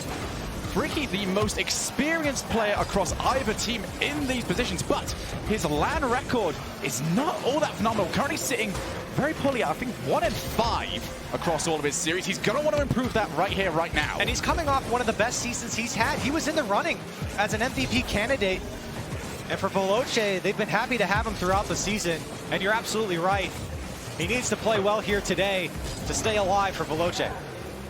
Be bouncing all around EU United's defensive end, but solid clear, and Flames also missed. It's going to give an opportunity for EU United to try and turn the tables, push themselves forward a little bit more. Although both teams right now almost seem just a little bit scared to try and take the ball under their own control. A lot of nerves currently on the DFH Stadium.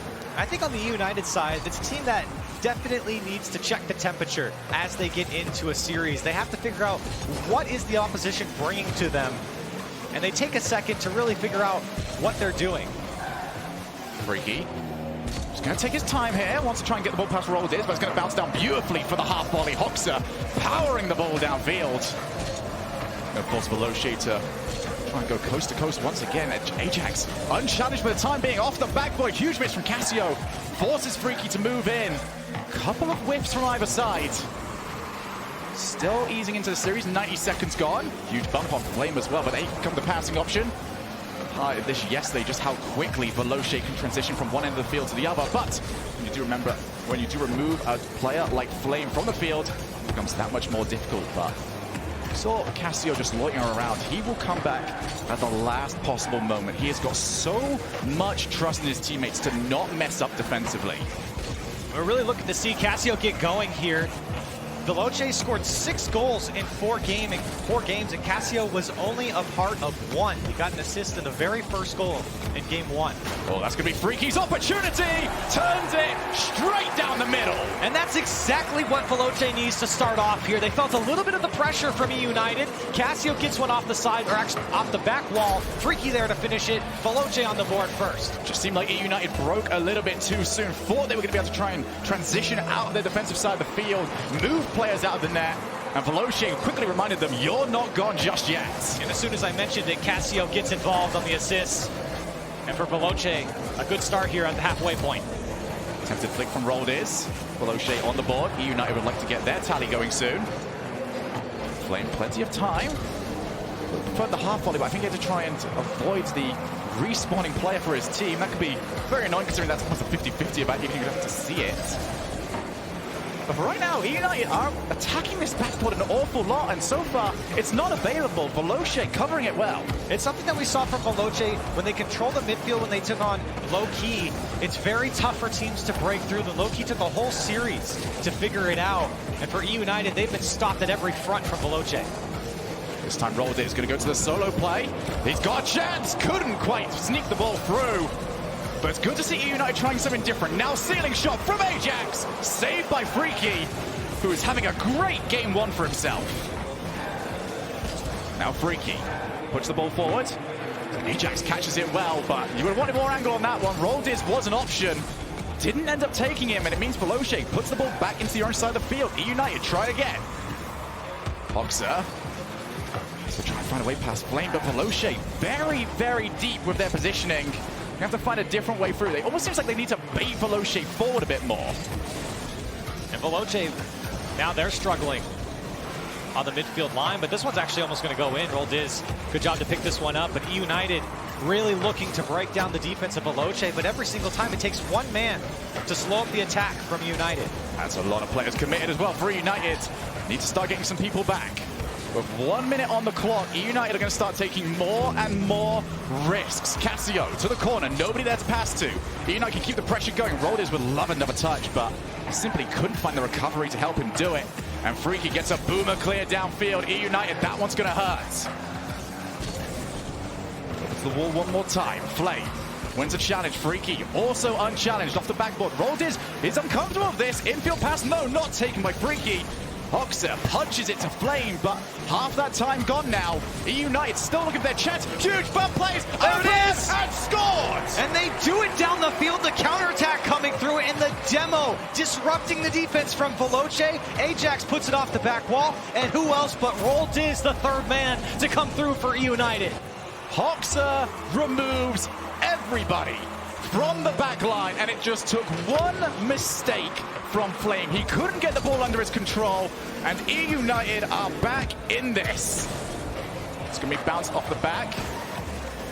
In the regular season, Veloce only lost 1 game that they took the first goal in. Is it about to happen to them again?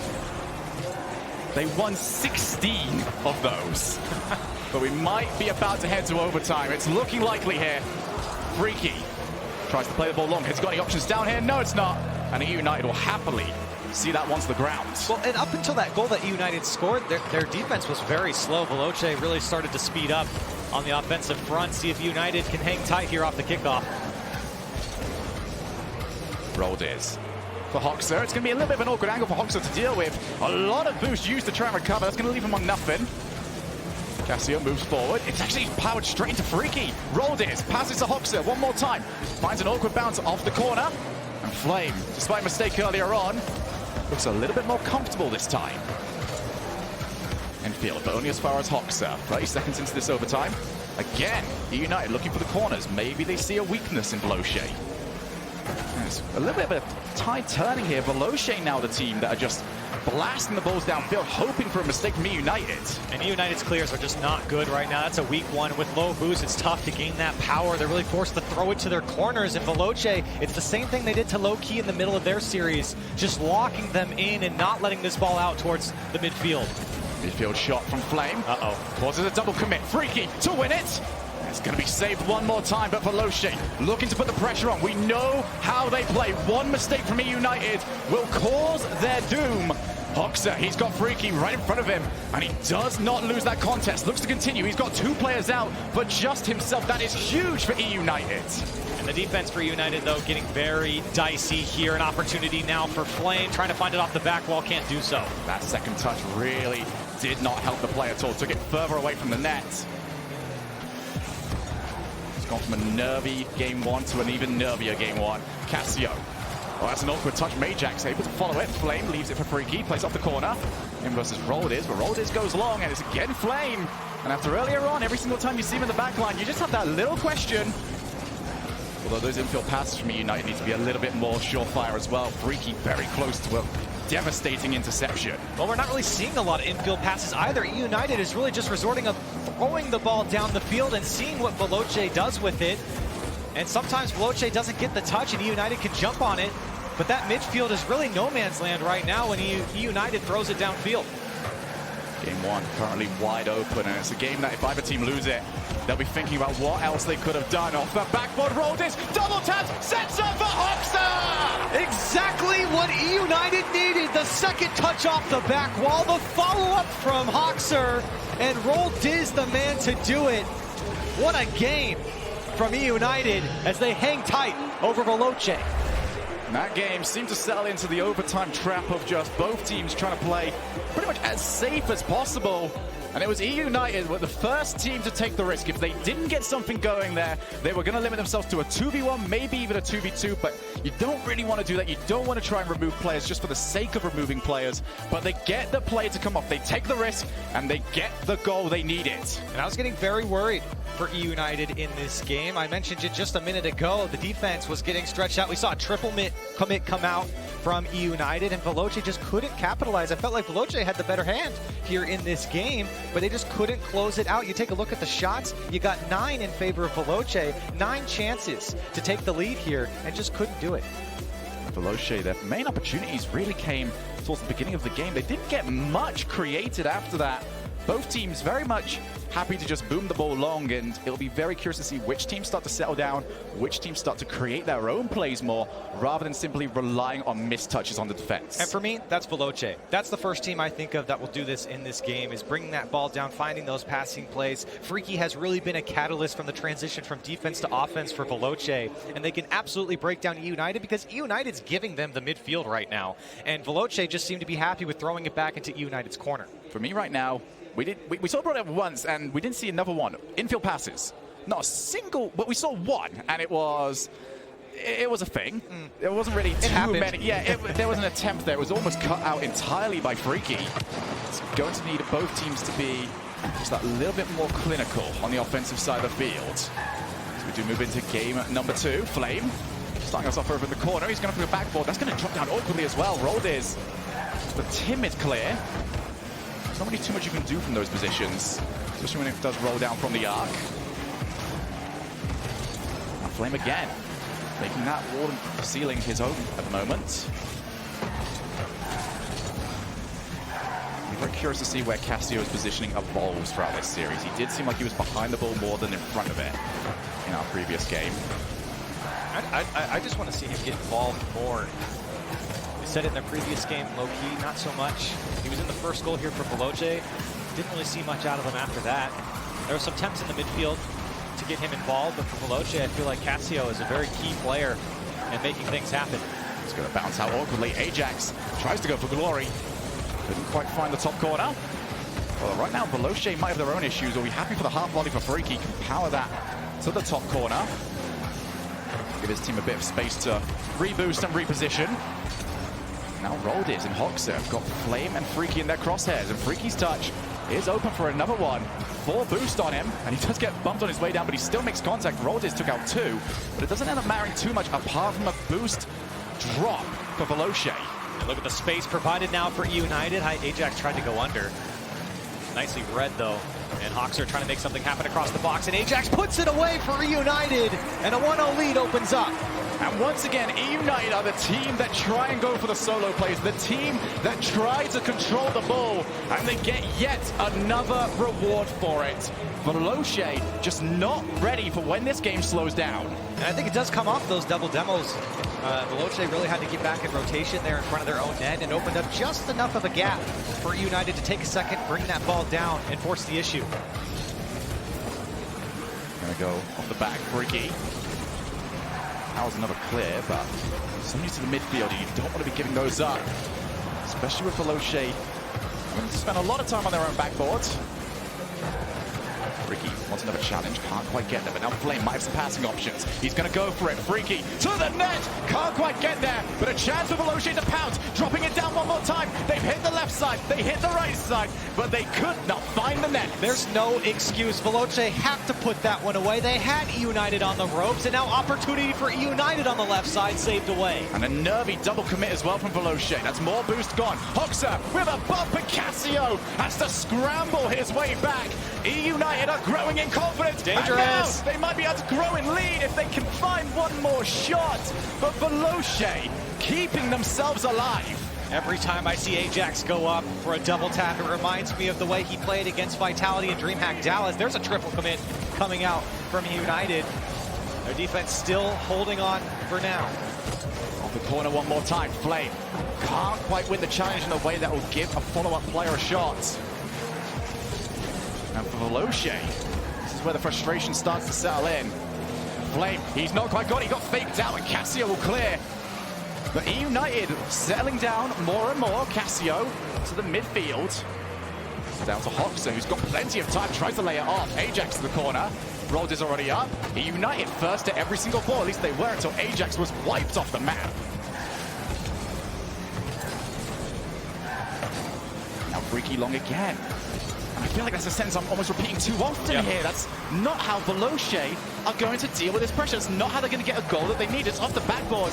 Cassio's got bumped. No one from United really believed in it. And Flame will take the ball away. 80 seconds left on the clock.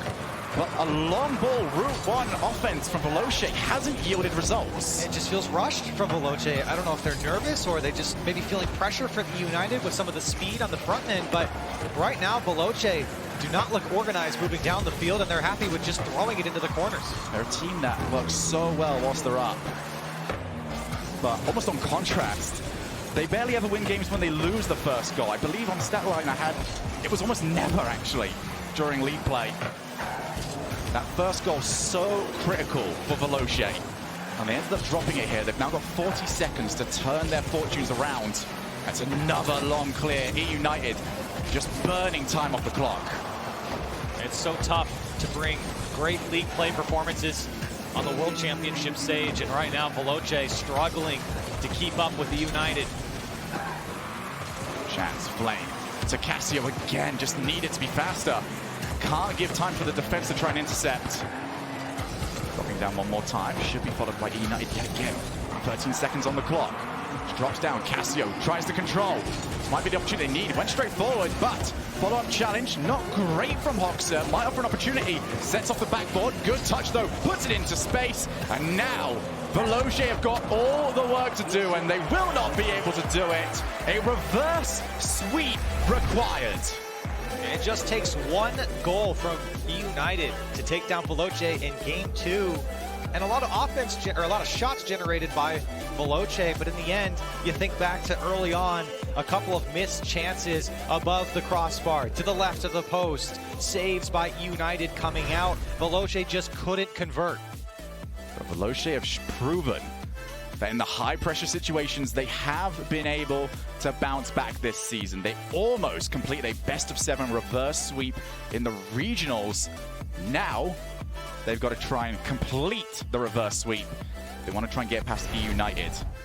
We said it a couple times. Notoriously, NA4 seeds not so well, or have not done so well in the World Championship stage. The last 2 seasons have really been good for them, but for Veloce, very poor start to this series.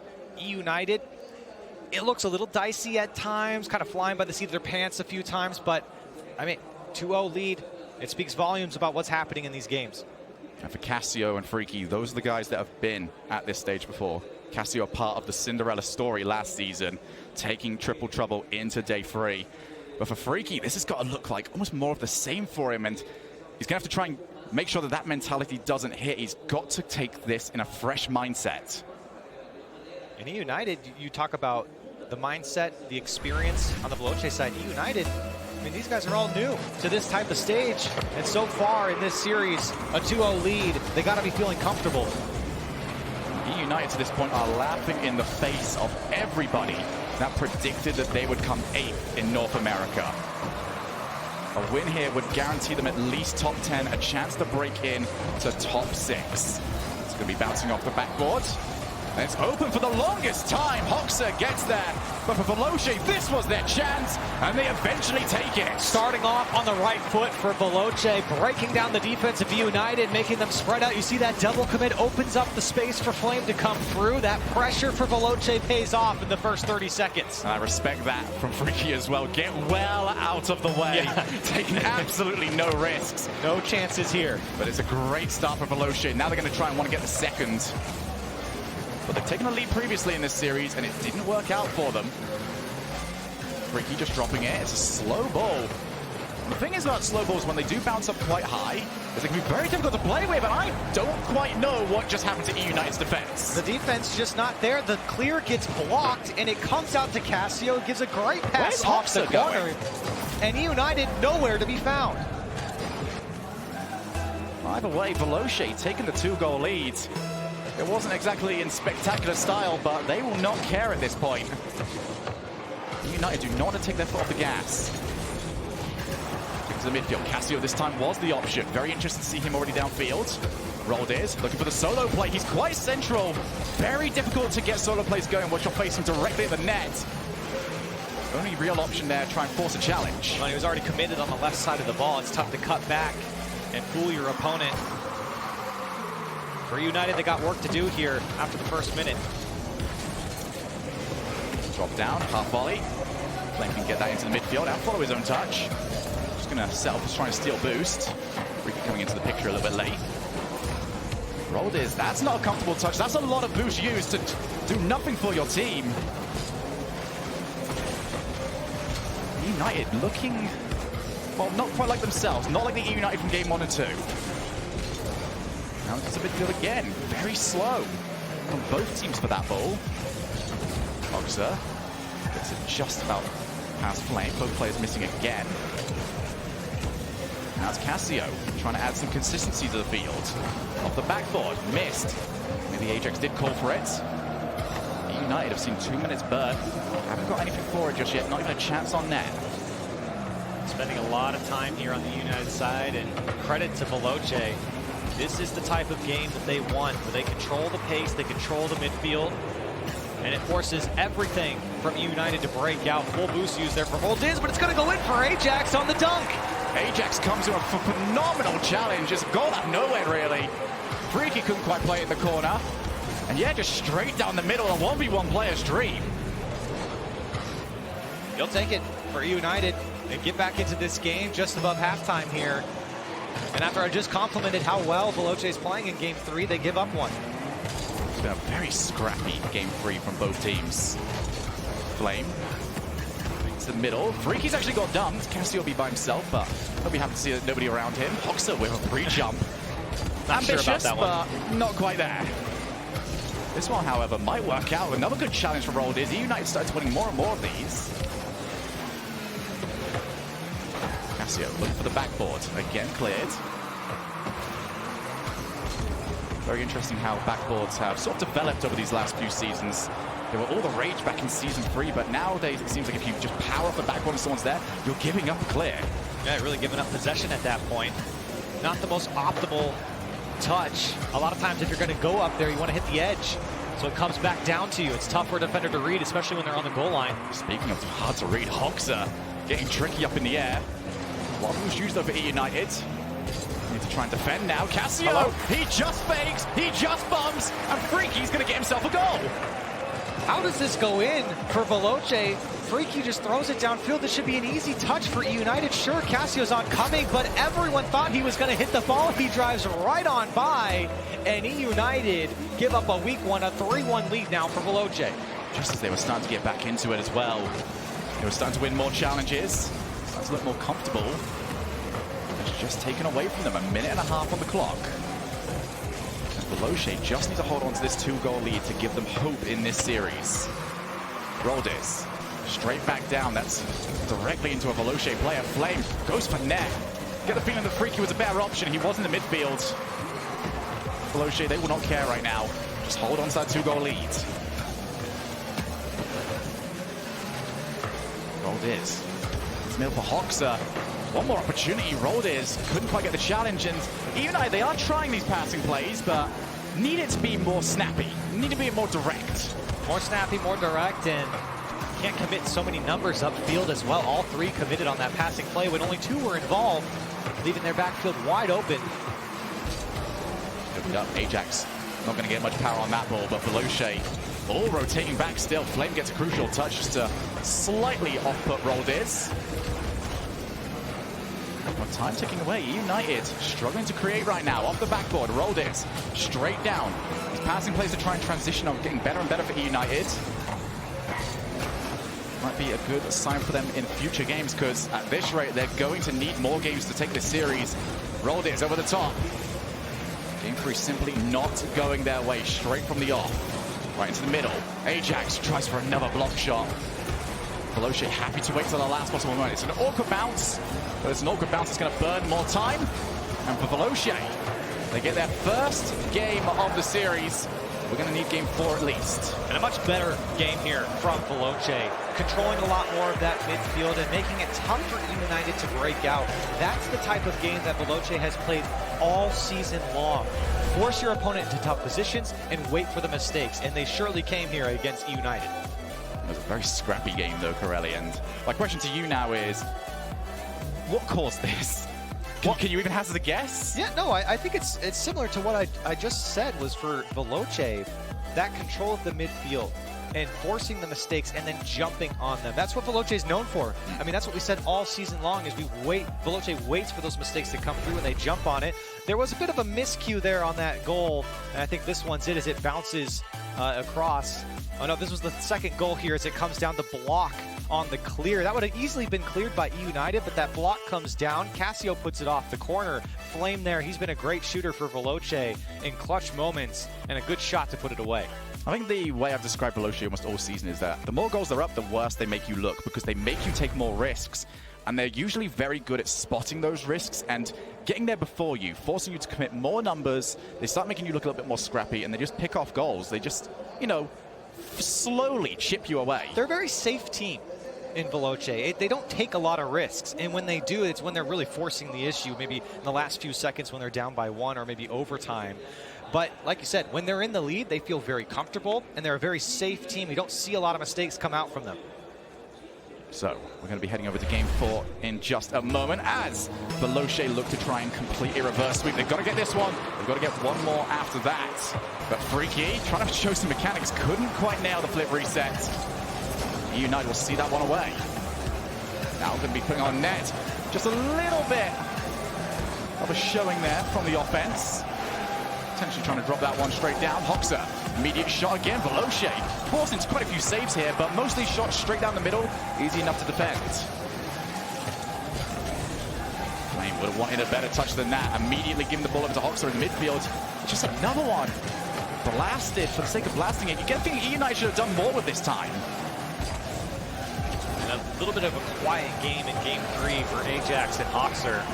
We saw a lot of times Roldes bring that ball down and forcing the issue on the dribble, but didn't see much from Hoxer or Ajax. Veloce definitely taking advantage. During a very nervy overtime, it was United that finally snapped out of it and started playing the ball a little bit more. I think that maybe they're just a little bit nervy now, and they need that moment again where they snap out of it and start to play the ball a little bit more. Cassio just plays the ball long. And Flame very aggressively up. Only as far as Ajax, but Veloce starting to show their fangs a little bit. Flame continues to control. Forces the move out of Ajax, and he missed there. Was going to be the double tap. Now Roldes individual control. We've gone from a series where everyone's just trying to blast the ball long to almost air dribble challenge mode as that one bounces off the post. Veloce will be happy to see that one go, but now United getting their offense ramped up here. They got Veloce spread, but these shots just going wide, but a second touch from Hoxer gives United the lead. And what an angle this was to get it. United have been pressing all game. They just got the feeling that a chance was coming eventually. And they get exactly that. Great shot from Hoxer. And I spoke to United before going into this series. They said they were confident. Roldes, he looked me right in the eye and said, I'm confident going into this. And they absolutely have been, and a shot like that will give you confidence in Game 4. Oh, that's not great. Those sort of touches are usually designed for a pass. Nobody's there for Veloce. Going to be dropped down, double tap, but almost in. United taking Game 4 by the scruff of the neck. And Veloce, they've got to wake up quick. Yeah, they really got to start intercepting these individual plays coming out from United. Their space above the box has to be contested. Hoxer cannot be allowed to do what he wants. Dropped up to the air one more time. Cassio seems like he was called off. Flame takes a lot of time as well. Veloce accidentally popped this up their own opponents. All over the place at the moment. Roldes, plenty of time. Just doesn't have the first touch to set himself up for the double tap. It would have been a tough angle anyway. First opportunity now, Cassio for the backboard. It's almost an own goal. Roldes, be happy to see that one bounce away. 200 IQ play, rather. Or save, excuse me, from Roldes. They'll take it. Veloce, though, starting to clamp down on this United defense. Well, that's going to drop down dangerously as well. Freaky's got a bump. Where's the support for Veloce? It's continuously coming in too slowly. And so close for Veloce, 2 shots. It was free for them if they could just find the angle, and United get away with it here. Veloce, a team that have built their entire season on support. They've got to trust each other when they get that ball downfield because they're not going to get that many opportunities. That's the mistake from United, and Veloce just couldn't jump on it. Over to the corner, Freaky. Looks like he's leaving it. Flame comes in, it's going to be bouncing off loose, but look at Veloce. Look at how long this is taking. Cassio, good challenge from him. He's got an opportunity. He's got it. And United can't prevent Cassio. He's done it for Veloce here with 1 minute and 21 seconds left. Dunks in front of the sideline here and follows it up. United just couldn't get back in time, and for Veloce, a great response late in Game 4. What a great recovery from Cassio as well. He was coming in so late, but he reads the clear, gets the perfect bounce, and Veloce are back in this game. Ajax with a drop down for Roldes. Looks like Flame's going to be up. He's got to try and find somebody. He's got Freaky to pass to. Now Cassio in the midfield again. That's looking a little bit more like a typical Veloce play. Drop to the middle. Again off the backboard. Freaky ends up leaving it. I quite believe that United can create something from the corner. Now back into open play. Ajax with a backboard again. Dangerous. Waiting for the one mistake. Got the demo as well, but does look like Freaky would have had them covered. Very dangerous there from United. Whoa! This one's going to pitch in for Cassio. Veloce take the lead. 2 goals out of nowhere.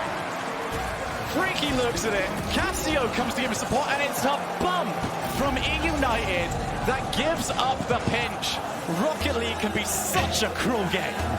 And for Veloce, smiles all around on match point here in the go-ahead goal with less than 1 minute left. That's a huge drop down as well. There could be number 3. There is number 3. Veloce keep the ball rolling. A 2-goal lead now for them, and game 4 so crucial off this post. The save was there from Roldiz, but he didn't expect it to go off the post. He thought it was going in. The follow-up, and Veloce, a commanding lead now with 37 seconds. Not much time left now. We spoke earlier on Veloce have been this close so many times to reverse sweeps this season. Can they pull it off this time around? Roldiz and the rest of the United, though, they've got to go on the hunt. Clear from Hoxer, but there's nobody around to support. He's got to try and take it himself. He's got past one player. Hoxer now has Ajax in the midfield. And that's a pass over to a Veloce. Time's running out. Yeah, that is all of the time pretty much gone now for United. And it was a game that just blink and you miss it. And it was out of United's hands. Freaky gets himself on the board. And what a game from Veloce. They stuck it out here when United was playing very strong in the beginning. But a couple of key plays from Cassio keeps them in it, and they stay alive, and they force a game 5 here. For United, I'm going to come to you here, Corelli. What's changed? What's changed? It's a great question, Shogun, because for United, there was a lot of opportunity here. But I think that for Veloce, even though they missed a lot of opportunity, you go back to the beginning of the game where there just was a lot of shots that they just couldn't put on target. They were able to close out the opportunities they got at the end of the game. And for United, it just felt like the defense fell apart a little bit. They got spread out too far, and Veloce there to take advantage. And you can see Freaky, he's up for this right now. This is his chance in this next game to rewrite his own history. We take a look at that. Cassio, he'll be happy to get that one. Yeah, why not? It's such a crucial goal, too. The go-ahead goal. And for Freaky, he was just trying to get a touch on the ball there. He gets bumped into it off of Cassio's touch. And like I said, when they scored, smiles all around. You can't be angry when it favors you like that. And for Veloce, a game 5 against United, and it feels good to win that game 4 going into game 5 because you have a lot more confidence. And for United, they need to respond back here. And for both of these teams, they're going to look at their seasons and just say, wow, we performed incredibly well. We took everybody by surprise. But right now, in this very moment, you don't care about any of that. You want to move on to the next stage. You want your chance to be crowned Rocket League World Champion. But the 5 minutes that are up next are the only ones that matter. Regardless of your season, you want to go as far as you possibly can. And it's a great story for either of these teams, whoever moves on. But it's one more game, Shogun. One more time to put 5 minutes on the clock to see who moves on in the World Championship. Here we go, Champions Field. And it's going to be an absolutely massive game we've got up next. Off the backboard immediately, Flame tries to trap it. It's off this wall as well. We can keep going here. Flame, we haven't really seen too much of him throughout this series, but what a chance to really make your impact. But that's going to be awkward. That's going to be it. And what a start for United in the first 19 seconds. Hoxer gets the touch off the back wall. Ajax lurking in a big miss there from Veloce on the first attempt. Not able to make contact on the clear. And what a start for United. Yeah, the missed clear completely threw Cassio off. Tried to recover by putting himself up on the backboard. Simply couldn't do so. Good news for Veloce, it's very early on. Now Cassio can't quite win the challenge against Hoxer, who just had his eyes set on the ball. Goes to the wall again. Flame takes his time. He realizes that he's not getting challenged, and almost thankfully, considering he's on absolutely no boost. The United have realized that. Be able to take the ball away clean, and wow, what a great play from Ajax. 2 players out, and he set up Hoxer. This could be an opportunity. Everybody on Veloce trying to get back.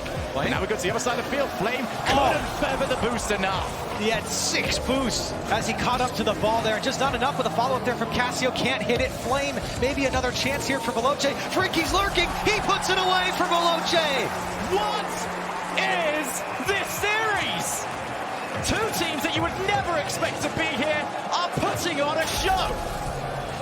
And what a show it's been, Shogun. Game in and game out. We find ourselves in game 5. 2 beautiful goals from these teams. Veloce able to respond back in the first minute. It's not been pretty. It's not been flash. It's been punch you in the mouth Rocket League from both of these teams.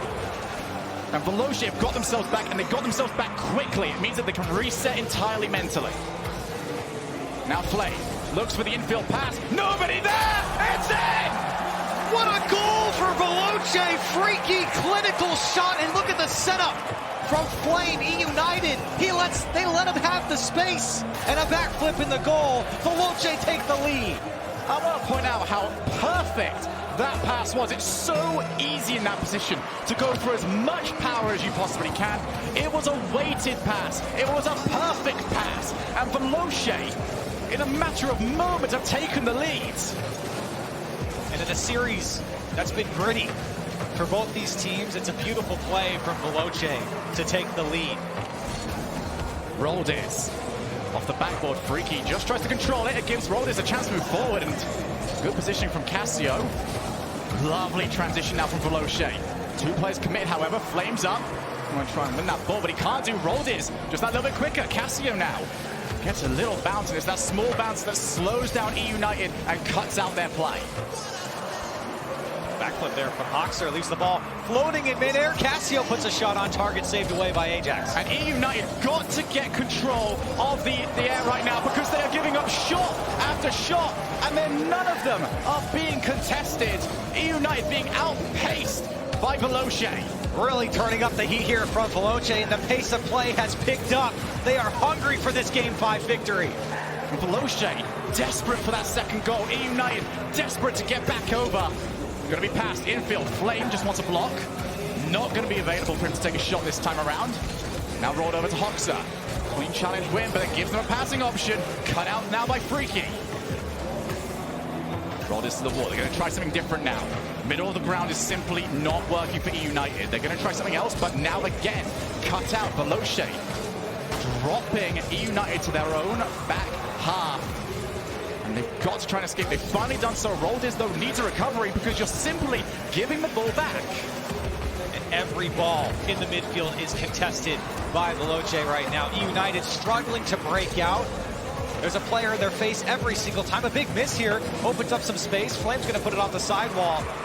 And United going to regain control. Dropped again to Freaky. United getting desperate for these challenges. That's a huge miss. That's right down the middle. And that could be it. Huge miss from United here. And Veloce, they'll capitalize on mistakes. Cassio putting it away on an open net. Roldis can do nothing about it. And Veloce a 2-goal lead. A classic Veloce game here. They got the lead, and they frustrated E United into pressing forward. And they got the mistake they needed.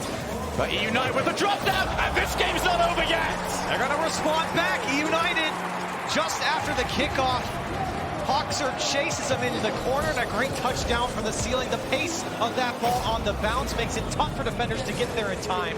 And Ajax already there. He knew it was coming, and E United respond back. Huge play for E United. A 2-goal lead for Veloce would mean that they would have been able to turtle up entirely. And now Veloce have got to be a little bit worried. Flame going to try and drop down here. Gets blasted away. Ajax going to try and follow, but very heavy first touch. And that pass simply not good enough to reach Hoxer, who would have been unchallenged.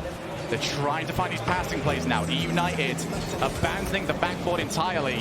Now Veloce moving into the offensive side. Roll this for Ajax. Great interception for Veloce. Just got one player forward at the moment, trying to read the play, trying to intercept, and it was working out a lot of the time. But United, they just need to break down that first line once, and they might have their chance. Time is of the essence for United, and right now, it's against them. Just over 30 seconds left now for United. Can they break down the midfield of Veloce? Double commit. Freaky will be down a little bit of boost, but Flame tries to kill time, and him just missing it forces Roldis into a tough spot. 20 seconds on the clock. Roldis to the corner. Hoxer's got to try and chase. Didn't get to pick up the boost either. He left it for Roldis. That's another midfield interception. Veloce are giving absolutely no ground right now. Ajax has got the control. All 3 players committed. Over the top. Going to drop down. That's all down to Flame. He's managed to get it away. Bounces awkwardly, but it will not matter. Veloce move on to the next round. What a tough series series for Veloce, and E United will go down here. You can see Veloce celebrating this win and how much it means to them. What a tough series for them, and what a way to punch your ticket to day 3. The objective for Veloce was a reverse sweep. Corelli, objective complete. Mission accomplished for Veloce, and what a story. It just gets the plot thickens for Veloce here. The league play stories coming into World Championship, and now the reverse sweep over E United. This team, something special is happening. Veloce were the most unlikely story in all of esports. A team that at the end of last season weren't even on the docket to be a part of anything for this season, and now they have their chance later on today to try and move on to day 3 and make top 6. I could not be happier for this Veloce team. That's a tough series for any team at any level, and they stick it out. A reverse sweep, too. I mean, you can't make this up for Veloce. Congratulations to them to making it to day 3. And it was a huge question mark about Veloce as well. We saw them in the promotion tournament last season. They couldn't, after a 7-0 season, they dropped down almost with a whimper out of the promotion tournament. There was a huge question about could they do it when the bright lights were on and when the pressure was on, and for them, they've managed to come through with flying colors. And on the other side, for E United, their story ends here, but it's a great story for them. A team that everyone thought wasn't going to do so well in league play. They make it to the World Championship, and they've shown their stuff. There's an awful lot to break down here, so we're going to hand this over to Leaf and the lads on the desk. United very close there, but Veloce is going to squeak one past. Jesse, you were right. They are pushing forward, still one step closer to making it to that World Championship title. But United, as Shogun said, and Corelli said, a very, very valiant effort from United. They have to be proud of what they've done here today. Yeah, great ability to bounce back and adapt. You saw early, United came out of the gate swinging. Games were extremely close, but towards the end, especially game 3 moving forward, Veloce pressed the offense a lot better, really controlled that midfield. That's absolutely what I needed to see. I'm like, where is this Veloce offense? We talked about it throughout the season, where they were just countering mistakes until late in the season. They found the offensive form. We finally saw it here. Now, Jesse, for you, do you think there's anything else that these guys need to do to be able to keep moving forward, or do you think they're still in a pretty good spot, or does Veloce have a couple tweaks you'd like to see them make? I think they've been shaky until these last 3 games. Like, they've been missing a few balls here and there, but yeah, these last 3 games looked promising. Looked like they might have found their ways again, and who knows? Funnily enough, Flame was still missing in that last game when it was fakes and it was buying them time, so it works out right. That was a fake, I thought. Yeah, it was calculated wins. But I am so happy for Flame because we talk about it. He was in 3 promotion tournaments, never won any of them. We thought maybe he's just not clutch enough. He gets a chance for the RLCS. He gets a chance in Game 5, setting up great passing plays. Flame played really well. But now for United, what's the takeaway for these guys going into the next season? You know, is there what's to work on for them? Because I still felt like they played pretty well, but what's that missing piece? I mean, first and foremost, they gotta hang their heads high. They played very well first season coming in, able to go into the World Championship, get some victories, and it wasn't anything like we should be disappointed in their play. Like, they kept all the games extremely close, a lot of one-goal matches. So the ability to come in your first season, be a rookie, an entire rookie team, and still put up the performance they do, they need to be proud of that. So with the new demo meta, United really didn't do that throughout the season. We saw it a little bit here, but I think that is something that they will work on throughout the offseason. Makes sense. Try and get a little more physical, and I think that'll really help. Jesse, how do you deal that with like a, you know, you've gotten this far, but then obviously you're still knocked out. How does a player deal with? I mean, I've seen your streams. I see how you deal with loss, but like how should a player deal with this now that they've gotten this far? Leave our desk alone, Jesse. I'm not touching any desks, but I honestly think E United should be just proud. Like, they came into RLCS, they made LEN instantly, and then now they're here. They even won a game, so. Well, thanks for being on the desk here. We do have to go down to Freaky, though. He's continuing to prove his doubters wrong. Let's hear what he has to say. Yeah, Freaky's going to be feeling pretty good about that win. Did that go according to plan? Did you just give them 2 games, give them some false hope, and then you take it all back? Well, we had to get used to how they play, and then when we figured it out, we knew how to beat them. What are the comms like when you're down 2-0 like that? Is it trying to stay positive? Is it trying to find that one goal that will get you back into the game? Comms were good the whole series long. Even though we lost the first 2 games, we always concentrated on what we're talking, where we are. And we didn't really change much in the comms. It's just that we tried to be more precise exactly where we are, and that worked out. So just focusing on your own gameplay, is there any weaknesses you noticed in what they were doing that you were trying to exploit in that reverse sweep? Well, we tried to play very basic at the start. We made a lot of mistakes yesterday, and we tried to just not repeat that. Games overall were really close in the first 2 games, and we just thought, let's try to add some more of what we were known for in league play, and that gave us the win. And how good does it feel now? You're 1 game away from day 3. You started off at this season in the rival series, then you get into RLCS, and now you're 1 game away from day 3 at LAN. So what's going through your mind right now? Do you believe that this is really happening? I can't believe it. All I have to say is that Casio is an A+ roster move. So next up, you're against the winner of Low-Key or Renegades. Now, do you want to get that revenge matchup? Is that what you're looking for? Honestly, I don't care. I want to make day 3, so it doesn't matter who I have to play. I have to win. And obviously, it will feel better if I can show Low-Key. Today, we're here to win it, but I don't care who we're going to get. Well, congratulations again on the win. Good luck later on against the winner of the matchup that's coming next, Low-Key versus Renegades, right after this short break.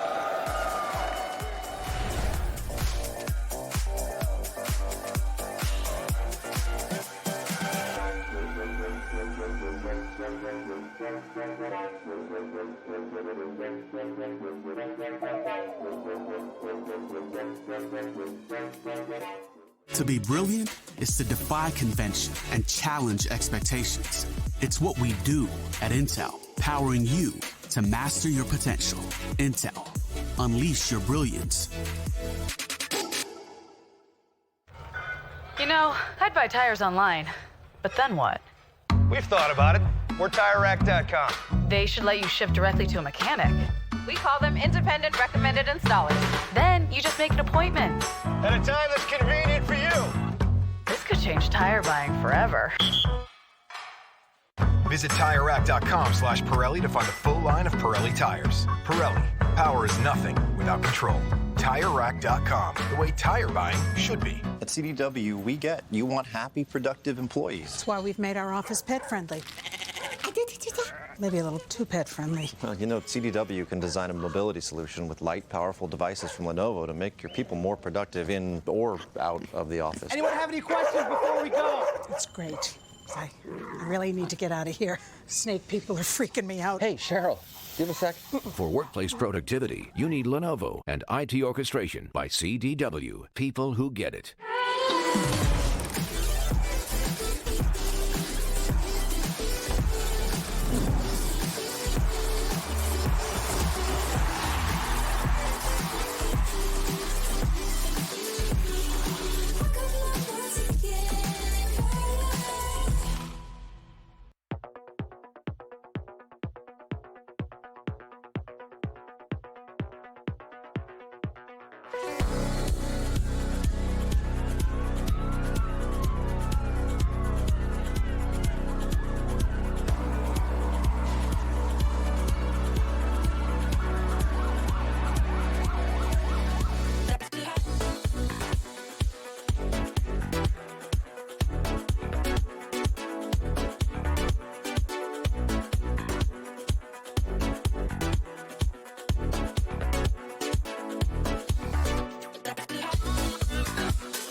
¿Qué tal, amigos? ¿Cómo estáis? Hemos vuelto, estamos llegando al final del día.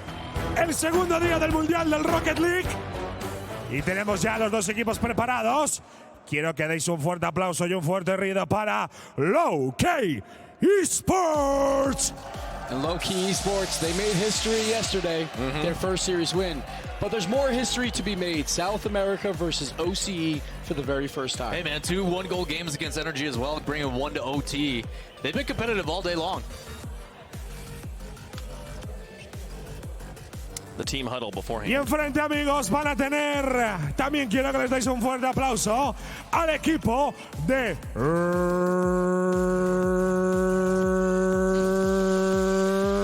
Renegades. Oh, there it is. I thought he was going to say reciprocity for a second. I was like, no, it's Renegades. Yeah, these guys, man, Cammy and Torsaz, they have been here so many times. Can't wait to watch them play again. But can they get those wins, man? The wins have just eluded them so many times. 2019, not been great for them. 0-12 versus quality teams from international competition. But again, never played South America. So, but so I you're saying got some 12 stats. quality losses. Okay. What you're saying. I'm not saying that. I'm not saying quality losses. Gibbs has numbers. All right. Go. 3 years ago, South America, like an OC, they put on a tournament where they had to play with extreme pings. Okay. South America, they won the group stages in both groups, but OC won the entire tournament.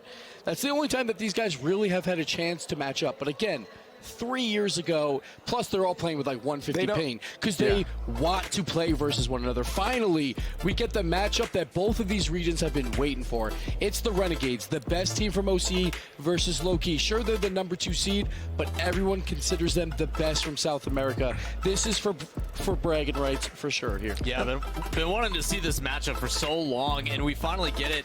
As for Renegades, I think this one means a lot to them, not only on the aspect of, hey, we got to prove that we're the better region, but also Low-Key's coming in hot. If we can beat them, we're going to get that nod. I'm excited to watch that the Card versus Siki matchup with the double, like both of them with the 1.1 plus goals per game. That's a crazy stat there. I'm excited to see these guys go up against each other. I think just the biggest thing for both these regions right now, though, is representing the regions. Right, Yeah. they're the last hope for either one of these regions, and someone has to go home. This is an elimination match, and not even both these teams could end up getting eliminated later. Like there's a lot on the line for either team here. Like, getting to play on the you're talking about like having to play on this like high ping situation just to play against each other, and now here they are on land. It's gonna be no excuses. No excuses. Very interesting because Low-Key, they give up the least goals per game in the entire world, but Renegades, they give up the least shots per game in the entire world. So it's 2 great defenses from their regions, but again, let's see how they match up. This is, again, the matchup that both these regions have been waiting for so long. They just take turns 1v1ing. They just sit there and send a warrior. And now we've had all the matches that are possible region-wise. Like this, we'd had like NA versus OC and NA versus SAM and all the other variations with Europe, but we hadn't had SAM versus OC. This is a historic moment for Rocket League, for the Rocket League Championship Series, and for all these guys. I'm also Torsaz. Every tournament has some moment where I'm like, wow, Torsaz is great. I haven't seen that yet, so I'm hoping we get to see that in this match here. And we have seen Low-Key get a win. They're the only team out of these 2 that now actually has a win on land. Of course, they end up in the same spot, just the way the bracket works.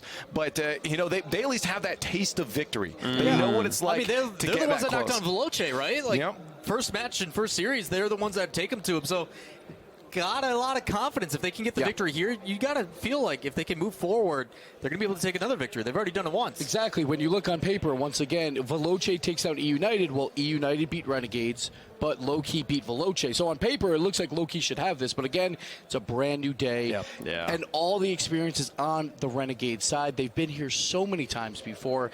And normally they have a lot of success. Just 2019 has not been their year. Yeah, I mean, but a lot of success is still even maybe overselling it. Like day 3 still eludes these teams so often. So often. They do have a top 4. They do have a top 4. Just blame Drippy at this point. Drippy leaves and everything falls apart. It's his fault now. He's not here this time. We can't blame him. He's not even in the house. So I don't know, man.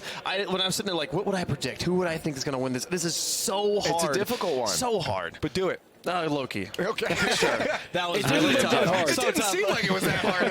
I flipped a coin in my head. Yeah, whichever one it came I believe too in close. card. We'll go with card. Yeah, well, I'm on that side too, but it's more just because I believe that they don't have as much to worry about. They got one of their main goals out of the way. They got a win out of the way. Their first South American win. They did that first for the region. They've done that now. They're in a good spirit, saying, well, now it's just the sky's the limit. We can do something else cool, right? So I feel like they have those spirits. But again, for Renegades, their teams are not doing well for OCE. So much more weight, I think, is on their shoulder because they haven't done anything for them, right, at that point. So I don't know. The mentality might be on their side, but we're going to find out very soon. Let us know what you guys think online on Twitter at RL Esports, hashtag RLCSA, hashtag live the moment. But it's now time to find out which region will prevail. Well, the Death said it absolutely perfectly. This is for the first time in RLCS history. It's going to be South America. I said North America. That's how used to I am. South America against OCE. And we're not just getting like a 1 seed versus a 2 seed. Yeah. Well, we are actually. But it almost feels like it shouldn't be that way because these are the best 2 teams from either region. And they are teams that have dominated throughout 2019. We were talking about this earlier. This is literally history in the making right now. And Renegades, I mean, they've had such a poor season, a poor year, actually. Just constant loss. They've been in a curse, in a slump. Versus Low-Key, I mean, ever since we saw them splash into the scene, they have been impressing us left and right. Low-Key, one of the best teams out of them. And for both of these teams as well, we've already having, their other sides gone. We've seen the Three Sins gone. Yeah. We've seen Canberra Havoc also gone. This is the chance. This is the game that if you win this, you're the better region. Yeah. You are objectively the better region. So much is on the line. And not to mention, this is just for bragging rights, but also their tournament lives are literally at stake here. 1 loss and you get sent home for both of these teams. And I mean, you've just got to be feeling the pressure at this point. Low-key, I mean, Leaf talked about it. I don't really know how much I agree with the fact that they already got 1 loss and they're satisfied. I think they're hungry. They have got to be at this point. Oh, absolutely. And you have to talk about that win for Low-key, that they did get the first ever win for a South American team at the World Championships. But you look at Renegades, you see Torsos on there. He says he's been there, he's done that. He's represented the region and got that first ever win for them. As far as he's concerned, he's not impressed. Exactly. I mean, he knows in his head. He's thinking to himself, we're obviously the better ones. This is our game to win. We have the bragging rights, and I can't wait to see really who's going to take it in this close matchup. It's this very weird spot as well for everybody else here to be in. We're so used to the Europe versus North America battle that, gets harped on every single season. This is a completely new ball game. This is a chance for either team to represent their region in the next stage and take on Veloce for the right to go to day number 3. Ladies and gentlemen, it's Low-Key, it's Renegades, and it's gonna be a banger.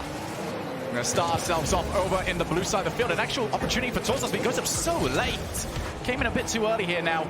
Usually if you do go too early on these plays, it will mean that you have to slow down. You've got to try and pick yourself back up for the play. It'll be very interesting to see which team can position just that little bit better. And even just the last series, we saw E United start out so strong, 2-0 up in the series. Then they got reverse swept.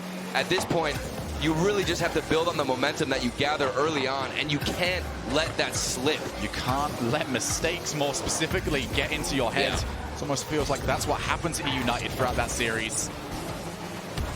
It's going to be Renegades who control the ball for the most part so far. A banging clear from Tanda. Off the backboard, he's going to have a chance to follow. Instead, Card took it, and I feel like that was the wrong decision.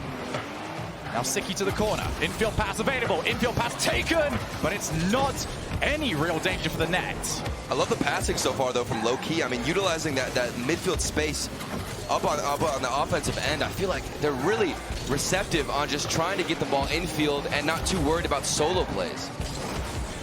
See Low-Key with that offense. South America, when they came in, everyone was talking about this offense. Yeah. And it can be so amazing, but at times it feels like what they've got in offense, they lack in defense. And that's what I noticed about the Three Sins. It felt like their offense was incredible. It just they had a couple mistakes on the defensive side that really just ended it all for them. Kyle into the middle. It's Kami with the follow. He's unchallenged. Couldn't get it past Tanda. Needed to put it behind him. Second shot. Tanda gets himself another save. And Tanner's the man who had an incredible series earlier on versus Veloce to help get that win. He just completely popped off. We've got to have all our eyes on him. Now Siki to the corner. Couldn't get anything else from it. It's Card. Plays the ball down the line. Picks himself up boost as well. And Kami's taking a little bit of time here. Just trying to get the ball under his own control.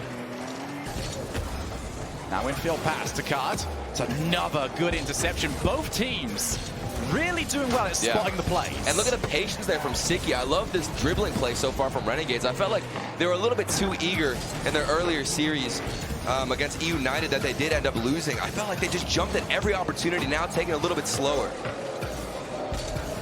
Tanda can follow this one up. Has he got any passing options? Bukayo down the middle, and they're going to get their first goal. And what an insane pass. Tanner follows it up off the corner, even getting bumped, and just precise aiming to Kayo. You cannot get a better play like that.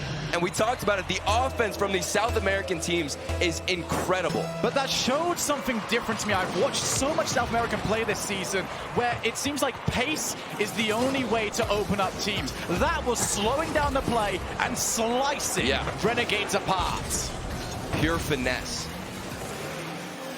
Now going to be Renegades' chance to try and bounce back, and it has been a rough year for OCE, ending last year with a day 3 and a top 4 spot, and they have got nothing so far. Currently sitting at 0-7 in the RLCS throughout 2019. They do not want to go 0-8.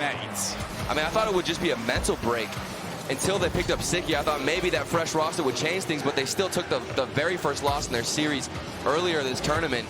So at this point, it really is a curse.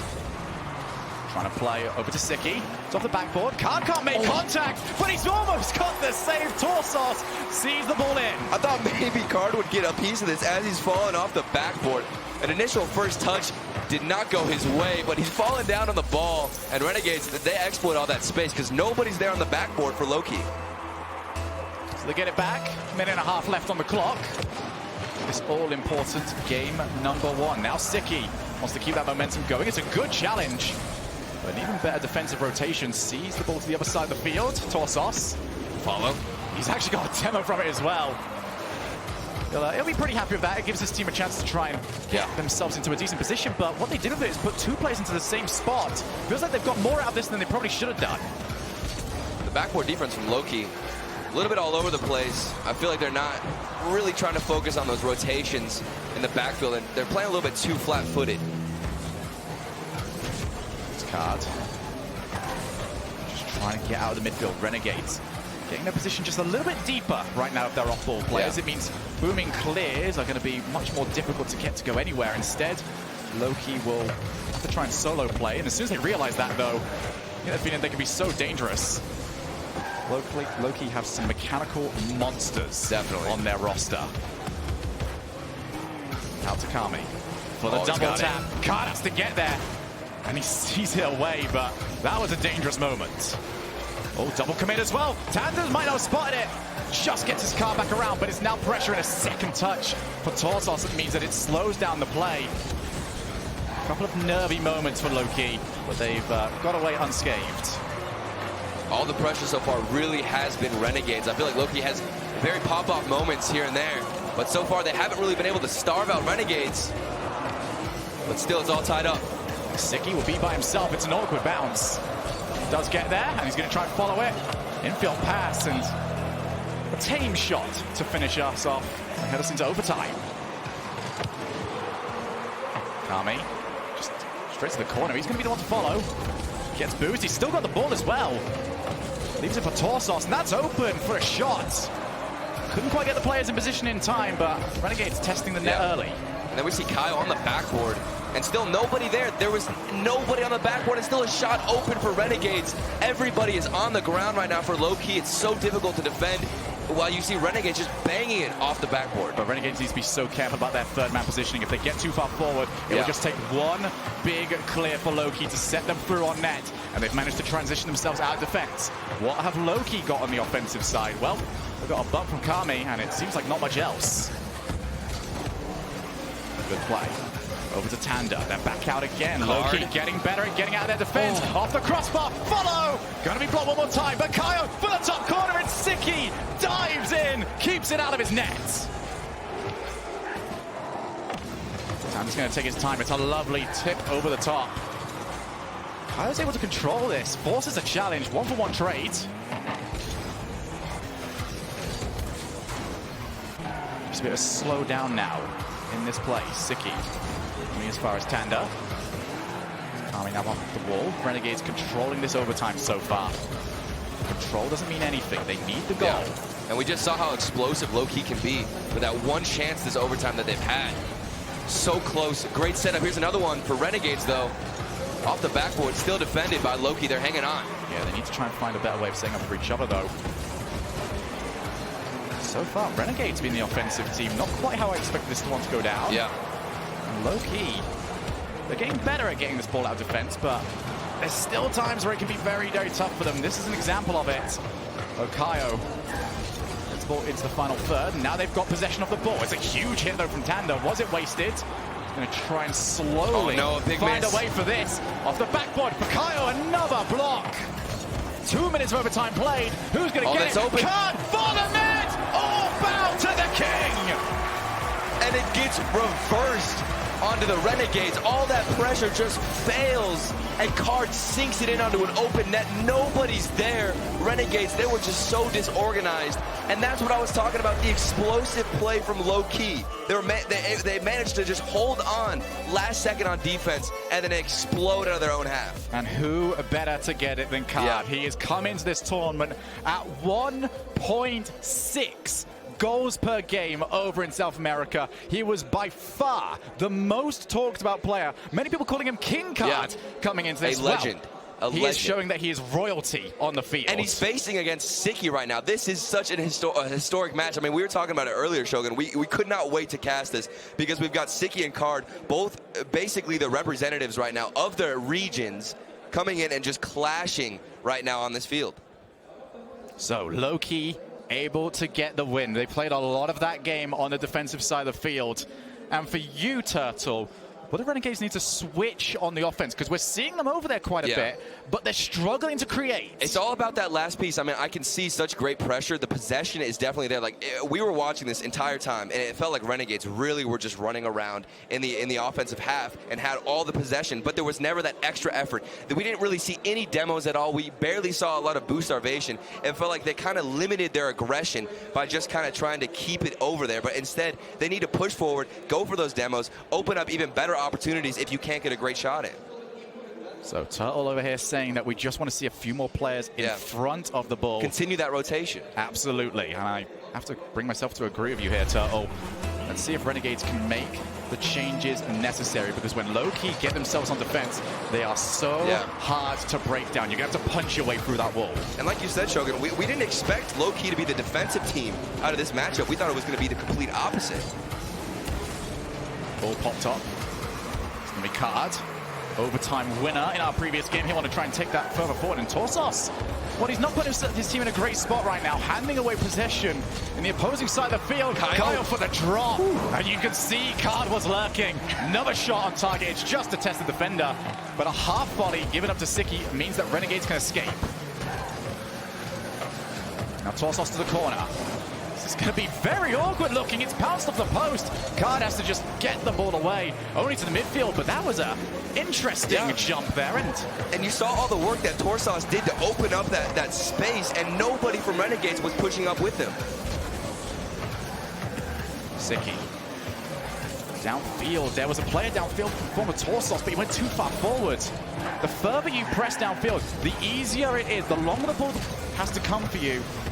And it does also mean that more time for any defensive players on Low-Key, they can spot that, they can intercept that.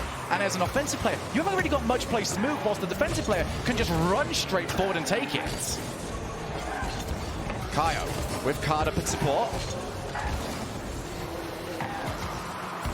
It's going to be blasted downfield again. Renegades happy to keep doing so, but Torsos comes up with an insane play. We've been waiting for the pop-off from Torsos, and look at this shot out of nowhere. Full field clear. Torsos snipes the corner coming from the other side of the pitch. Wavepunk said he was waiting for the one Torsos player that made him say wow. And there it is. We have gotten it in probably one of the most historic matchups we can get. Absolutely.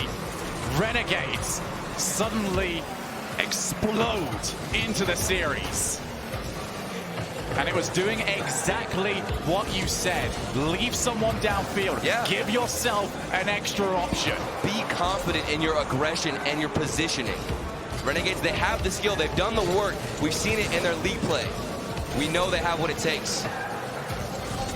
Card trying to find control up on the wall. Torsos dropping the ball to the middle. It's another great transition, but they've got to try and find another way.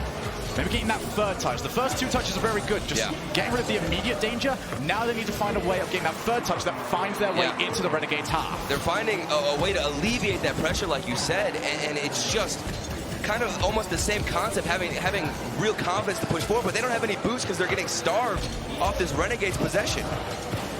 An experienced Renegades performance so far. Drops down. Tanda recognizes he's got space.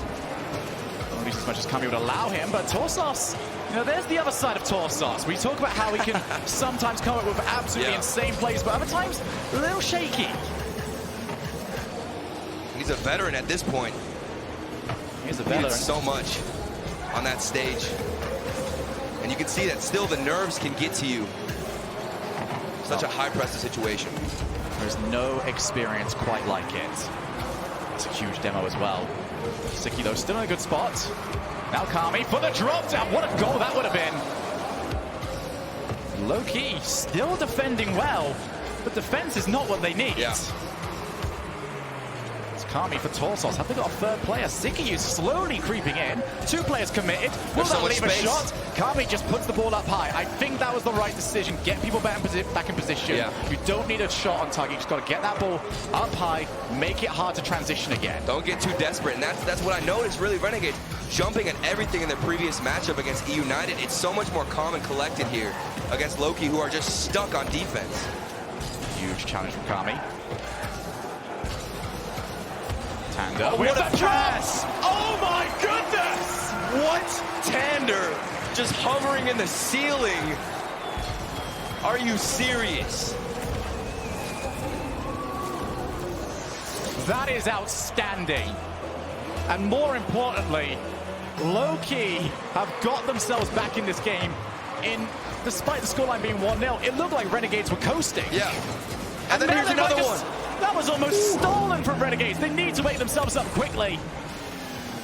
Loki Esports, explosive offense. They were stuck on defense this entire game, and then they pull out a play like that. But it's exactly what happened last game.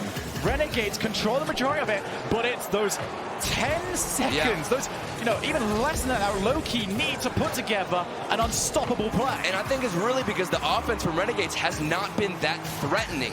We haven't seen any demos, the aggression. That one play from Torsos was it. Well, you've got to remind yourself as well that if you do start getting those demos, it means that leaving a player downfield becomes that much more risky. You don't want to leave someone all the way down there because a demo happens, you've got one person left. Who knows what position they're going to be in? Having that extra risk can be so dangerous. That is a huge play as well. Managed to pop the ball up. Gives time for Card to get himself downfield. Tanda now clears the ball to the orange side of the field. Torsos as far as Card. Can't quite find Kaio, and that's going to be dropped straight down. Renegades don't want to see anything of that.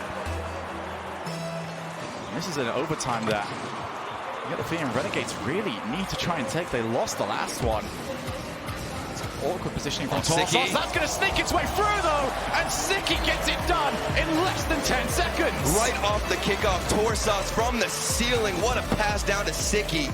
And look at the placement. He slots it under the defender and over the goalkeeper. Siki, the shooter, the main striker coming all the way from OCE. Such great stats backing him up.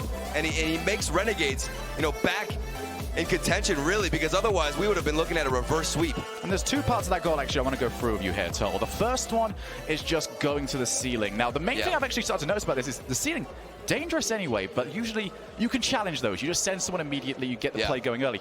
I think the more dangerous part these days about ceiling shots is the fact that everyone has to put their ball cam on you, and you almost lose the entire vision of everything on the floor. Oh, completely. You're right. If you have ball cam on, like, you are literally just looking up the entire time. You have no more positional awareness, and it's an interesting concept because you have to decide, first of all, who's going to actually challenge. So once you see a challenge, you not only, because nobody can really take their ball cam off, because you have to see where that challenge will go. And just right there from the ceiling, nobody from low-key even bothered with challenging that and attempting at intercepting. Absolutely not. And the other one I want to bring up to you is how Rocket League shooting has evolved pretty much over the last year or so, I would like to say, and where a lot of these shots these days, they try and go where the defenders have just come from. So if a defender is coming in from the left-hand side, a lot of shots these days also try and go to the left-hand side to try and catch a defender going past the ball, because in Rocket League, so much easier to move forward than it is to move backwards. As soon as you cross that line, as soon as you are not defending that top left-hand corner, that's a shot to make. Yeah, and I think one of the greatest things about Rocket League over the years has really been the recovery from players. I mean, you talked about how most people would rather go forward than backwards, and even I feel like ceiling shots, ceiling passes have all really just been more integrated through great recoveries. So both games so far have seen Renegades on the offensive side and low-key just trying to pick their spots. Now we do set ourselves at 1 game apiece. Renegades making light work of a crucial overtime. Card on control. I want to say just a little bit more ball control from Card. Definitely try and play into what he's very strong at. You know, a lot of people, we've heard them on the stage, have said, okay, we want to see, you know, more team plays from low-key. This might just be one of them. Drop straight to the middle, nobody around. Good play back though from Card. But that doesn't mean like completely remove the individual plays. And I feel like that's what low-key have done so far this series. I think it's all about having that option there. You know, I mean, if you just keep forcing one player forward, you're never really going to go for a pass play because you don't have confidence that your teammates are even in position for it. But if you can start, you know, giving your player that option, giving your teammate an option to go for either a solo play or a pass, then you can start to kind of infiltrate it more. There we are, Card forcing the edge, or we can see exactly what that does. It removes Siki from the play. They got low-key the chance to try and move forward. Tanda sort of flopped onto the ball, and that gives a passing option for Siki, and an absolutely outstanding save from Kaio keeps us deadlocked. That pass across, so lethal, but what a shot. Card, are you kidding me? Snipes the corner. It was almost the exact same play, an infield pass. Renegades couldn't get past the low-key defense, but low-key do not have that problem. And King Card just locked everything on target to that corner. You cannot put it any more into that corner. That's literally the one spot. Siki did not have control over that ball. Gives options for low-key now to start pressing forwards. Kami has to get a second touch. He does have a bit of support in Siki, but not much forward progression. 2 players used, and you can see exactly what that causes. Open net. And Kaio, he's trying to make sure his team gets proven to be the dominant region after the demo. The defense is just destroyed, and he's got an open net to shoot at. And how good, Turtle, has it been to see Kaio at this tournament? Because these days we do talk about Card an awful lot, but when South America was first announced, Kaio was the one everybody wanted to see, and we didn't get to last season. And it was so sad because he's a player that, you know, we've all had our sights on, and even talking to Chamaco, he was a little bit disappointed because he really wanted to test Kaio against these other regions, you know, North America, OCE, EU. It is just such great competition, great practice, and it can elevate anybody's playstyle to the next level. Torsos on the chase. Gonna be dropped straight into the middle. Kami actually back down there. Why go forward if you're not going to commit for it? It's a good challenge though. And this time Kami with a chance drops it straight down. It's an opportunity, and Torsos again can't sneak it through. And Kami set it up so beautifully. He took his time, waited for the air dribble, kept the control, and then got a solid challenge. The setup was perfect, but the shot did not manage to find the net. These air dribbles becoming a major part of Game 3. Here's going to be Torsos' attempt. It's going to be a difficult time for Card, but a missed touch from Torsos makes life that much easier. And it's surprising to see because, I mean, I've seen a couple of missed hits from him this game so far. We just saw a couple there. I mean, he had such a pop-off goal earlier on in the series, and now it's kind of deflating a little bit. Kami tries to get a bit of time to find some passing options. Siki just drove straight forward. little bit of desperation from Renegades on the offense. Remember, regional pride on the line here. Siki up. Can't find the double tap. He's going to settle for boost. It's a straight shot. There was the infield passing option on Torsovs. Didn't end up taking it. Have a minute and a half left. Renegades still looking for 2 goals. And Loki are almost giving the opportunities away to Renegades because these shots that are coming in and the way that they're using the space is not there. But there's an opening from Kaio. He slots it into the net. I'm very curious as to how this net ends up being open. Kami was over in the shot. Siki misses. Oh, there you go.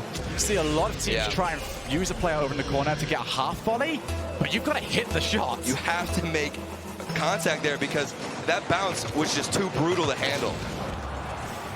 3-0. Loki Esports rocking and rolling in game number 3.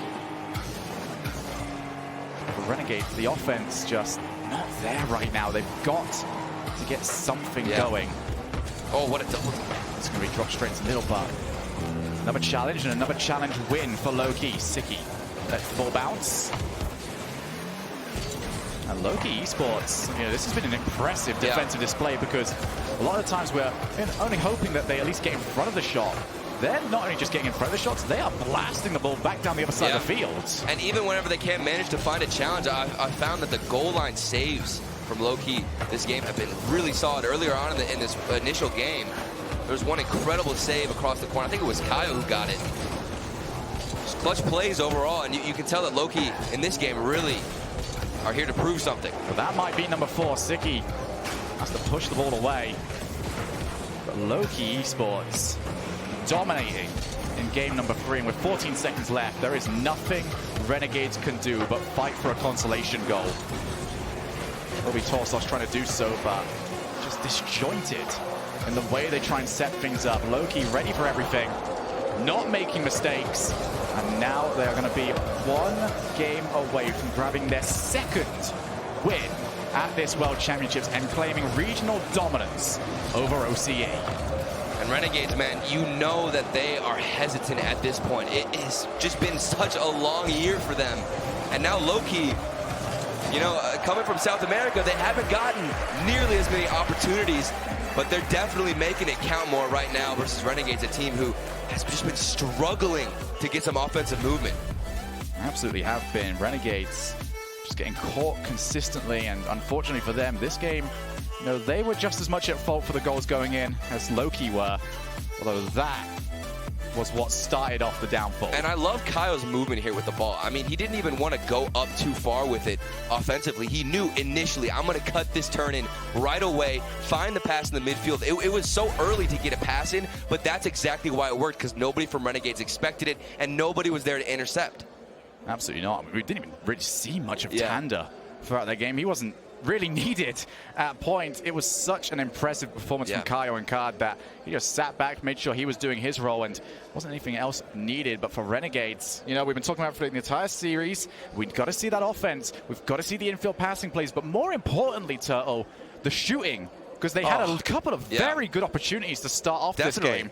And those first goals can make a huge difference. And Renegades, they're not just completely quiet here on the stage. They have good setups. They have the build-up there. It just comes down to whenever they make that initial shot. And that's something that happens to a lot of teams on this world stage is the nerves kick in, and, you know, finding and hitting passes or just getting a quality touch is definitely an easier thing to do for most people, so long as you're not a striker, you know, and we expect those things from Renegades. But who's going to step up? Siki, I mean, he was the leading striker right now. He's got to make a stance. Yeah, Card has stepped up to the plate. Will Siki do so as well?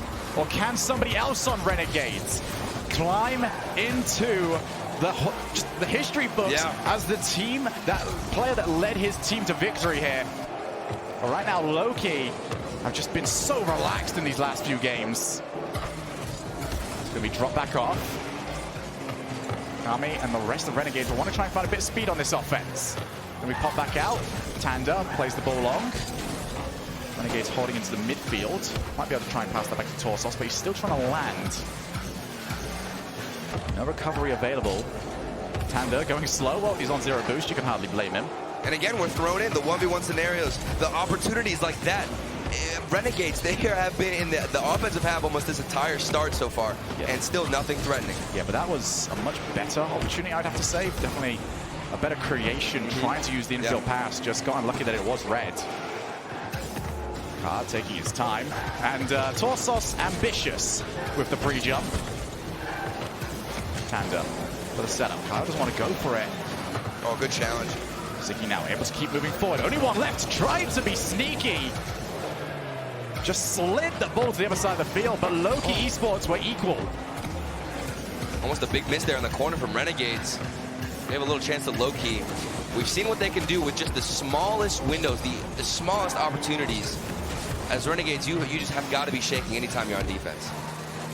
All played out. Ziki might have a passing option. Nope, Card just immediately clears. Only over to Torsos, though. Back over to the middle. This is the opportunity they need. And Card just delicately plays the ball away. This has got to be so infuriating if you're on the side of Renegades. You find that last pass, the opportunity, the window is there, and then King Card saves low-key and blocks your shot. Renegades, though, back on the offense. Looking very similar to games 1 and 2. Got to try and find the goal. It's going to drop down. Card straight into the path of Ziki, who does get just demolitioned for his troubles. Card clears again. Kaio's going to slowly chase this one. It's a very heavy first touch, though, from Card. Means that Kaio will not be able to reach it. That's not a good touch, though, from Tanda. Ziki wants to try and lay this one off. It's very awkward. Bounces straight down. There's no way to miss that. The defense has finally broken for Loki. Kaio, he had enough boost to get the save. He just didn't expect the positioning of the bounce at Torsos. He is not going to miss that one, like you said. It feels like Loki were expecting the optimal play. They were expecting like a powerful shot, an infield pass, and it was just a bouncing, slow shot. Completely threw them off. It's just a change of a mix of what Renegades have been trying to do, and it works out beautifully. Now off the backboard. We're going to try and get their second. Renegades have not scored 2 in a single game so far this series. Well, actually, they would have done because they won the overtime. Torsos. Back into the middle. Kami. The bump. Looking for the bump, and Torsos will remove the defender. And this is what I was talking about. If you can't set up the best opportunity or shot because there's a defender in net, just take him out. Set your sights on him, and that's exactly what Renegades did to get that security goal. So now it's Loki, who have had very limited time to put together offense, getting the majority of their chances, punishing Renegades as they move forward. Renegades now don't need to move forward. It's going to be on Loki to try and create something. Well, we talked about it before. I mean, just the smallest window. If you back off and you're Renegades, you give them space, it could be the end and the start of a comeback for low-key. Torsos back into the middle. Will it be free? Quite get it past the defensive side. A minute and a half left. Renegades will be feeling very good about themselves, and Kami just went on the warpath, removed 2 players from the back line. Takes away any supporting players. Here's Kaio. Goes straight for net, and there's nothing any defender on the planet is going to do about that shot. Kaio literally launched a missile from the wall, saving his flip, and that was so fast onto the net. Torsos couldn't even get anything on it to try and block it. He got a hit, but it was not nearly enough for how fast that ball was going. And suddenly nerves will creep back in for Renegades. 2 goals up, they had the opportunity to try and play their game. It was going to force Loki to come to them, and Loki, they were happy to take that challenge on. Now we need 1 more with 1 minute remaining. Drops over, Tanda and Card. We're trying to see who fancies this. And it's going to be Kami up here first. Loki struggling to find their rotation. Ziki straight on net. Bounces off the post, but a couple of warnings to Loki that they're not just going to get offensive. They've got to cover the defensive side as well. And Renegades, they no longer have that security goal. Everything on the line. Loki are at match point. If Renegades lose this and allow a comeback to happen, it's over for them. Kami up onto the wall. More offense for Renegades, although that's going to be 2 players committed. Torsos, though, I don't think this is the right decision. Should have hit it hard first time, and they're going to get punished. No, missed, and Kami is going to thankfully see that one over the top. Low key should have been sending us to overtime. They've still got offense. Going to be bouncing up high. Torsos with the clear. He makes the right decision this time around, and they're just going to see this one onto the floor. Turtle, what was that? Renegades have got to be the most relieved you could possibly be in Rocket League at this current moment. Look at his face. Look at Torsos. Torsos knows he just got away with that. I cannot believe they missed. Nobody on the back line. Torsos decides to try and control it. What? And he almost gets caught. But he'll be very thankful that he was at least involved in that play. Yeah. He was the one that got the bump. Oh, but there will be only one play remembered from this game. I cannot believe what just happened. And we saw the demo plays, the better integration of new play styles from Renegades, which really gave them the edge just up into the last second, low key. It was there, but now they've got to bounce back. They've got to put that behind them. Will it tilt them is the real question at this point, because that is the closest you can get to scoring a goal in Rocket. Well, they're definitely chatting to each other, and this was a huge criticism of South America in the last World Championship, is when they were losing, they went really quiet. They weren't talking to each other. They weren't trying to figure out how to improve for the next game. So this is already a massive improvement for South America. Definitely. But now it all comes down to this. Game 5, Renegades against Loki, South America against Oceania. Who is going to take it? We're going to find out right now, Turtle. Literally. I was excited for this series all day. Yeah. And I'm so thankful that it's lived up to my expectations. Which region is dominant right now? Which region will continue on in the RLCS World Championship? Both these teams, the final representatives. Veloce waits later on in today for the winner of this series. And I'm just going to pay attention right now to Loki so far in their confidence. Just want to see if it's any tilted them. I mean, that huge miss, how will it affect them versus Renegades? I mean, they've got to be feeling so confident right now. All the momentum really is in their favor. Kami tries to keep following it up. Does steal a boost as well. Loki got plenty of options, though, to try and clear. And instead, Card wants to take the ball coast to coast by himself. It's a good play. Kaio now moves in. Siki straight over to Tanda. Tanda, infield pass! Not quite there, but Siki, I think, had him covered. Now tries to move to the other side of the field. Kaio avoids the block. End-to-end gameplay so far. Kaio gets it over. It's not quite on target, and Torsos calmly moves the ball away. And good speed there from Torsos as well. He could have just waited a bit, but he definitely would have gotten dunked on by the offender of Loki. And just dribbles it out, patient clears. And even here, we see him being so aggressive in the midfield, so fast. For Loki, this is the most offense we've seen from them in the beginning of one of these games. They realize what's on the line, and they don't want to put it in Renegade's hands. Tanda off the wall. He's got Siki trying to put pressure on. Who's going to be first to this ball? Card already up, and he was unchallenged. Torsos over to Kami. Another great play. Both teams trying to show off their ways of just removing pressure from their defensive side. Oh, that's going to crossbar. Card trying to control it. Does steal boost instead. Quick warning shot from Renegades. Torsos now to Kami. Will Kami go net? He does. Both teams so far trying to take route one. You see the boost deal as well from Kami. Now the defense is just all over the place. Renegades really doing numbers and slowly tearing apart this low-key defense. Kaio needs to get a block. He's done one better. He's got the ball passed. But now Siki, he finds Kami. Kami for the net! What a goal! Kami from the corner. One of the most insane angles. And he uses the flip.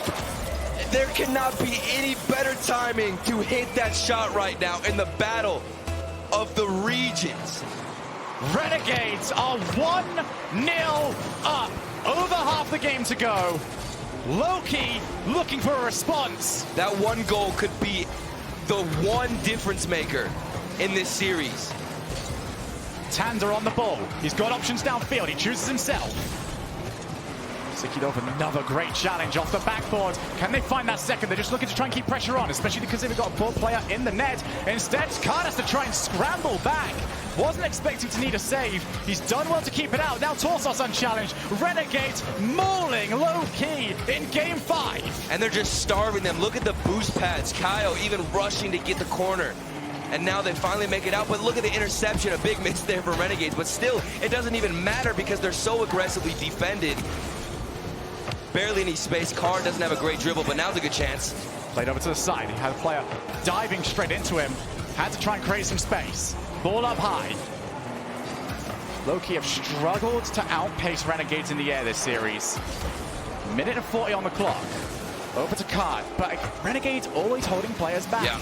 I almost feel like right now, Loki, it's time to break out the individual plays. You've got space for it. Off the backboard, untouched, and Torsos clears up the mess. And they almost answered you, Shogun. It was there. They had the window, but still not enough. The mechanical ability has died down just a bit from Loki. Tanda tries to get up. Once again, Renegades faster on the draw, and they've got the 2-0 lead. Sicky puts himself on the board. Sicky, we've been waiting for it. The MVP with a huge dunk over Loki's defense, and he just smashes it into the net. Loki Esports have it all to do now. A minute and 14 on the clock. They've got to get something quickly. This one in the chance. Infield pass for Kaio. Smothered. Follow-up shot from Khan. Smothered yet again. And it's Sicky who slows the play down. 0 boost for him. He's reboosted. Loki have to start all over again. Last game, Loki just started building momentum. They almost had that buzzer beater. They can do it again, but it's got to be soon. Over the wall. Kami. Banging clear to Sicky. Off the backboard, a 3rd goal for Renegades. We didn't do this. Dropped to the middle though, Tanda. He's got space. He's got Card. Card has plenty of room to work. Tried to fake it, but Sicky was no fool. Desperation now for Loki. You can see how many players they're moving forward. No. It's 2v1 on the net. Crucial touch from Tanda.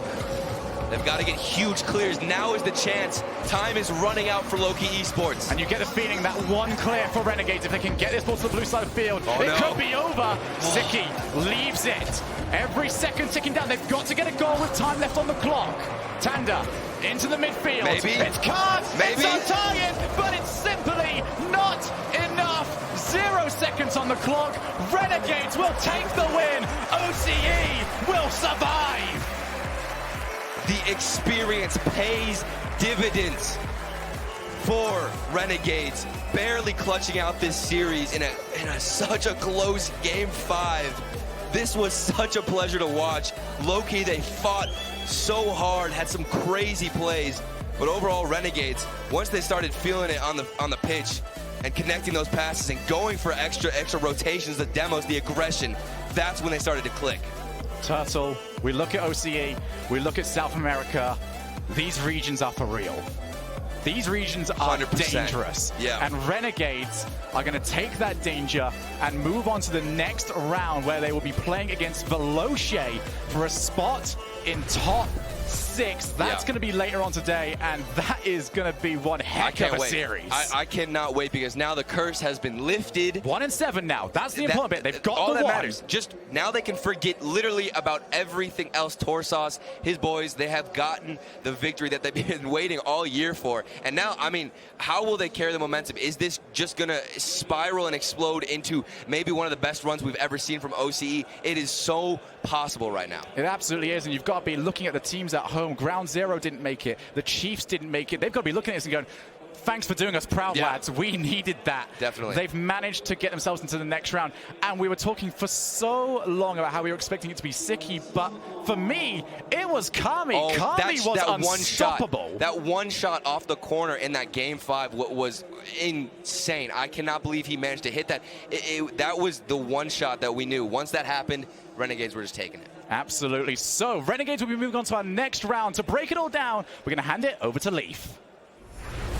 What an incredibly close match there that was, and I feel like low-key had it in their grasp there, and you saw during that match too. Torsas he sat back and he just breathed out the biggest sigh of relief he's ever breathed before because of that missed shot from them. It was wide open, and the chance to go OT. They could have put it away possibly, but now they got to be send their bags pack, and that's going to be tough. And sometimes that's all it is. It's just either you make the shot or you don't. And Kaio, he missed the shot in Game 4. But then we saw Kami in Game 5. The deflection off the back wall was nutty. Then the Renegades defense really showed up as well. Kudos to Renegades. They break the 2019 curse. They win over South America, but more importantly, they stay alive here for the World Championship. They still have more to play for. Yeah, Kami in particular was good the entire game, the entire series. He had so many good shots and so many good setups. We've seen them, a number of them in this replay package, but they had a few mistakes on defense as well. It was a back and forth series. It really seemed like Loki Esports had this one, and especially when we got to the end of this Game 4, the opportunity was right in front of them, and it just fell apart. I think that's the best part about Renegades, though. In series past, they would always falter and then end up losing. And for finally, like after so long, we've always had this issue of like, okay, Drippe left, the region's broken up, we got to see who's going to take that next guard. Kami and Torsas have been doing just that, and I'm glad they finally secured that victory. Let's not forget that 1 year ago, those two finished top 4. So they can do it again. They're not done. They get to play Veloce, and now they're confident, and that is dangerous. They're not done for the day, though. Exactly like you said, they have to play Veloce later. That's one more match they got to do if they want to get into day 3. Do you think Renegades are ready for that, though? Do you think mentally after that match that they're ready? They get a little bit of a break. We get to watch the Titans go at it here for a second first. It'll be a lot of fun. All right, well, we're going to let them get to that break, and we're going to have to let Siki go on that break. But first, we got an interview with Johnny Boy. Yeah, no time for a break just yet because we got to have a chat with this guy, Siki. First of all, congrats on the comeback win.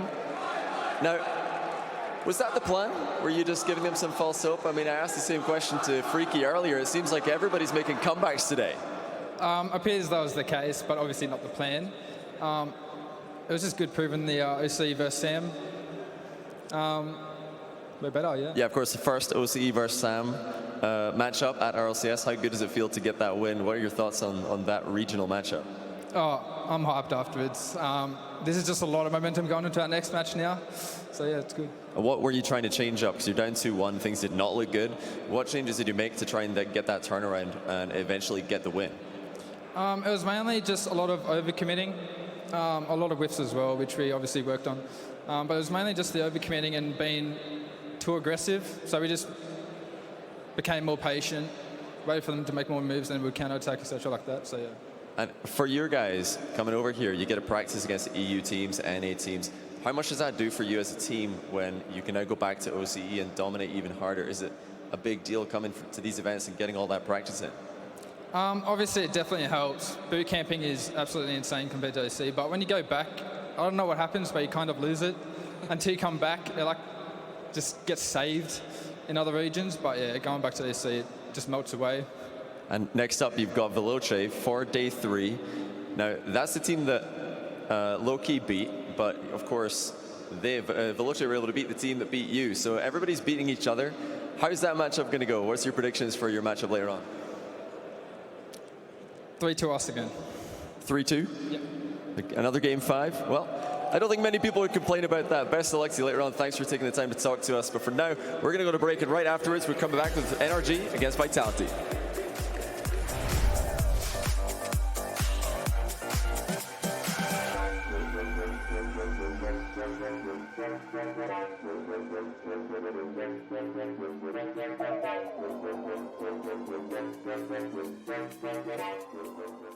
To be brilliant is to defy convention and challenge expectations.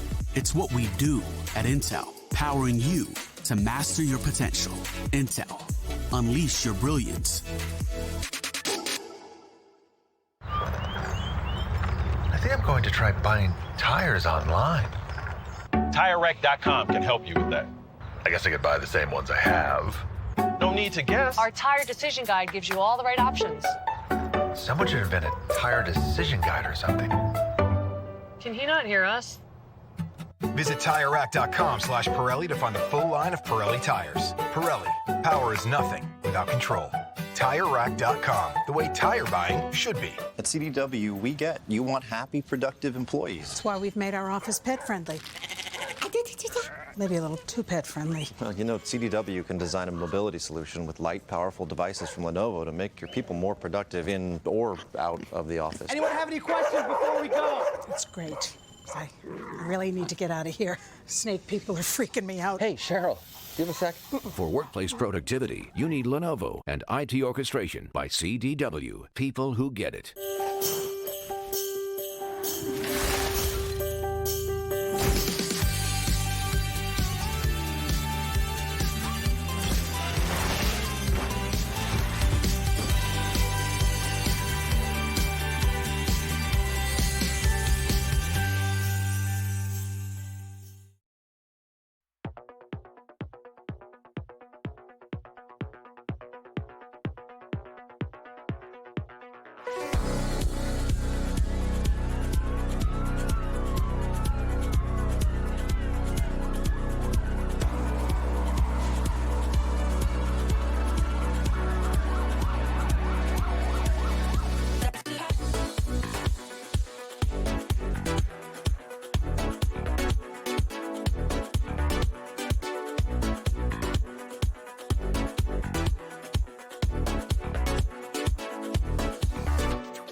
What's up, everyone? We're back at again. I'm Scrub Killer. And I'm Justin. Not so juicy Justin. Not so juicy Justin. Yeah. A little bit juicy right now? A little bit juicy. A little bit juicy. Yeah. So I brought you this. Oh. You're looking kind of parched. Yeah, I'm really dehydrated right now, you know. Hydration. Hydrated gamer, hydrated gamer. Yeah.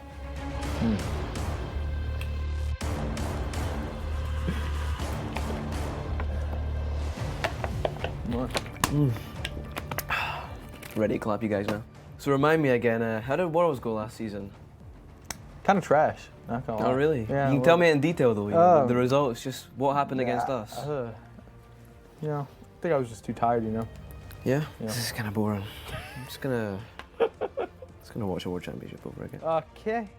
Well, this is the part where we de-won you guys. Oh yeah, this is the end. Oh, I love it, I love it. So how did it feel when we 4-0'd you in Rocket League Summit? Wow, that's pretty personal, you know what? But you know, we kind of figured it was a meme tournament. Yeah. Remember when you were 1 goal away from the promotional tournament? Wow. Remember when you were 1 goal away from winning the World Championship? Ooh. That hit too close to home. I'm about to cry myself to sleep tonight. That really hurt my feelings. Really? Yeah. Let me just Oh wow. Oh, very fancy. You're gonna propose to me. Hold it, hold it. This is what it feels like to be a winner. Come on, hold it. Yeah, this is mine now, by the way. You're not having it back. Okay, okay. Because I'm gonna be a winner this season.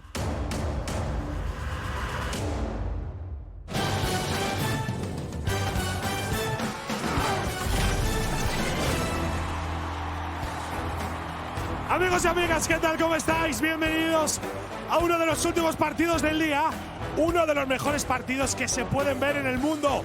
Hoy aquí en Madrid ya tenemos al primer equipo preparado. Un fuerte aplauso para NRG. Hey, you heard it in the interview. The eyes are set on the World Championship title. Two of the only Americans coming back, Garrett and Justin. But unfortunately, they haven't been able to claim the title for Garrett, who's been to every single one. But there is one man, Turbo, who's won 3 of them, who is now the first to win 3 of them with Garrett and Justin, and it's much different look for NRG this time around. Yeah, I think Turbo's bringing something that they absolutely needed. Justin's had some trouble at lands, but you know, with Turbo behind them, it's been a very goofy, fun mentality, and that's exactly what this team needed, and it's exactly who Garrett needed behind him to get him that victory. And I feel like they're in a good spot. Garrett joked about it in his interview yesterday. Sis is back there, but he's just a pretty face. He doesn't really do any coaching, but he is there for the mentality, which you just hit on with Justin. Justin's definitely struggled. He is known as the legend online, but when it comes to land, it is kind of hit and miss. Había olvidado una cosa ahí abajo. El siguiente equipo es Renault Vitality.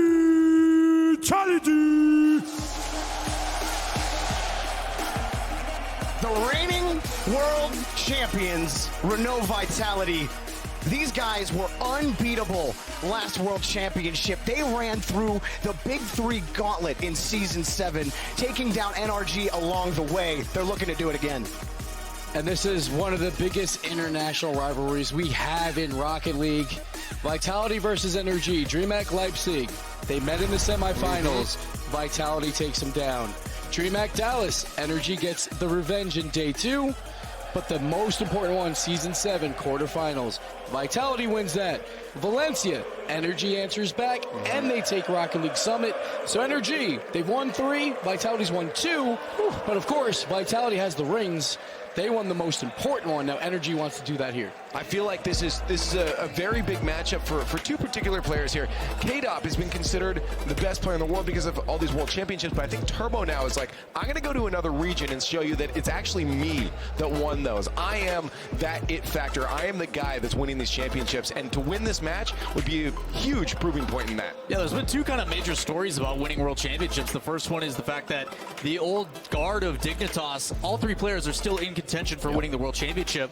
But the battle for the first to 4 is between these two rosters. Yeah, and this is just, it's a heavyweight match. Everybody in the community is like, I want to see NRG Vitality. It's a classic. This is a Rocket League classic. It can't get any better than these two teams. You have Garrett G, the most decorated North American player, the best North American player, maybe not the most decorated with titles. He's still looking for that first World Championship, battling against K-Dub as well, the European best. Turbo's like, I'll play for any region. It doesn't matter. He can show up. You got Justin versus Scrub Killer, the two prodigies. And no one's even talking about Fairy Peak. He probably had the best performance at the Season 7 Grand Final. He's phenomenal as well. Both these rosters completely stacked. I mean, Fairy's known as one of the greatest ones players of all time, and he's been able to transfer that into his threes play. It's never really served him wrong for Vitality, and it's just, this is such a star-studded lineup. All 6 of these players, and even the clip before we came back for break, the Justin versus Scrub Part 2. I mean, that's just the character that these guys have is the really amount of fun. history as well. Yeah. I mean, you talk about both these rosters. We talk about the pinnacle of Rocket League. Yeah. These guys, nerves are definitely not an issue. There might be that little bit of that energy curse, but Turbo's here to fix that. But you want to look at both these rosters under a microscope. Star-studded, so much talent. Both players are at the pinnacle of what we consider Rocket League. Yeah. And at the end of the day, this is what we look forward to, right? These two rosters coming together for, as Fairy Big tweeted this morning, the 250 whatever time, because it happens so often. This is what we look forward to. We talk about the top 10 players in the world, top 10 players probably in Rocket League history. These guys are all on that list. All these players are. It's going to be crazy. Not only whoever wins this, you guarantee top 4. You also avoid Dignitas, but you also avoid one another. They can only meet again if they both run the table for the Grand Finals. For me, it's coming down to that really fun Justin versus Scrub thing. And I'm curious who you guys think's going to take it, Justin or Scrub, who will be victorious on this day number 2. Join us online on Twitter at RL Esports, hashtag RLCS8, hashtag live the moment. But we're about to do that now with Renault Vitality versus NRG. Oh, man. This is the big one. For me, this is the match I always hope to see here at the World Championship. And the fact that this could be possibly a preview of our Grand Finals tomorrow makes me so excited. But at the same time, neither of these teams looked like their top form yesterday. So hopefully you come in here, you were talking about it right before we came on a little bit, actually. Yeah, honestly, NRG is one of those teams at LANs. You just have to see them in the moment. How are they playing right now? Because how they played yesterday might be a zero indicator of how they will play today or tomorrow. So I'm really hoping that this is the best matches we can see, especially because both these teams, they get to go through to tomorrow. Neither of these teams is being eliminated right now. If they win, they are automatically the top 4, which is a bumping prize pool. So there's definitely an incentive to win this game. Definitely. But both teams, I think, are going to be playing with a few less nerves, and we might see some spectacular Rocket League. Certainly, and if you want to guarantee that top 4 spot, whoever gets over that quick, or at least starts off better, because neither of them, I think, were anywhere close to their ceiling potential. Yeah. So hopefully, like you said, maybe already having guaranteed that day 3, they both come in here settled and ready to play some awesome Rocket League, because these are absolutely 2 of the best teams in the world if you had to put everything onto a piece of paper. 2 of the best teams, 6 of the best players, the legends of Rocket League all on the stage at the same time, and so much storied history. The only 2 players in the world that have 3 world championships. One right here on your screen, Turbo Pulse. So the other on the other side of the stage is his teammate K-Dop. They won 2 together. They've won 1 separate from each other. Yeah. And Violent Panda, if he were to win this one, that would be all His 3 third, of the Dignitas players having won 3 championships. But both these guys looking for their 4th. So this is the first time these guys playing against each other with the new rosters, I believe. Like this is so cool. So much story on this match. I cannot wait to get this one underway and see how they do. First time also with coaches standing behind them, able to talk during the games and between the games. And let's get into it. The match I've been looking forward to all day, NRG in the blue, Vitality in the orange, a best of 5 for top 4 and a trip into day 3. Both will be into day 3, but a top 4 spot. You'll be 1 game away, or 1 match away rather, from those Grand Finals. And to me, this game, it doesn't come down to Justin versus Scrub or anything like that. It comes down to, does Turbo Pulsa hold the midfield versus how Vitality breaks out of their own hat? he's able to lock things down, not let them get anything started, get some great chances in the hands of Scrub and K-Dop. NRG are going to win, and Turbo's going away, and there we go. It's a goal. Straight in right off the bat. A little bit of a positioning mishap here. Everybody flanking off to the side, and put too much faith in K-Dop's dribble. Turbo Pulsa against his old teammate K-Dop. Slams it off his hood. First goal for game one. Great start for NRG, but it's a long way to go. If you know anything about Vitality, there will be plenty of opportunities that slip through the cracks that they can make you pay on. There will be very precious few goals given away for free like that. The mistakes. There's few teams that are better than adjusting on the fly than both of the rosters that are currently on the field. So expect this match to evolve as it goes. Now Fairy Peak slowing this one down dramatically in the corner. Turbo Pulsa will demo him. Now Scrub Killer looking for a play. 2 Fenix here on the side of Vitality. 1 Octane. Against what I believe is the 3 Octane. Oh my goodness, Fairy Peak gets that one nearly in, but Turbo Pulsa denies again, and he's been all of the NRG action so far in game one. Again, that long booming clear, and Fairy Peak up so quick, but still just drilled through. K-Dop tries to play it out of his corner, and Justin moves in now the midfield. He'll beat one player, and it's off the backboard. He's up for just to create confusion. Fairy Peak very loose in the sky, but nobody from NRG really in position to use that ball. Turbo Pulsa will slow it down in the midfield. Now Scrub Killer moves in, try and take over, get Vitality up on offense. As K-Dop plays it into a corner, Garrett G will follow this one. Fairy Peak will win the challenge in the midfield, and now drive it into Scrub Killer, looking for the shot, but Justin denies him in the box. Good pressure again.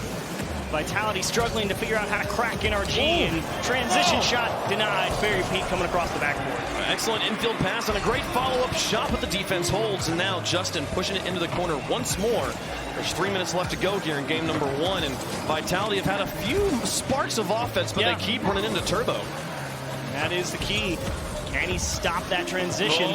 Can he do it by himself? They got the defense all amok, and Justin couldn't quite sneak it around that last defender. Garrett G now up, but he'll be beat by K-Dop, and here comes the pressure. Fairy Peak putting it onto Turbo. He'll get in the way again. K-Dop tries, but Turbo takes it off of his hood once more.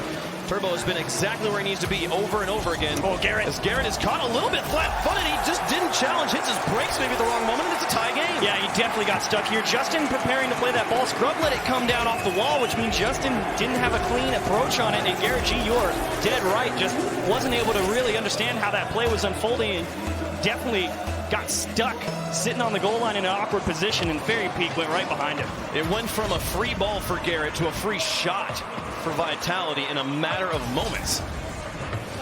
Now a tie game. Justin will play it into the corner. He's got Turbo Pulse on the flank, and now he'll move in for the play.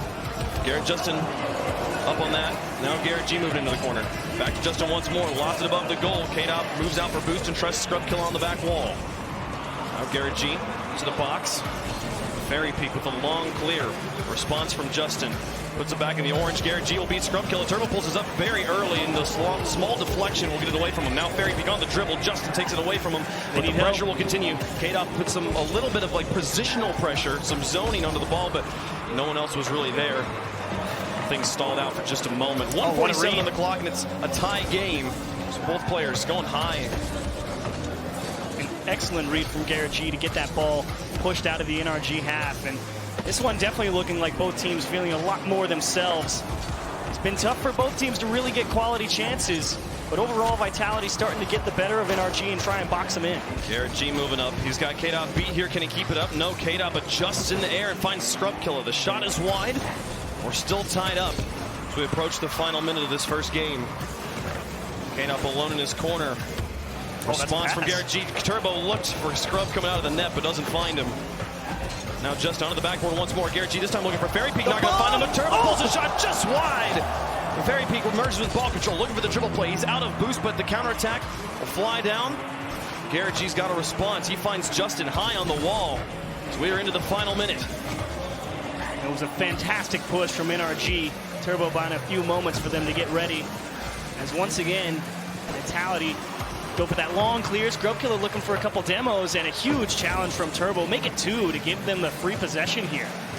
Justin sends this high, and Scrub Killer is high in the air already. Follows behind this one, and they get 2 of them onto Garrett G. That's a lead for Vitality. Yeah, Justin trying to do what he always does, keep that ball close and follow it up, but he realized he hit it too high, and he tried to run away because he knew. He saw Scrub Killer in front of him, tried to go back, but Scrub brought it down to Fairy Peak, and a wonderful pinch to take the lead late. 31 seconds remaining. Vitality takes a late lead. Can they hold on, or does Justin do Justin things? Fairy Peak will shut him down. Garrett G scoops it up in the midfield, now being hounded by the Frenchman. Into the corner here. They tried to set it up for Turbo, but no good. Scrubkilla finds is demolished, and now K-Dop on the far side is going to try and put pressure on Justin. He'll get the save, but can Turbo fly down the field with just 12 seconds left? He's got Garrett G to work with. There's the pass, there's the shot, and there's the goal! A tie game! The thriller counterattack from NRG. Justin makes a big stop. Turbo Pulsa gets command, beats Fairy Peak with a great pass. And Scrub, you can be one of the best defenders in the world, but 128 Ks right at you is never going to be an easy one. And they tie it up. Fireworks in game number 1. 9 seconds left in overtime on the horizon. Justin and Turbo will try to put it away right now, but a counterplay comes through. Vitality looks for maybe the doink pass backwards. Garrett G up here. He'll play it to this corner. They'll probably play to overtime. Fairy Peak tries to keep it alive, and now it heads into his own corner. Turbo Pulse has got a demo, and K-Dop keeps it alive. Both teams happy to play for the spectacular moments, but overtime here in game number 1. A good one. This is a great, I think this is the perfect descriptor of an appetizer for what the series can be. And then he misses the shot. Scrubkilla tried to do it all by himself, and K-Dop just not quite able to read it fast enough. Not a sentence to say very often. Garrett G and Justin both very aggressive and enthusiastic to attack the ball at the same time. Justin now into the corner. He gets a little bit of a fake of one. The Fairy Peak won't be so easily fooled. The ball remains in the Vitality corner for now. Garrett G trying to put pressure. Fairy Peak puts it high, but it's off the series. That means Justin's got an opportunity. He's got a Turbo Pulsar to work with as well. Probably has his flip by now again as well. K-Dop will find one block. Now Garrett G up high. Flying action from NRG as they are happy to attack any ball anywhere right now. They got to be careful they don't get hitting the ball too hard. K-Dop lets it go for Scrubkilla. And Fairy Peak with a great continuation, but it will die at the hands of Justin. Garrett G now off the wall. K-Dop to the backboard, and Turbo Pulsa has the play. A response from Scrubkilla will put it back in the energy corner. He looks for the second touch, but Justin changes the trajectory just enough. And then looks for the play in the midfield. Not quite there, though. Garrett G has to bail him out. Turbo Pulsa rotates into net. Open space. Garrett, then Justin, then Turbo as they advance across the midfield. Garrett G demolished. Turbo Pulsa lurks in the back line, not liking the look of this advance. Fairy Peak took it away, and Turbo Pulsa had the response. Double commit. Scrubkilla now off the ceiling. He has a flip, and he gets the pitch, the dunk of the century, and Scrubkilla wins the game. That's the power of Scrubkilla. They get tied up with K-Dop because Vitality always plays so close to each other, but that's when you got to depend on the guy who gets the job done. Scrub knows he's going to have no help, and he plays the challenge beautifully. And Renault Vitality walk away with game 1. That is a classic GFFB if I've ever seen one. As Scrubkilla absolutely obliterates NRG at the ceiling. The highest dunk maybe I've ever seen. Scrubkilla. We talked about the 3-time versus the 3-time. We've talked about the Titans versus the Titans. I also kind of want to bring up the rookie of the year, Justin, yes. versus the rookie of Rocket League, the 12-year-old of Rocket League, Scrubkilla. The 9-year-old wonder who had to sit by for seasons, for 3 years before he was able to play, and now here, hitting goals like that. The MVP, the reigning MVP of the World Championships from Season 7, wins Game 1. There are a lot of similarities between Justin and Scrubkilla. Young talents that just have phenomenal capability to take any game into their own hands. And Scrubkilla is the one that stepped up this game. Justin actually, again, I brought it up maybe last season. One of his most valuable assets is the defensive side he presents, because Turbo Pulsa, yeah, he might be the guy in charge of trying to slow down Vitality getting started, but if it gets through, it's always Justin who seems to be in the one-on-one, the one-on-two, and he can always make a big stop. Unfortunately here, though, Vitality get enough chances on net. I think it was 11 shots or something, which is in stark contrast, because NRG is one of those teams that's known for always controlling the game. They don't let you take shots in the first place. So well done to Vitality to come out here, break them down, and get themselves plenty of opportunities. Some very impressive goals from both sides. As both teams very similar on their sides of the ponds here, but Vitality with rings. And they've hoisted the trophy. Everyone on NRG looking for that for the first time, except for their newest roster move, Mr. Turbo Pulsa, the 3-time. Turbo takes it out of the corner. Scrubkilla's got a response. He looks for this play by himself, but Justin will beat him on the wall.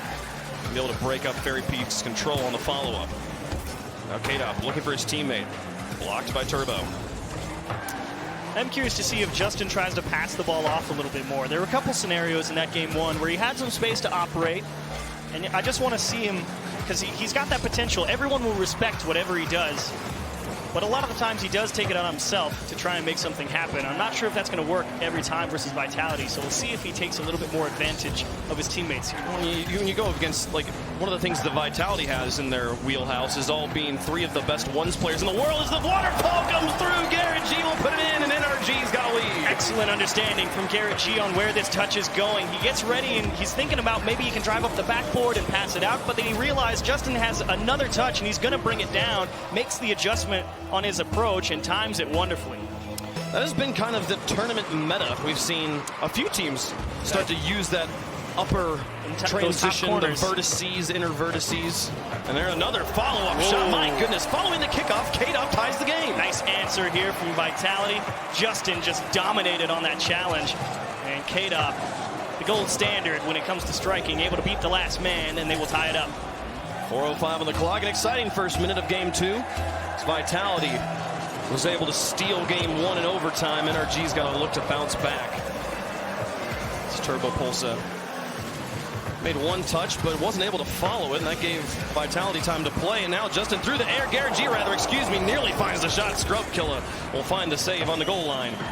Now Turbo up again once more. Can he find the double tap this time? Oh, it's just too hard, and that one bounces off the ground and back up. And now a third shot. Justin will finally put it in. Just hammer after hammer, and finally the nails in the hole. You're absolutely right. Just driving at these doors to see if they can smash a hole through. It takes them a couple tries, but finally one is fast enough and just away from the defense to finally get the job done. And well done, NRG not giving up on the play. 2-1, NRG with a lead again. And they hold on to it this time as Turbo Pulsa looks for a third goal. Scrub Killer gets in the way. Now K-Dop with the further development at midfield. Fairy Peak to put it on the backboard. K-Dop just has to get up and just put his car in the way. What a play. NRG couldn't even touch it. And how about Vitality? They give up goals, but it just takes them seconds. K-Dop just reads the bounce off the ceiling. Justin knows. He jumped at that one thinking maybe Fairy Peak was going to shoot it. And by the time he lands, K-Dop's already shooting the ball. He's dead to rights. That's kind of an absurd read. K-Dop's nearly underneath the ball. He's like, yep, I see where that's going to bounce. I've got this one, no problem. So a tie game again, but NRG already threatening once more. Both teams with the spectacular offenses. The defense has been confused. Justin looks for it, and Scrub Killer gets the ball, but Turbo's here for the follow-up. Scrub Killer can't be there. NRG takes the lead right back. Nice job from Scrub to stop the first one. An excellent pass from Garrett, but unfortunately, just not enough time to get himself oriented. Turbo Pulsa focusing on placement more than power, and gets NRG another one. But can you stop the instant turnaround? I love the pace that these offenses are playing at. Just go, go, go. Send all three players. Trust that they all know how to half flip and wave dash back on the defense if needed. 3:07 left to go in the game. We've already got 5 goals. It's Turbo Pulsa up. K-Dop looks for the shot here as Turbo kind of made a bad play into the midfield. And now, rule number 1, no, Justin's not going to respect it this time. Turbo did it 2 times during the regular season, and the boos from the crowd. They're not happy about breaking the rules. Here's Garrett G into the corner to carry it out. And man, just the respect of Justin not being willing on this stage to do it. But they're going to get the goal. No, K-Dop recovers. Are you kidding me? The defense is insane. That is karmic justice. You break rule 1, you miss your shot. That's right. Well, he hit the shot, but the K-Dop's insane. Great save. Turbo into the corner now. He looks for a second one. The defense will find that ball, get it back across midfield. Garrett G with an attempt. It fakes out Fairy Peak. Scrub Kill underneath. Finds K-Dop. Another ball lofted to midfield. Turbo's airborne. No one really in a solid position on defense. K-Dop will move there. And actually the follow-up touch from Turbo played it away from NRG. Garrett G looks for a block on that second touch. Expected to be challenged in the air, but there was no one there. With 2:04 left to go, they're holding on to that 1-goal lead. A second goal would make them feel a lot better. And NRG making a couple of nice approaches. They know they're going for a lot of balls that are high in the midfield and realizing they're uncontested, and they're trying to buy themselves a couple extra moments whenever those scenarios occur. So you don't have much time to try and make an alteration to where you're going. They're always just saying, all right, this isn't going to amount to much, but there's the pass to Justin from Turbo, and they make that one count for a 4th goal. What? Justin's passes to Turbo were insane, and then Turbo puts it right to him. He's like, here you go, bud, and Scrub Killer is just driving back and forth. Which direction's it coming from? I don't know. 2-goal lead for NRG. It's a big insurance goal for NRG. I mean, with 2-goal differentials, they're one of the best at not giving up pretty much any comebacks at that point. So Vitality got their work cut out for him here in game 2. Justin to play it out of his half. The kickoff went in favor of Vitality. Now down by 2. They won it in overtime, but the 2-goal lead. Overtime's kind of the door is shut for now. Justin now into this corner. K-Dop's got him beat. Fairy Peak will look to help it out. It's Turbo and Fairy in the corner. Pinches Scrubkill is airborne against Justin. Justin's got the block, and K-Dop's not in a good position. Here comes the counterattack. Garrett G flying to the corner, trying to race Fairy Peak and Scrubkilla, but don't get in the way.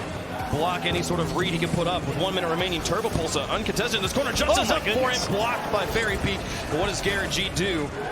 At this point, slowing down the ball and forcing all of Vitality to play into his half. Smart play, the 2-goal lead. They can definitely play the clock right now. It's an expert play from Garrett G as well. You know you're about to be in a 1-on-2, potentially more.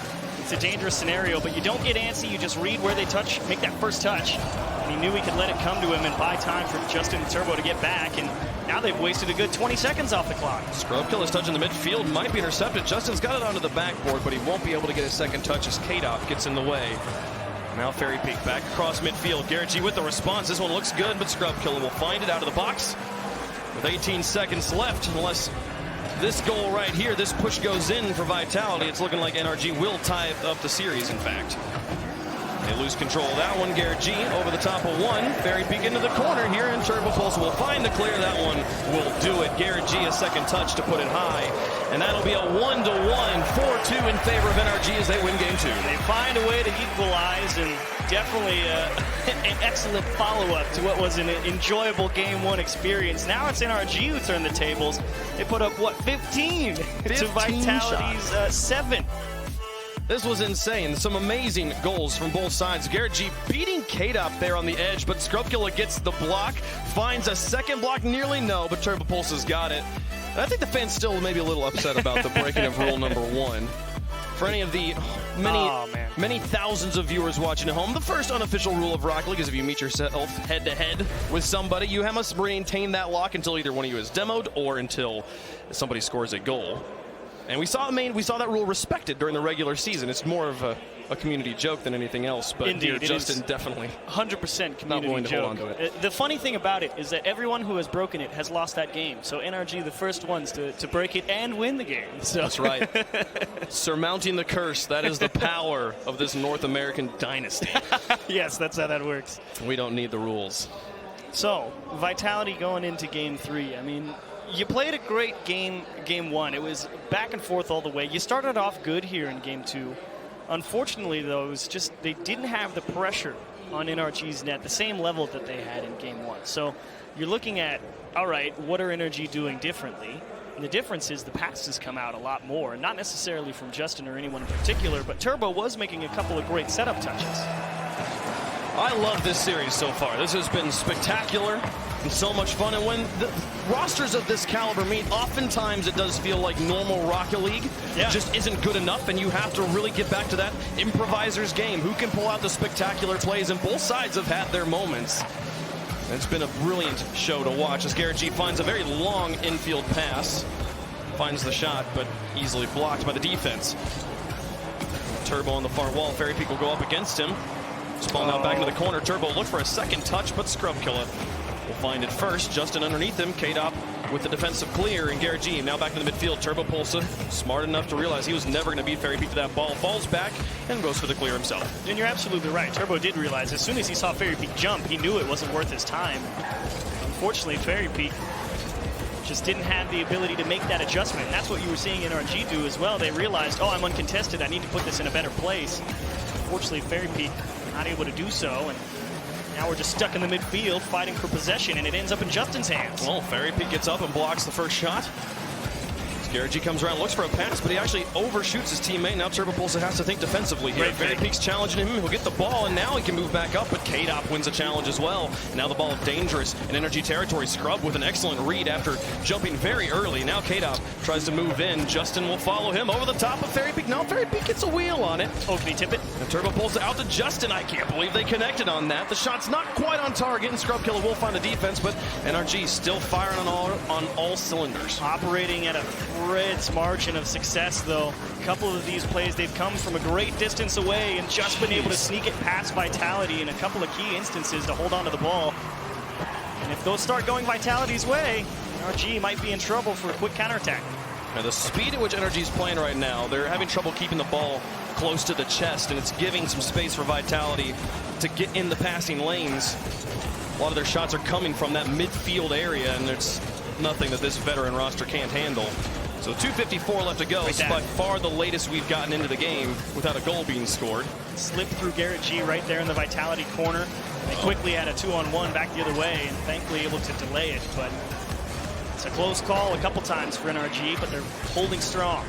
Got a few jumps out of Vitality's defense there. They're feeling scared. They understand how many times all three players have gotten shots out of NRG, but lucky for this time, it was only one player up on offense. Justin with a shot from midfield again. This one should be blocked by Scrub Killer, but he had to reach all the way from the corner. Now Fairy Peak. Everyone in the midfield trying to break into the blue. He'll get some help from, I believe that was Scrub. K-Dop comes through. Now Scrub Kill in the midfield. He's got Turbo Pulse a beat, but Justin off of his back walls got in the way. We're across halftime, still no goals. Garrett G demolished in net, but Turbo and Justin build a wall in the corner, give him plenty of time to respawn. He even spawns in the close corner, making it so difficult for them to sort this rotation back out. They handle it just fine, and the mind games. Justin's got it around. No block as Scrub Killer gets in the way. That's the power of the demo. It forces your teammates to plug the gap that was just created, and it was almost just absolute havoc with that close spawn, and you're absolutely right. That required some good communication and poise from NRG to get out of that cleanly. Here comes Turbo. The corner, a demolition from Garrett. Justin too far back in the clear, very excellent. By a lot of time for the respawn. There's one player beat, another player beat from Justin. Fairy Peak will have it away. But Turbo Pulse on the far side. He'll look for Garrett G in the midfield. Infield pass blocked at the point of contact by K-Dop. An excellent play. The defense holds. We're still scoreless. That's a quality read on defense from K-Dop. Get that strong pass out to the middle, uncontested shot, and K-Dop recognizing it near instantly to stop a wonderful play. Justin into the midfield. Nobody really challenging the ball. Fairy Peak will finally raise his hand and go first. Turbo Pulse now tasked to carry this around his entire backfield. The Scrub Killer lurking on the wall, looking for the half rotation. He'll get the pass into K-Dop, and now the ball's into the box, but Justin's got lots of time. Fairy Peak has to play defensively. Final minute of game 3. Both teams with one game in the bag and looking for that second win. Nobody has gained an edge. Turbo with a miss. Fairy Peak with his high. K-Dop, he'll look for a counterattack, but he's lost control, and Justin's got some space and some boost to work with. Airborne high. Garrett G will get the demolition on the K-Dop, but that kind of strengthens this back line for just a moment. Scrub Killer will get it out of goal. K-Dop's now there to make the play happen. This is to the side. Garrett G looks for the shot himself, just takes it. Scrub Killer will get the play, and the shot was just wide.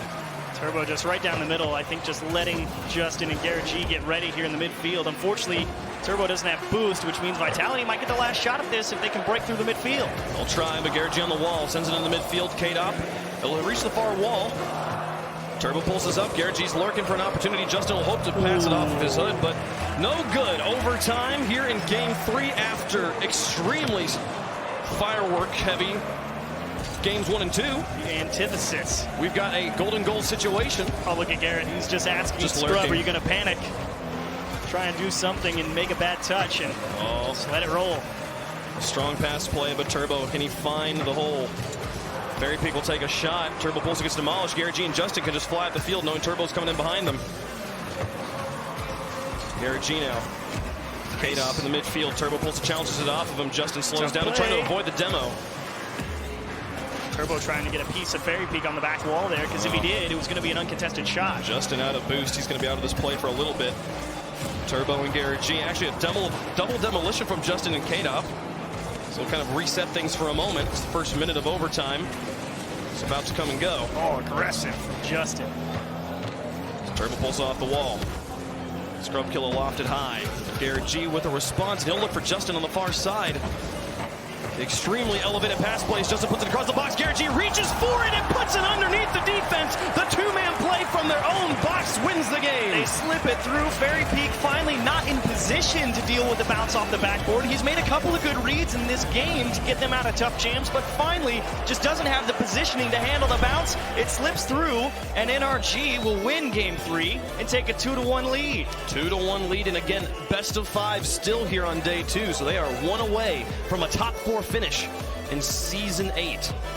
And Vitality again held to just 3 shots on goal, and that has always been a hallmark of NRG. Sure, you might have one good offensive game, but as the series goes on and on, boy, did they just lock you out. KDOP held to no shots. No shots and 5 saves, having to do it all on the defense there.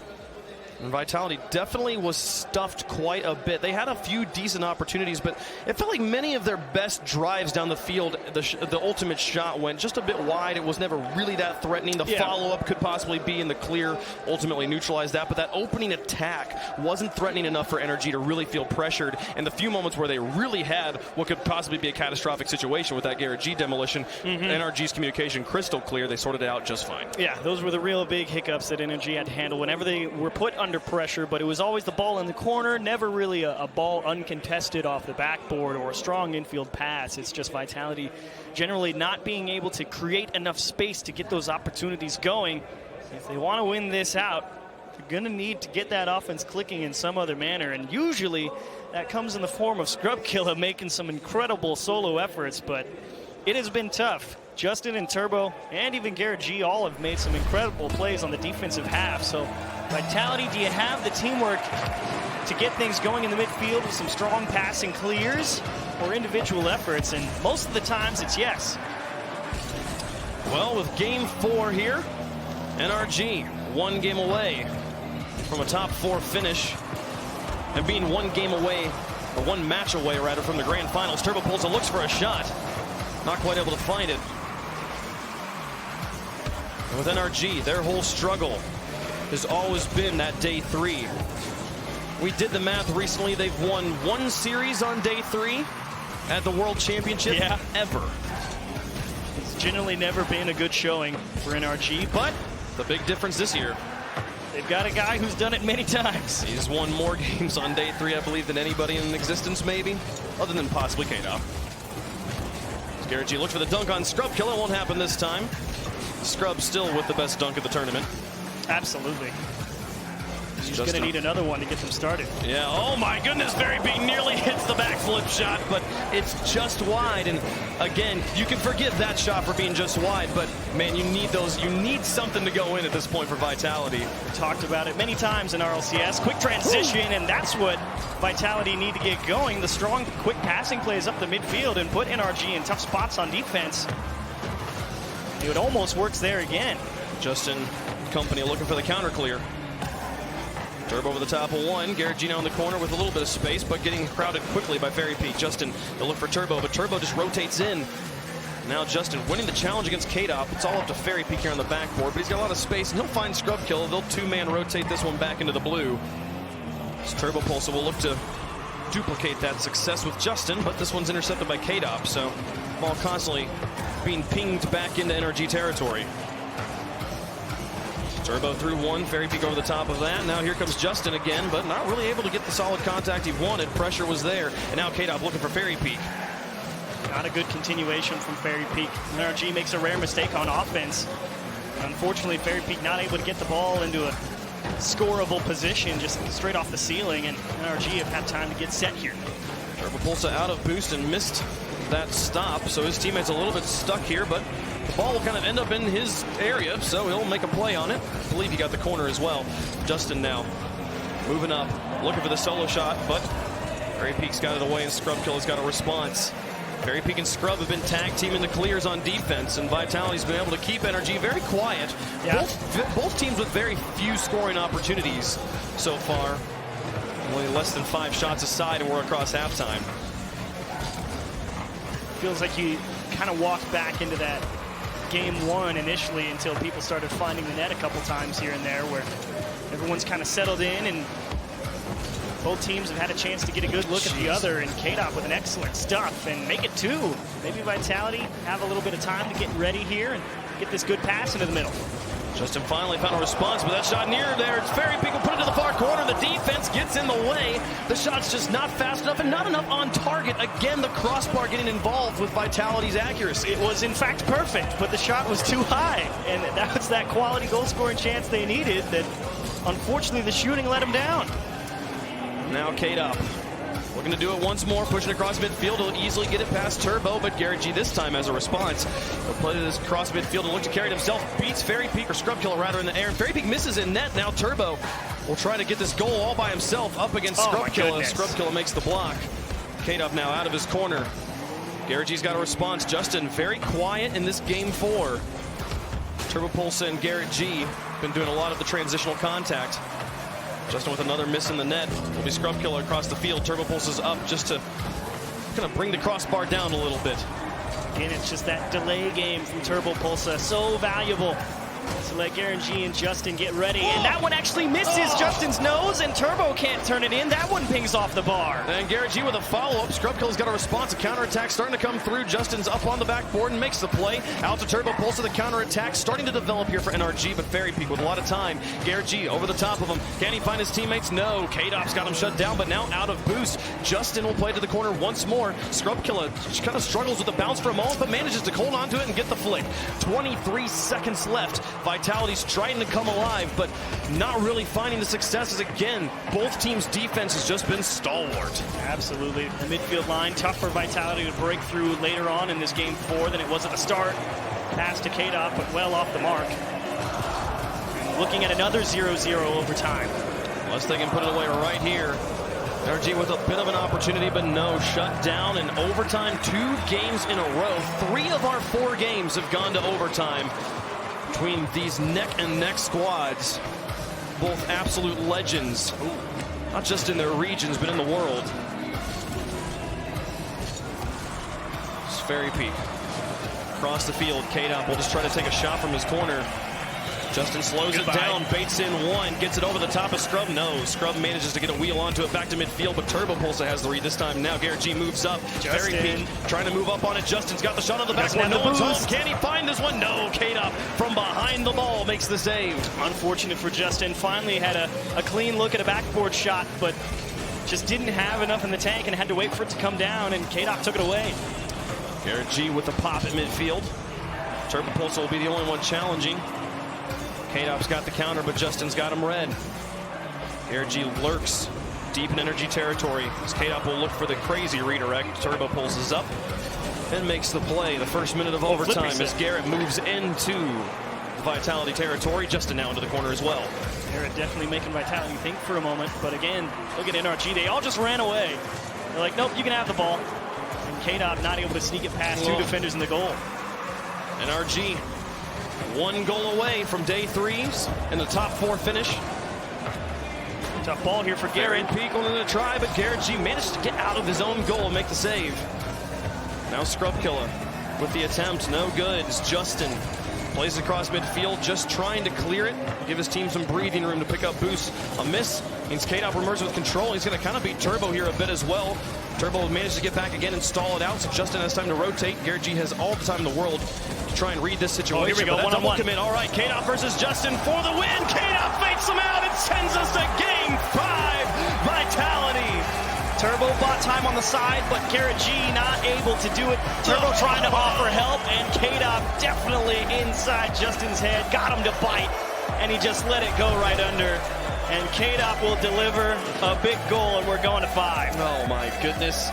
We brought it up a little bit earlier, and then I think we got interrupted because something spectacular happened, as seems to happen every 5 seconds in these games. But this team, Vitality, are not just 1 or 2, but 3 of the best 1v1 players in the world. If there's anyone I would put my money on to win a situation like that against Justin, it's literally just a 3-sided coin flip of that team.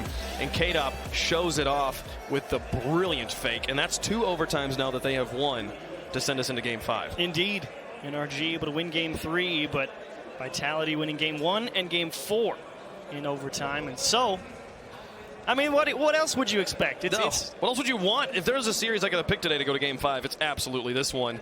And it's been spectacular stuff. The thing that I love about this series is that we have not had a single game that was decided on like, oh, that was silly. Oh, they missed one. That's the one that won the game. You know, like, man, that was a brilliant fake. We've had a great dunks. We've had some great just passing shots. Everything's been here today. They have all been some well-earned goals for both teams, and more importantly, if you're looking at this from the perspective as a fan of Vitality, you see them put up 8 shots compared to maybe 12 total in the past 2 games. You're feeling good headed into game 5, and NRG really would like to come out here and feel assured of a nice top 4 finish here. Both teams, again to clarify, both teams are making it to day 3, but the winner of this gets to advance to top 4, skip the first round basically of quarterfinals, and be 1 match away from the grand finals and a chance to play for the World Championship. Game 5, this one will decide it all. 5 minutes of absolutely intense action. It's Garrett G and Justin there on the side. Fairy Peak to clear it along. And Turbo Pulsar will try to slow this down, but now pinching in the midfield. Scrubkiller's got Fairy Peak to work with. Look over the pass, plays that shot great, but Justin's got the block, and Turbo's got the clear. An absolutely immaculate offensive play, perfect placement, and Justin says not today. Told you, it's that defensive value that goes so underappreciated from that young man in the NRG jersey. They will keep things tied at zeros, but a boomer of a clear from Vitality off the wall will force them to try and break out of their own half again. Turbo on the side. Garrett G now looking for the dribbles. This ball lofted high, and Scrubkiller's got a read. Now coming back off the wall. Turbo to the corner. Demolitions in front of momentary 2v2. Here is Turbo, and Justin will try to advance down the field. Turbo looks for the goal himself, but Scrubkiller's got the block. Justin looks for the pass back across, but K-Dop will intercept. And now in the 1v1 against Garrett. Can he do it 2 times? 1v2. It's not even a 1v1. He's got the dual threat, and Scrubkiller scores. Scrubkiller came out of the bottom of the screen from where I was looking, and Garrett knew this was going to be a tough one. He went to the back post to give himself as many options as possible, but the shot too quick. Well, and with the angle of Garrett's car there, absolutely he's on ball cam. He didn't see Scrubkiller coming either until it was too late. Vitality takes an early lead. Can they hold on to it? We've seen NRG tie this up very quickly already in this series. Turbo Pulse airborne. He'll beat K-Dop. He puts it onto Justin's hood. Excellent ball control and good position here. They send the 3-man all the way. Justin trying to do it by himself. He gets it past 1, but Fairy Peak's got the block. And now Turbo back into the box, but Garrett G didn't commit. He knew K-Dop had that block. Now Scrubkiller looking for a goal on the far side. Justin's got the block, a bit of a double commit, but Garrett G will hit that inner post, ground himself quickly.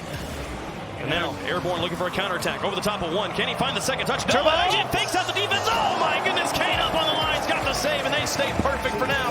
And the counterattack, no, Justin will block it, but the pressure's still on. Vitality looking for the goals. It's Turbo Pulsar will send this one long. It's that good quick transition from NRG. The hardest part for them when they get those big clears is hanging on to the challenge after that. And unfortunately, the one time they break through, Turbo can't find the strong shot on the net. It's by a defender. It goes right at K-Dop.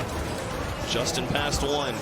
K-Dop's got him red from a mile away. Now Justin off the wall once more. He'll go for a second chance. Lure for Turbo this time, but Scrubkiller's there. Turbo? Garrett G tries to come in. He might actually have it. Is anyone there? It's just in. Garrett G hits the lob of the lifetime to tie the game. Justin just tries to drill this one through the defense. Turbo Pulsar just trying to see if he can hit a defender, but it turns out it doesn't matter. All of Vitality drove forward to try and put pressure, and you're absolutely right. It's like a 9-iron out of the sand Garrett pit. just chipped it right over. Let's go right there. That's perfect. 2:27 right here at halftime. Tie game, game 5. Winner gets to be in the top 4 tomorrow in day 3. Gets themselves an extra bit of cash as well. Every win here at LAN earning you a little bit more. Oh. Into the corners. K-Dop plays this one high, and he'll try to follow his own touch. No one challenged him, so it'll work out. Scrubkiller deflects it into the corner. Now Turbo will try to dribble this one out. Fairy Peak will challenge him, but it keeps rolling into the orange, and K-Dop will find it just fine.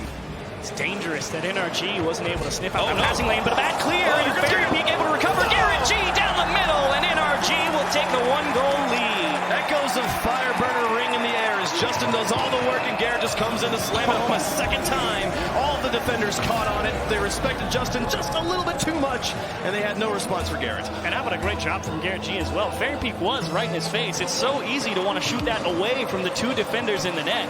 But if he goes to take that approach, he goes right into Fairy Peak's car. No! Fairy Peak looking to tie the game right back. Scrubkiller wanted to do a Garrett G impression, but just couldn't quite get there. Not quite close enough, and his 2 teammates right in front of him wasn't willing to commit everything to tie the game right there. He'll live to fight another day. What a read. He gets the read over the top of that one, but now 2 players in the corner, and K-Dop knows he has to just bail on this. Their position is not strong enough. Now he'll try to challenge, but Garrett G gets the better of him. That one's on target, and Fairy Peak has to make the play on the goal. Now Turbo looking to pass it out. Justin tries to make the play. Garrett G pops it high once more. K-Dop to the edge. Garrett G's there. Justin now up. What a play indeed as Scrubkiller extends it across midfield into the blue.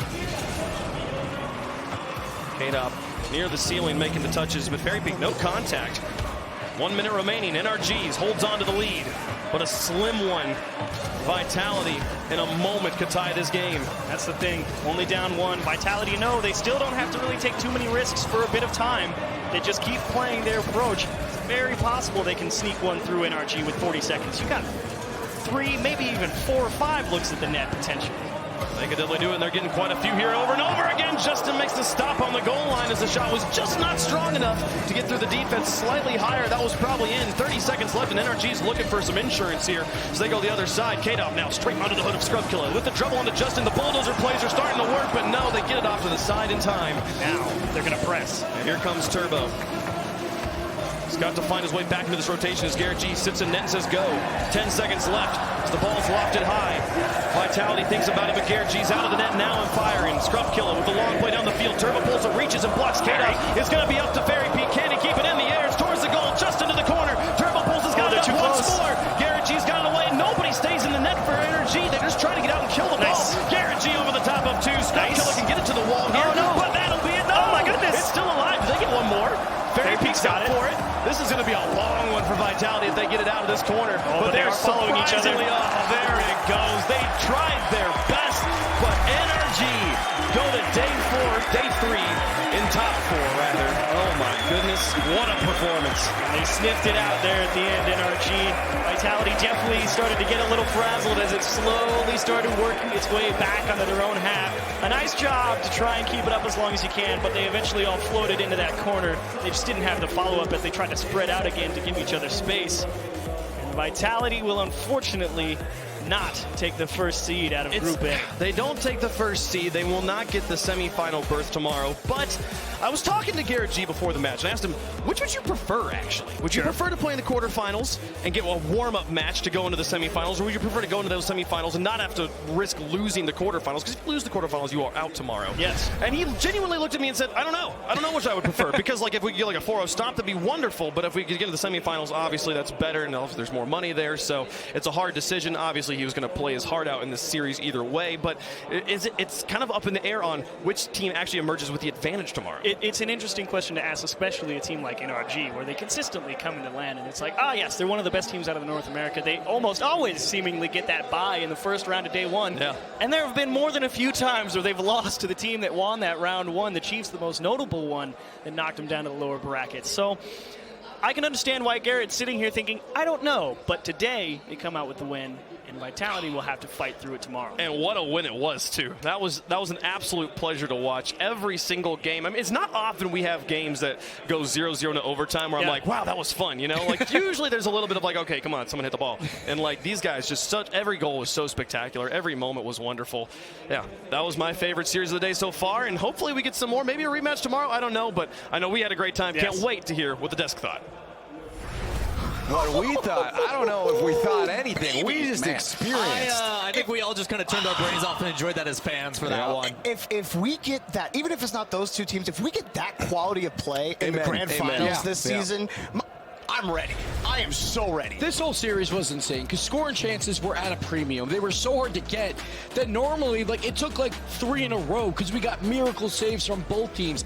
Game 2, like, NRG had the ball like above the net so many times. Vitality would save 2 or 3, but NRG would battle back. Scrub gets that dunk on Justin for that Game 1 overtime winner. It was back and forth the entire Difference time. maker other than the dunk that just happened. Justin winning just about every 50-50 challenge. I talked to his parents on the way here. He is a once-in-a-generation talent. He is very special. Part of the reason why everybody looks at his aerials, his ability to make something out of nothing, it's his challenge game. He wins 50s better than Fireburner. And that is against the best 1v1ers in the world when they want to be. Fairy Peak and Scrub Killer. He was winning them time and time again. This overtime was huge. This pass was huge. This is the thing. It is highlight package right here. It's all these goals had to be something dumb. It wasn't. It couldn't just be something normal. Look at this fake. Like, this is one of the few that Justin lost, and you can't even blame him. It was an amazing play from K-Dop. It was so smart from K-Dop there to jump first and bait it Justin into that. To make it look like he was taking the shot. That's all K-Dop needs to do. Get Justin the bait. Get him a jump. Yeah, that's all he needed to do. Right? Right. Well, that's the crazy thing is, like, in this this game, especially game 4 where it was 0-0, it felt like all 6 players were seeing 3 steps ahead in the future, and they were already reading where the next touch was it's before like it ever another dimension came. you enter, you it know? was insane. And now we have the Pittsburgh Knights watching this. It looked like an old meta game, not a lot of demos, and that's because these two teams are the best at it. But Pittsburgh Knights watching this is like, we got to find a way to demo them because they are too good at this game. The thing is, like, were they not getting demos because they couldn't, though? Like, nobody was ever on the ground It was so long clean. enough It to was do that. so clean. So is the Knights going to be able to even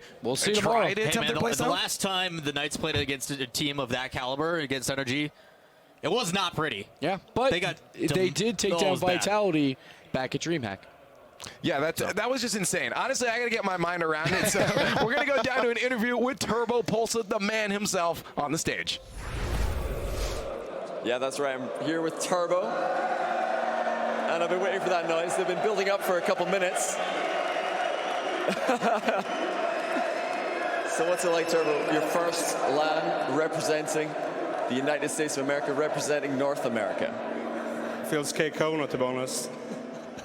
Now, I've got to ask you as well. So I believe it was game 3, or was it game 2? Justin was head-on with K-Dot in... You know, I'm gonna let you decide. What rule do we call that when, you know, you're head-on with somebody in Rocket League? It's rule number 2. That's what I thought. But so Justin broke that. So Justin broke that engagement. Were you mad at him for doing that, or did you want the 2v2? I didn't know about it, so I don't know. Until after he told me that.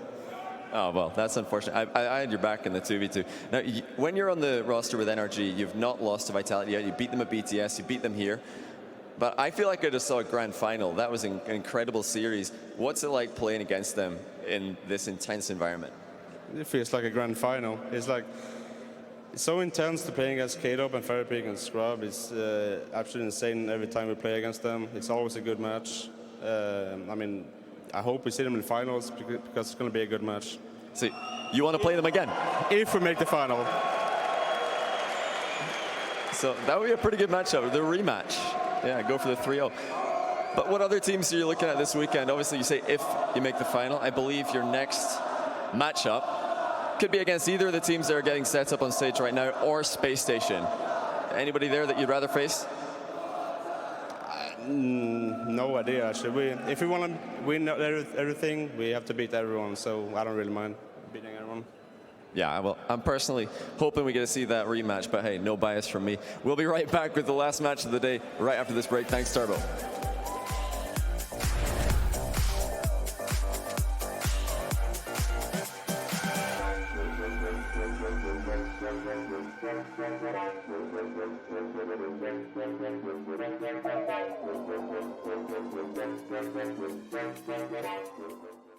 To be brilliant is to defy convention and challenge expectations. It's what we do at Intel, powering you to master your potential. Intel, unleash your brilliance. What if they sold tires online? We do. We're TireRack.com. They could offer lots of tires and help you find the right tire. It's called the Tire Decision Guide. Oh, and they could ship them to a nearby mechanic. We shipped over 7,000 independent recommended installers. This is an amazing idea. Sorry.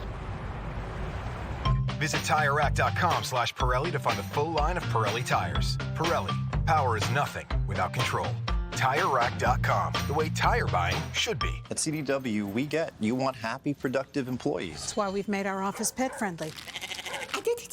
Maybe a little too pet-friendly. Well, you know, CDW can design a mobility solution with light, powerful devices from Lenovo to make your people more productive in or out of the office. Anyone have any questions before we go? That's great.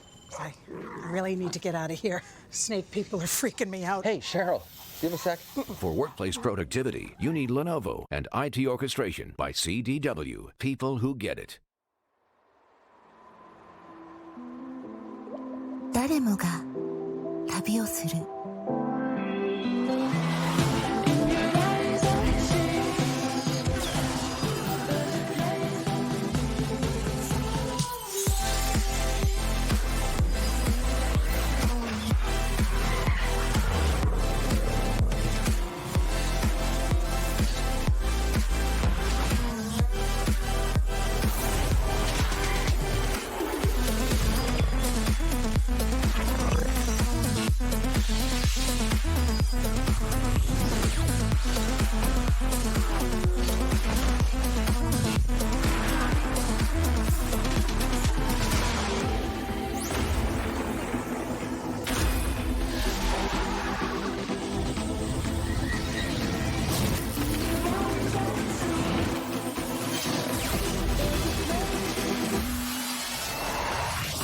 こまで来た。あ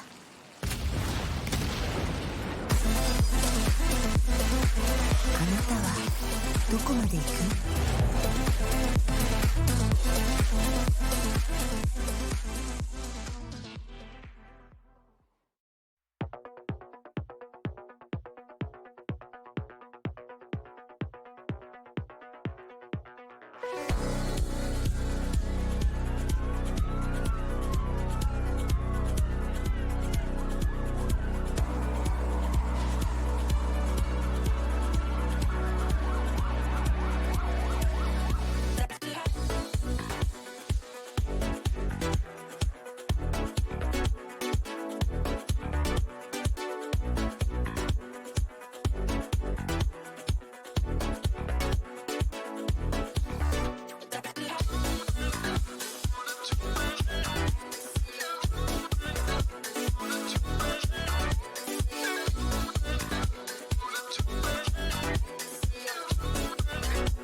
Hi, I'm Cassio. I'm a Rocket League player for Veloce Esports.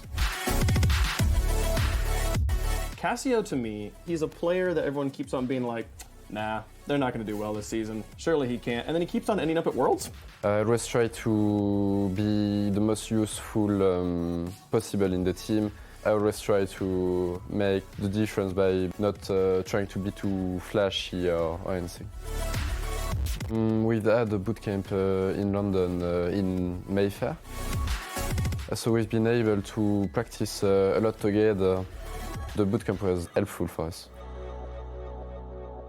Cassio plays in a way that losing is a possibility for him, but as long as he plays his game, he doesn't seem to really care about it.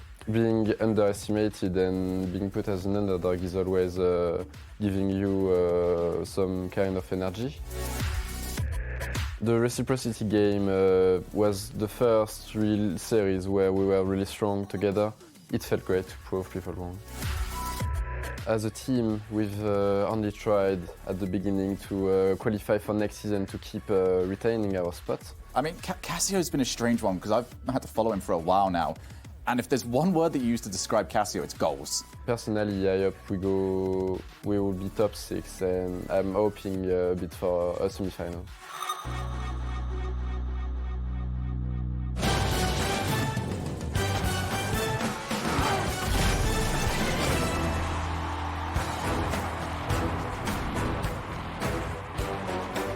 Ya estamos en directo, sí, ya estamos en directo. Hola a todos, ¿qué tal? ¿Cómo estáis? Último partido del día, están los dos equipos preparados. Se acaba el segundo día del Mundial del Rocket League. El primer equipo preparado. Un aplauso para ellos. Es Veloce Esports. Down 2-0 versus E United. The only reverse sweep here so far. And of course it's Veloce, the team that seems like they just can't lose. They always find a way to win. They surprise all of us. Ability to adapt in that series was what I was most impressed by. Start off a little bit slow, but then the ability to push it up to the midfield and really control pace on offense. It's good now towards freaking the boys, putting them away. Efectivamente, el rival duro el que tienen, amigos y amigas, enfrente estará. Un aplauso para ellos, el equipo de Renegades. The fighting pride of Oceania. Finally, they step up in 2019, looking to try and grab even more. Yeah, the curse is over. They also take out South America, but none of that matters. They want to keep playing Rocket League, and it starts here. Yeah, there's so much weight on their shoulders. We talked about it before, and it continues on now. And you just kind of touched on it too, Shogun. This is the last OCE team. All the pride of an entire region relies on these guys to make it through, because if you lose this, you're done. You don't make it to Championship Sunday. Absolutely not. I think that they've done a very good job dealing with that pressure, because the last one was probably the even bigger pressure, at least for me, when it comes to everyone back home. Now they get to fight for themselves. Yeah. The last one was just making sure, all right, we are not the fourth region right now. We can at least guarantee that we're the third ones. Now we get to go and fight for what we want, and we want a better slice of that pie. And then again, we talk about Veloce with the reverse sweep, but Renegades were down 2-1 as well. They came back in their series. Both these teams with the backs against the wall, they really showed up. I'm extremely happy for Renegades because, again, it's been a miserable 2019 for them. So now, again, they're playing with house money. They want top 6, so they want to fight again for another top 4. Well, there's one player actually who I'm even more proud of, because we talked about all the previous success they had, but Kami was never a part of any of that success. He was always having to look outside the window at everyone else. Now he's got to be on that stage with that win. For a player that's been representing not just OC, but the sole representative of New Zealand for the longest period of time, he's got to have such a load off his shoulders. He's got to be so happy with it. I'm just happy to see that they still have it in them. There's been numerous times when the difficulty of them, they get to these points and then they falter and then they just can't bounce back. They get so down on themselves, and you can see they just look completely deflated in their gameplay. But not today. Today they were able to overcome that, and it's fantastic to see that they are starting to trend in the right direction. It's just now everything's on the line again. Can they recreate that? And on the same side with Flame, 3 promotion tournaments, 3 losses. He gets to the RLCS anyway, and he shows up. Yes. Same with Freaky as well. He gets kicked off Vitality. Most players at that point are like, all right, we're done. He was that support player on Vitality. A lot of those guys go by the wayside after they get kicked. He battled back through the rival series multiple seasons, and now he's here, and he put on a fantastic Game 5 performance last series.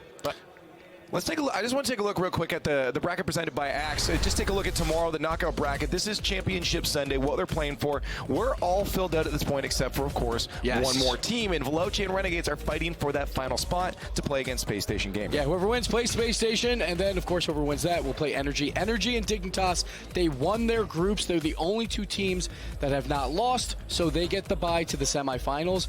But look at that. We saw K-Dop here, and he took on Turbo.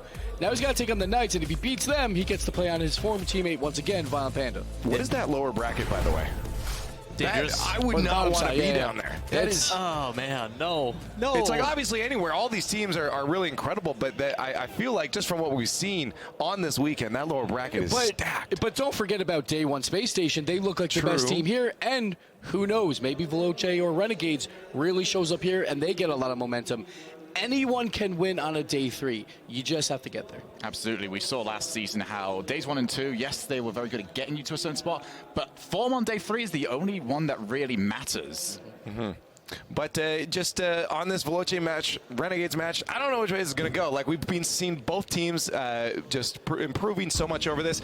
Who do you guys think it's going to be? Get on Twitter. One final match of the day for day 2 before day 3. Get on Twitter at RL Esports, hashtag RLCS8, hashtag live the moment. One final match. Someone's going home. Someone's going to Sunday. Let's find out who it is. Yes, indeed. Let's find out who it is. And I think, I'm just going to put a little prediction out there. This is not a bias. This is just a prediction. I think it's going to be Veloce because they are the Cinderella story of a lifetime, right? The team that qualified by default, by a team falling apart. They earned a spot in the RLCS. They did not earn the spot. They were just gifted a spot. And then they have made the crazy run to get all the way here. And now they can't lose to here. They got to make the day 3, right? This is the lower bracket runs, of course, how they would do it. And oh my goodness, I just want to see the story continue. But is the Cinder, you have to weigh that against the counter approach of Renegades, the pride of a region for so day true. 3. You can't just be like, they're going to make it because of this, but it's kind of the same thing. They're the only ones left. It really is. They're the only team not from North America or Europe that is still in the tournament. The pride of so many people, the people that are like anyone but EU or North America, please, this is your champion right now. And they are going to be playing for all of those CEs. We get to the final match of today, a best of 5 with Renegades in the orange, Veloce in the blues. They try to keep this crazy story going. Oh my goodness, the winner gets to move on to the semifinals tomorrow. No, they get to play against Space Station. Space Station, They play against Space Station tomorrow. And the winner of that will be playing against NRG in the semifinals. And it'll be very curious to see if Veloce come out with a slow start like they did versus their previous opponents in E United. They only scored 1 goal in the first 2 games, and then the last 3, they put up 13. That was the reverse sweep, the only one of the tournament so far. And Veloce, again, I mean, that's the way the Cinderella team would work, right? You got to get yourself there like old school flip side. Just get as close to losing as possible before you light it up. But there's only so many times you can sleep next to that fire. At some point, you're going to get burned. And Veloce, they have no lives left to lose. And neither do Renegades. Both teams playing with everything on the line. You lose this, you go home. Oh, my goodness. And Torsas, picking up where he left off, he scored a couple phenomenal goals in their previous series. The series for Renegades began in game number 1 as they come up with a goal here. No, Casio makes the stop on the goal line. And it was all Kami with his pinch on the ground. An absolutely insane goal. They look for a pinch in the air here. It doesn't quite come through. Torsas looking to fall back as Casio will take a shot from midfield. Sicky gets in the way, but this is still kind of dangerous. Here comes Freaky with the follow-up, and it's in. Veloce strike first. It'll be Veloce on the board. Flame out into the middle. Casio towards the net. Sicky, unfortunately, off the bar instead of out to safety. And the second opportunity for Freaky comes through. Definitely a contender for the EU MVP. You can see why with a great put-away shot. Torsas on the kickoff. This team have yet to score here in game number 1. Flame up for it as well. Now Sicky, a shot. Fricky's got the denial in the box. Follows it out to the wall. Torsas extends to get it over to his teammate Sicky. Make the lateral positional movement, and now moving into offense. The play around the corner. Here's a shot from Torsas, blocked by Freaky in the air. Flame being chased by Kami as they move across. Freaky now in the corner. Got Sicky up against him. This one into the box, dangerous. This one nearly own goal by Flame, but it's off the post and out.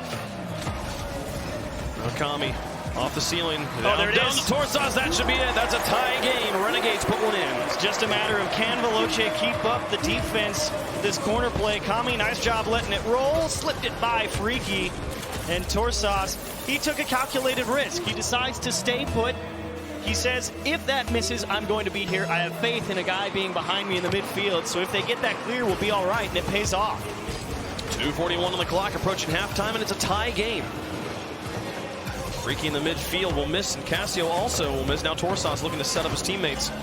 People will get out of the corner, and all three players from Renegades deep in enemy territory, leaving their own half so exposed. They'll space back out a little bit. Rotate into the midfield. Cassio gets a pass one. Flames airborne for it, but won't be able to put any power or accuracy onto it, and it moves into the corner.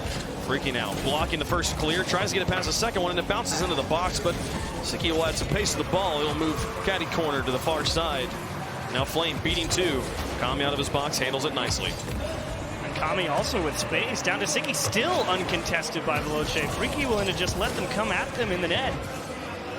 Dangerous approach to say the least, but for now, he seemed to be getting away all right. Kami, strong shot towards the net, deflection by Flame, and another chance at offense for the Renegades, who have held control for the majority of this game one. Veloce has played some clean defense, but they are really struggling to find that next movement.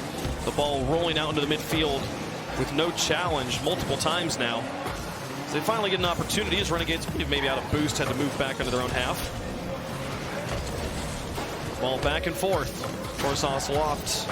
Cassio, pass upfield. Freaky will take a shot. It's a bit high. Cameo will look to push it away from his goal.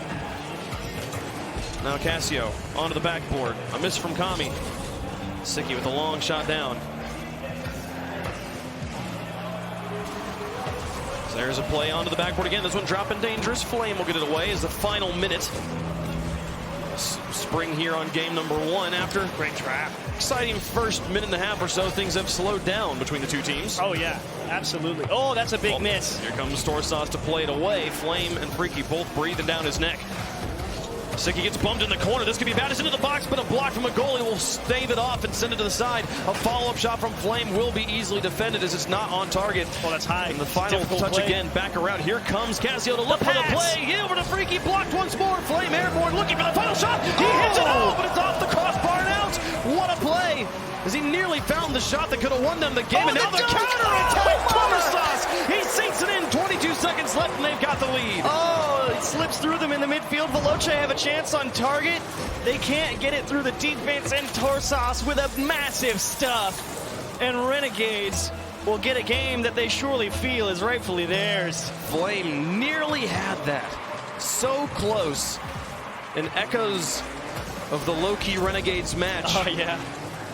Where low-key was so close to tying the game and ended up losing it there. But this one comes in game number one, not nearly as critical of a moment.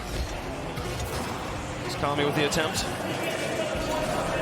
Now Flame back down to Cassio. Looks for the shot, but blocked by Torsas. The man who scored the go-ahead goal will also end the game. Renegades take game number one. A simple missed touch. Torsas and Kami hooking up for both goals. You're going to see the go-ahead one here. The pass into the middle. Easy enough for Freaky, you think, but wrong. Torsas just destroyed him. I'd be ranting and raving about how good this dunk was if I hadn't seen Scrubkilla's dunk in the series prior to this. Excellent read from Torsas. Brilliant play. And it was good enough to get them one win. Only two away from seeing day three.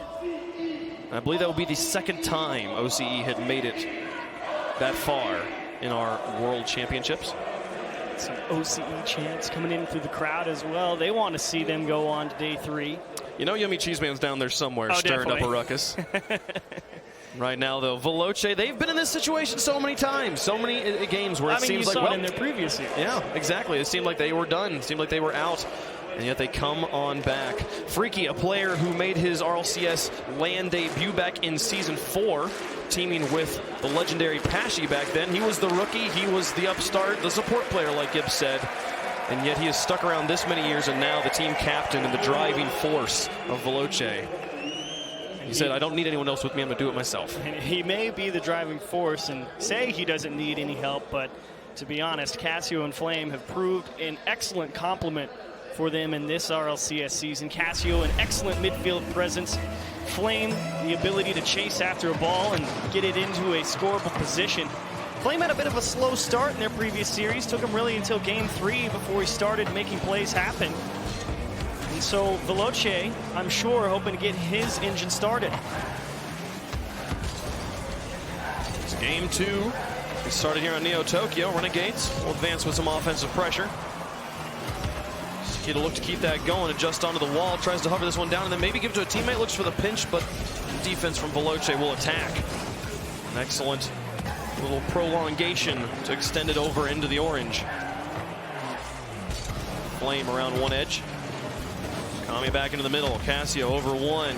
He'll try to chase it. Flame's got him there, and that shot just a little bit high, but can Cassio get it underneath? He can. A difficult read from Cassio, and he makes it work. Veloce score first again. An awkward ball for all parties involved. Torsas trying to close the gap, but Kami knew this could be trouble, and just, it was so powerful towards the backboard in such a tight angle as it was almost directly over his head that he couldn't make the touch. And well done to Cassio for staying with that one, because that really could have bounced off in any number of ways. Yeah, that close to the crossbar could be bouncing straight down or straight back out, or some weird angle. And nearly the counter attack from Renegades, but Veloce will hold on. This time they won't immediately have the game tied back up on them. Freaky looking for the deflection up onto the backboard. Now Flame up for another one. Across the way it goes. Cassio. Oh, right through. Back to the goal. This one's just in. They find it. They just punch it through the back line. Well done here. Kami just trying to get a little help in the midfield. Unfortunately, it's a little too ambitious. Cassio sees the pass coming and just goes and eats it up. And Renegades, in a little too sure of themselves, all of them started pushing up when they saw that clear come out. Didn't think that it'd get stolen away, and they were proven wrong. Well, that was the third man passing to the second man, which is not a good situation. An interception will almost immediately result in a goal. Got to have that rotation behind. 3:37 left to go. Veloce with the largest lead of the series so far, 2 goals. Torsas will handle this one just fine on his goal line, but pressure continues. Cassio now with more ball control. He's got it over the top of one. He's going to look to extend this one over and see Doug Sicki coming back down. It's a little bit wide of the goal, and none of his teammates felt that they could make the shot. An opportunity will come and go, but Freaky keeps the pressure on the pass from Cassio, but the miss, and Kami will just let it roll on past. Flame trying to find a few gaps on that backboard. And that Freaky, the guy who's been such a phenomenal shot scorer, the leader on that Veloce team all season, come through and clean up another one as Veloce now getting a firm grip here in Game 2. Out into the middle, uncontested clear, but can they hang on to it here in the midfield? Goes back down. Renegades will look to provide some offensive pressure for the first time. Nobody's home. They should be able to score this, and they will. Sicki finds their first goal. Renegades is on the board. That demo on the goal line. Torsas towards the net. Kami got the demo on the opposite post. And all Sicki had to do was just make sure he got it in between the posts. 2:41 approaching halftime. Both teams with some lapses in defense that have resulted being punished. Both teams on the board now. Kami onto the backboard. Cassio out to midfield. Torsas puts it on the edge, and an excellent adjustment there as Cassio manages to hold on. Tries to get the pass to Freaky, but it's a little bit ahead of him, and Sicki manages to do some damage before being demolished. Oh, what a brilliant touch. Flame makes a save, puts it into the corner, looks for a second read, but doesn't quite get it. Cassio getting Freaky bumped there, and he and Freaky will be able to tag team that one away from the goal. A very dangerous situation. This one will roll around to now. Went back towards goal. Sicki gets it away, passes it off to Kami. 2:05 on the clock. Kami's going for it. Looks for the air dribble. But nothing's going to come through. This ball high in the Veloce corner. Back down. Kami's looking for this one all by himself, but runs out of boost. Not going to be able to get the final shot. Well, that's back to him. Again, Cassio, great job understanding where these passes are headed. Oh, the 1v1. Flame gets the change up on him, scores another one. It's 3-1, Veloce. I said Flame had a slow start, and they looked to get his engine started. Well, he's got 2 assists and a goal now. A beautiful 45-degree flick. Kami thinking, oh, we're going by, near post or the middle. And Flame says wrong, back post. And it's a 2-goal lead. He's going to do one of these things. What he ended up doing was neither of them. The pass Here comes the counterattack. Torsas looks for the shot. Kami on the assist. The defense of Veloce got in the way. 1:30 left to go. Kami looks for another one, but Cassio's already so airborne and just completely scares him off. Now he'll look for a setup play out of boost by himself, but commanding respect. Flame puts it into the corner once more. Now Kami tries to pop it out of his field. Torsas looks for it, but taken away by Cassio. Now into the backboard. Sicky's not going to be there. Cassio manages to get a shot, but Sicky does eventually get the second touch and block it before it can make its way between the posts. Oh, Cassio, just such a nuisance.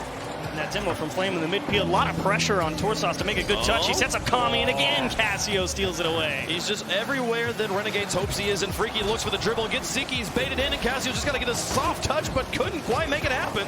49 seconds left. Renegades still with a breath of life, down by 2. They need a goal quickly here. And right now, they're struggling to find ball control. They're managing to get it to midfield, and that's about it. Cassio again. Disruption, disruption, disruption. Just been a phenomenal disruptive player here against this Renegade squad here in this game 2, and he's playing that. Renegades are going to have to figure out some way to get that ball through them, because he has a dead-eye read on where these passes and touches are headed. He loses control in the corner, and now Veloce will look to counter with 10 seconds left. This game's starting to get out of reach. Sicky passes down to Torsas. This is going to be a banger of a shot. He's holding on to it, looks for a second flip reset, but can't find it. Freaky gets the block. Even if this goes in, it's not going to matter. At this point, the game will end when the ball touches. That's Veloce bouncing back in game 2. Big credit to Flame and Cassio for doing a lot of the hard work here. Freaky, you know, that's what he does. He's okay with letting Flame and Cassio do all the hard work, and that's what you said at the start of game 2, the support player. And they get this nice transition here. Flame with a big 2-goal lead. I love this. And just a monster flick. Oh, man. You can't quite see him either. Sicky is breathing down his tail. You'll see it a little bit here in the replay. He's getting pressured from all sides, as you saw Torsas also starting to come in from the side. Flame just found the perfect hole where nobody could get to it, and he did it in quick time as well. Veloce will take the lead, and hello, Mystic. We haven't talked about him yet. The coaches, the first time we've seen them on the stage here at Worlds. Yeah. The coach there for Veloce, Mystic, a former member of Flipside, has been on many different teams, won the first ever DreamHack, the DreamHack Jönköping, Sweden, alongside Marky Duda and Cookser. Now, right after they picked him up, too. Yeah, it was basically a tryout, and they won the whole thing. So they picked him up and said, hey, we'll play with you for a while. And now standing behind, helping Veloce through these mid-game pauses. We'll see how things go here. Moving into game number 3 on Manfield. Both teams with 1 win apiece. Looking for that magical 3 games to send them to day 3. This match with everything on the line. A Cinderella story on one side, the hopes of a nation and a region on the other. Only one will get to play for that World Championship title. And you end up here with an interesting situation on how do you approach game 2 if you're the Renegades. Because you could not get anything, or at least far and few between, touches past the midfield line. But Torsas gets one on the kickoff, steals the boost, but playing with time. So how do the Renegades approach the setup in this game 3? Torsas takes a shot, looks for a second touch, but Freaky will block it and intercept. Now Cassio. Back down. Kami up onto the edge. Now a shot. Flame's got the block again. Here comes Torsas with a follow-up. This one very, very wide. And Flame, who actually got the first block, ended up on the backboard and got the second one as well. Sicky will look to punch it through the back line, but Cassio will have that one read and get in the way. Now the pass plays. Renegades firing on all cylinders. 2 players up. Sicky could make it as happened, but Flame again. His recoveries on the backboard have been instrumental as he's managed to get the second touch even after going for the first one. Yeah, but if your first minute of offense is anything to tell you for what Renegades are trying to do, it's just put balls in high up places, draw in a couple defenders, and go for the demo on the goal line. It's like you're watching Pittsburgh Knights play. Well, here comes Sicky. Trying to push it out. Freaky's got a response. Flame lurked in enemy territory for a moment, hoping for a pass, but none came. And now Cassio off to the edge. A block from Renegades. A response from Freaky. Flame airborne again. High flying action here in game 3. They get that one back to midfield. Got a good touch from Cassio. It's going to put pressure on Freaky here in the corner to make a good play. And well done. But they're going to have to just dump the ball back off. Sicky with a long clear. Now looking to pressure in. That Flame is just not in position. I believe maybe he thought the shot was coming, but he didn't look in position to defend anything. Oh, yeah. I mean, Siki just bombs this up the pitch. Flame definitely has time, but he takes this big cut. So it wasn't even a fake. Initially on the angle, it looked like Flame might have thought Siki was going to hard cut that, and he went to go play back post, but Flame just didn't rotate properly, and Siki said, okay, thank you. Yeah, both teams, it feels like maybe the nerves and the intensity, the stakes of this situation starting to get at both of them, knowing that a loss here means you are done. Neither one wanting to make the mistakes, but both making a few. We nearly see the equalizer come through for Veloce. Nice job from Flame getting that ball just back to the corner to try and get his team some possession, because they have had few and far opportunities to get out of their own half and hang on to the ball. Huge credit to the Renegades for always being able to make a good challenge and keep this Veloce squad from getting back onto offense. Flame challenge on the wall, but not able to get the read in time, and Siki will get it past him. But Freaky emerging now with ball control, push it into the orange corner. He'll look for boost and bumps. Finds one, not the other, and the ball back down into the box again. This one a bit dangerous for Renegades, but they managed to get enough control, and the rest of Veloce's back in their half playing defense. Oh, afraid to move forward. Flame even going to hold on to this one by himself. He's just going to go for the flick, and it's an easy read. Kami gets up for it. Now Cassio shot a bit high. Siki gets the first block, and Freaky was crowding that shot. The block will be enough. That was the first shot towards net from Veloce in game 3. It's how little they've been able to break out. Here comes Flame looking for a shot. Is this one in? No. Torsas gets in the way. The backup shot from Flame is no good. Here comes Freaky on the backside. Finds the upper 90, and that's a tie game. Great job from Freaky to rotate in here. Flame thinks about it. He says, maybe I can go get that, but he either gets called off or just knows he's not going to make it. And so Freaky just takes it in his own hands, and that is why he's in the running for an EU MVP. Just perfect shot into the top left. 1:59 left to go. And a tie game once again. Renegades managed to sneak away with the first win. Veloce got the second, and now they're looking to get that lead right back. But oh my goodness, Freaky in net makes the save, and he finds Cassio on the far side. The pass back down the Flame, looking for the lead. It's going to be good. Oh, it's off the post. Yes! Cassio will find the second shot. The follow-up's there. Play it through all the way into the net. That's the lead. So fast out of their own half. Cassio into the middle, Flame to the back post, and they had everyone beat, and a merciful bounce right onto the hood of Cassio and into the opposite corner. Renegades crisscrossed and down by 1. 143. Veloce up by 1. They're going to look to hold on to it and gain match point. Freaky moves forward. Cassio in tow. Flame lurking in the midfield. They're going to send the full house here. Flame wants to play up, but here comes Renegades with a counterattack. This is the punishment for pushing all 3 players forward. But Renegades backs off. They don't push their own advantage. And now, here comes the follow-up shots. This one good. Siki will finally make it work as they play from midfield. Kami, great pass here in the middle. Excellent give back, but Cassio sniffed it out. But there we go. Siki, he's ready. He saw where Cassio's line was going to be, read the bounce before he even hit it, and just a strike. Any strong touch laterally onto the wall, if you don't have a teammate who's picking it up, it can very much function as a pass for the enemy team. Siki saw that one, and Renegades, they tie the game. A back and forth affair, and what has been kind of slow, 2 teams playing timidly, starting to light up here in game 3. A miss in the air. Torsas will look to fake out everybody. Gets it past one. No, the back bumper of Cassio's car going to get that save. Now Freaky underneath 1. The chase from Cassio across the field. It's going to make rotation really confusing, and Veloci's going to have to sort themselves out on defense, so that's going to be Renegades with the lead. Renegades backing off, though, maybe low on boost, not confident in their play. Here comes Freaky over the top of 1. Now Flame into the corner. Up for the shot, blocked by Torsas. Torsas now low on boost, and that corner is gone. So Freaky back over to the side. Siki will try to play it out. Cassio's there. This one pitched it across. Freaky thinks about turning. He will. No, actually backs off again. 30 seconds remaining. A tie game. Overtime lurking in the distance. Can anyone finish it here in regulation? No boost for Torsas. An easy clear for Cassio. And Veloce. Oh, you're kidding. It's over, and Siki got there. I thought maybe that one was just going to float in. Second opportunity off the backboard. It's going to go to the corner. They're going to be safe for just a moment. Torsas is holding on to ball control, beats Cassio, but here comes Flame. He's got it into the corner once more. Freaky thinks about it. The clock actually lasts a little bit longer than expected, but does not matter. Overtime in Game 3. The winner takes match point and will be one away from playing in the final day of the Season 8 World Championship. Couple of big shots here from Siki for Renegades. Can he get another? That one's off Kami's nose, and an opportunity. Right side, double commit, and Flame punches it upfield. They got it off the edge. A miss, but Siki will find the clear. Back into the corner. A bounce from Freaky will send it over the top of one. Torsas and Kami coming down. Freaky and Flame are on a bit of screen.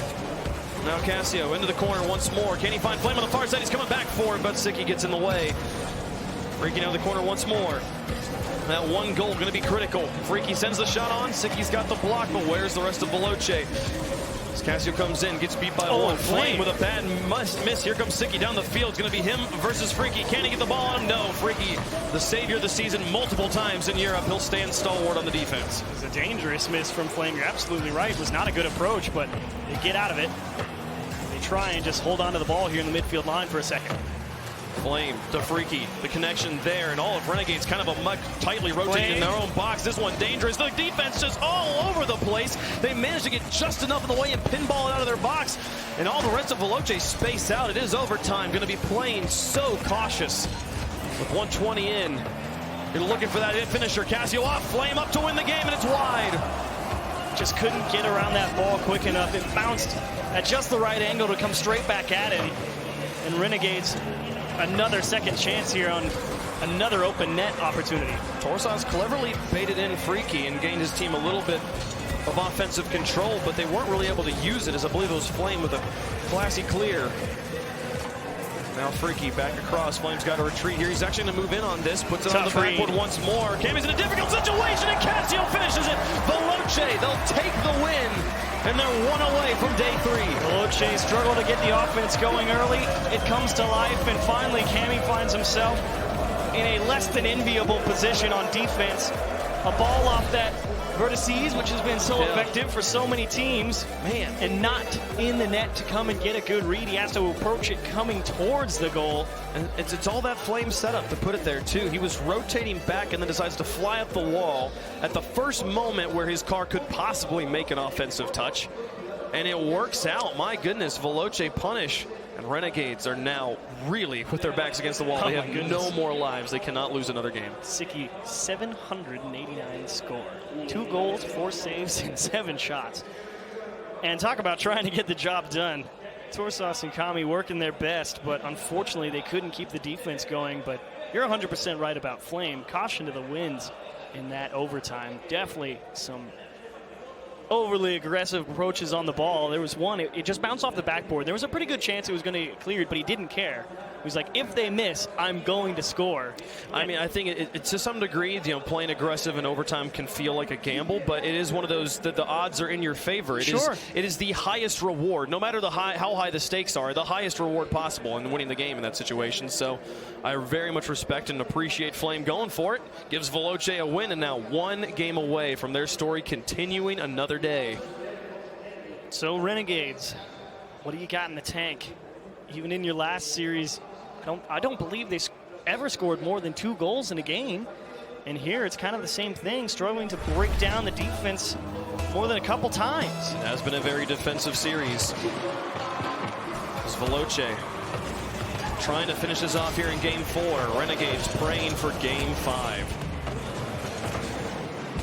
This touch will be just wide. The follow-up not there from Torsas, but he does get the second block on Freaky. Now Flame with another shot. This one there. Freaky tries, but a bit of a double commit. Kami and Torsas both. The pass back in. Freaky's a little bit too far forward and behind that ball, so he will not make it there. And now Flame going to make an attempt. Kami's got this one, but now out of boost, just hanging in the air. He has to fall back to earth. Much too aggressive here for Veloce. Man, all of Renegades low on boost right now. Siki tries to move in. Torsas got some bumps on the defenders, but again, the rest of his team still filling up their tanks. You said it. I mean, that lack of boost just translated into them not being able to push a slowly floating ball in front of the Veloce net. Flame demolished, but Kami will have to offer the midfield boost as again his corner got stolen before Flame was demolished. Now Torsas into that corner, back in front. Flame with a long shot down. Sicky's got to find the blocks as the offense is coming. Kami airborne. Plays it across midfield. Cassio out of the box, gets it high before the demos come through. Slightly more physical game here. Freaky will look for this shot. Doesn't really put it on target, and Sicky will just punt it high. Cameo will look to redirect. Block any counter touches Veloce might have in their back pocket. Looks for the bumps on Flame as well, but no shots materializing, and lateral play will continue at midfield. Nice block and a good demo. Leaves Torsas in the one-on-one in the middle. Support from Sicky, and Veloce again having a bit of issues trying to get the offense started. That demo on Freaky in the back line. Seems the follow-through is going to be slow in the midfield right there. Sicky with an attempt. No real shot ever materializing. This one bouncing dangerous. Kami will get a wheel onto it, but needs some help. Torsas extends this one down, and now the defense of Veloce all retreating, but that ball's so high, no one really able to use it. Cassio does put pressure on Torsas. He's got through one and now through two. He's going to need some help, though. Here comes Kami with the help, but not going to work out. Now Flame to try and take this control, see if he can go for the counterattack. Up against Sicky, got him flicked. Can they tuck it under the crossbar, though? Torsas gets it back off, and Kami misses. Where is Freaky? Flame comes in from the side, but no shots for Veloce on what could have been the go-ahead goal. Freaky was off grabbing boost on the midfield, and he was expecting a touch to come through for the Renegades, so he made the decision, I need boost, saw the Renegades up, didn't think it was going to be worth his time trying to go for it, and just didn't have the time to go up there and be aggressive after he already made a defensive approach. Bring on the side, Flame to try and challenge. Torsas beats him to it. Now Freaky will try to move up. He wins the midfield challenge, and gets a pass in the mid, but Torsas has that one away again. Cross halftime, no goals scored in this very critical game. Veloce with one life left in the tank, Renegades with none. They have to win, or they are done for Season 8. Freaky moving in, off the wall. Torsas plays it behind the back line. This one just a bit wide, though, and again, a shot that, if it were on target, would be the lead for Renegades. Freaky away, Torsas with another attempt. Shot wide once more. Cassio flies on the field. Freaky in the midfield and Flame on the side. But put onto the backboard. Does Flame go up for it? He just sits on the ground as Kami misses. And it seems like nerves plaguing Renegades right now as touch after touch is just slightly off. The ironic thing about Flame being positioned right there is he positioned for the miss, but when it actually came through, that's the first time that he wasn't actually there for it. Kami surprisingly winning many of those challenges despite having no boost and no momentum on his side. And now Sicky looking for the dribble back the other way. He got one defender to bite, but the rest held. With the final minute of Game 4, Veloce, one goal. It's all they need. They send two players up. It puts a lot of power onto it, but it is wide. Kami gets it off to the side. 48 seconds remaining as it's back into the midfield. Cassio thinks about it. Sicky puts it into the corner. Cassio played it back around the wall. Torsas with the attempt. Kami with the block. A demolition on the goal. Sicky could make the lead here. Cassio's got the block, and Flame looks for the clear. The defense. Oh my goodness. And now the counterattack. Flame can't get it through Torsas, though. The pressure might be still on, though. Sicky up on the wall. He keeps his one very high, and Kami will be happy to challenge. Now Freaky back into the corner. Sicky with a shot. They're up for the block, and Cassio's got it again. Flame looking for the counterattack once more, and Torsas will just play keep away. This one just a bit wide of the goal. Freaky has not been involved in a while, but here comes the shot, and oh my goodness, Kami's got the block. Flame with another pass. Cassio with enough boost. Can he get up in time? It's off the defender and back into the corner. Overtime, most likely once more between these teams as Torsas takes it into the corner. It's high. Sicky's does no boost to work with. He puts it into the ground, and one goal could send Veloce to day 3. And what was a very tough game for both teams to get goal-scoring opportunities on target. A thrilling final 30 seconds, to say the least, but the defense from Renegades just enough done to keep Veloce from a chance. Torsas through one pass, and Kami not able to get around it. Not able to hold on to control either. They'll put it into the corner. Veloce's positioning might give them another opportunity. There's the pass into Torsas, but blocked by Freaky. And now Flame with a more standard rotation there. Couldn't find the first block, but did get the midfield boost, and now aggressive in enemy territory. Freaky will move up into the corner. He's got Cassio there. A miss from Sicky. Torsas has him bailed out on the goal. Great coverage from Torsas. It's exactly why you're positioned there. That you know it's a tough read for your teammate. He might need help. Everything on the line for Renegades. One missed touch could end their season. They've survived another minute. Every second is one that they've earned, but they could be few and far between from now on. Freaky up on the wall. And he plays it across. Flame up. He's got it lofted. Cassio's first to the ball. He plays it to the backboard. Torsas is playing defensively and got in the way. Off to Kami. He finds his teammates to get underneath Freaky, but Flame finds his space. Through two. And now through two, it's up to Sicky on the goal line. Torsas tries to rotate him behind, but a bit of confusion there. It's off to the corner, and Freaky careens in to try and take control. Now across the Flame for the win. Blocked by Kami again. It's definitely tied themselves up a little bit, but they actually find a great gap to poke the ball down, and they turn this into enough pressure to win the game, but Freaky breaks out. Freaky nearly winning the game by himself. Sicky up, the touch is neutral, and Flame will pick up control. Now advancing into the corner. Freaky will go up against Torsas, and he gets it around one, but Cassio picks it up. This dump back into the corner, though, will go to Sicky. He'll try to pick this up, see if he can play it out. Past one, Freaky's airborne, he has the read. Kami's got this one again, counter touch on counter touch, back and forth as Flame through one. Sicky not really in a position though, as the team looks for demos in goal. They're not really in a position to take the shot. Kami just trying to get control behind this ball. And they can't find a solid rotation. Flame with a miss, that'll be a breath of relief from Renegades. The pressure lets up for just a moment. Cassio and Flame get tangled up in that as well, but now Freaky out. Torsas found touch. Cassio just trying to get that ball as hard as he could up the pitch. He knew Veloce needed a second to gather themselves. And they are forced to continuously just try and push this ball out until maybe the Renegades make a suboptimal touch. Oh, Freaky looks for it, but Torsas is there. Now Cassio waits it out in the corner. Tries to bait in Sicky. He's going to get Kami as well. Flame moves in, though, not able to make contact. And now this is a good Renegades play. The rest of the pressure there, not there. Only one player up on the offense for them. The defense holds just fine. They had him dead to rights, too. That pass across would have beat any defender if there was somebody in position for the Renegades. Coming up on 3 minutes now. Oh, two players going to get beat, but Cassio with a high air play. Sicky, does he have it? He does. He keeps the game going. Another minute of Rocket League in Season 8 for Renegades. Cassio's shot, though, is wide. Sicky will take this one high. Flame up to challenge him. He gets it off of his hood. Does anyone on Veloce have the read? No, they're all on the other side of the field. Kami won't make contact, but neither did Freaky. Now Cassio back down the field, and it's Sicky again. He's constantly the last player back, constantly keeping this team alive. This ball off the hood. I feel like I've seen this play over and over again. How many times can it happen before Renegades cracks? Well, both teams really, especially Veloce, forced into that big clear game. The bump on the goal line, but the bump in the midfield means Veloce get off again. The counter bumps. Freaky up. Trying to hold on to this one, half a tank to his name.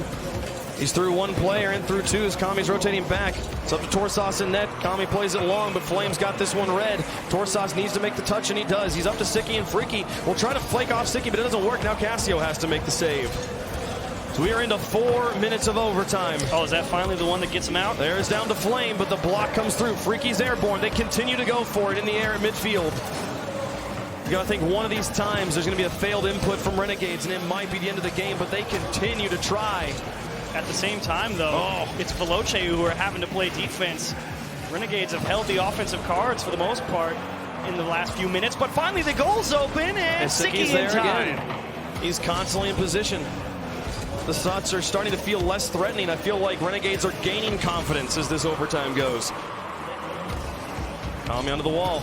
Pass. Looking for a pass down to Sicky, but broken up by Flame. This one nearly makes it past that back line. Torsas barely gains control, and now through one. Sicky up to try and extend the games. Freaky will get the first block. Flame now up, the pass across. Cassio's there, but defended. And to the edge, approaching 5 minutes, an entire extra game of Rocket League with no goals scored in 10 minutes. Kami to the edge. Who cracks first? Flame wrapping around.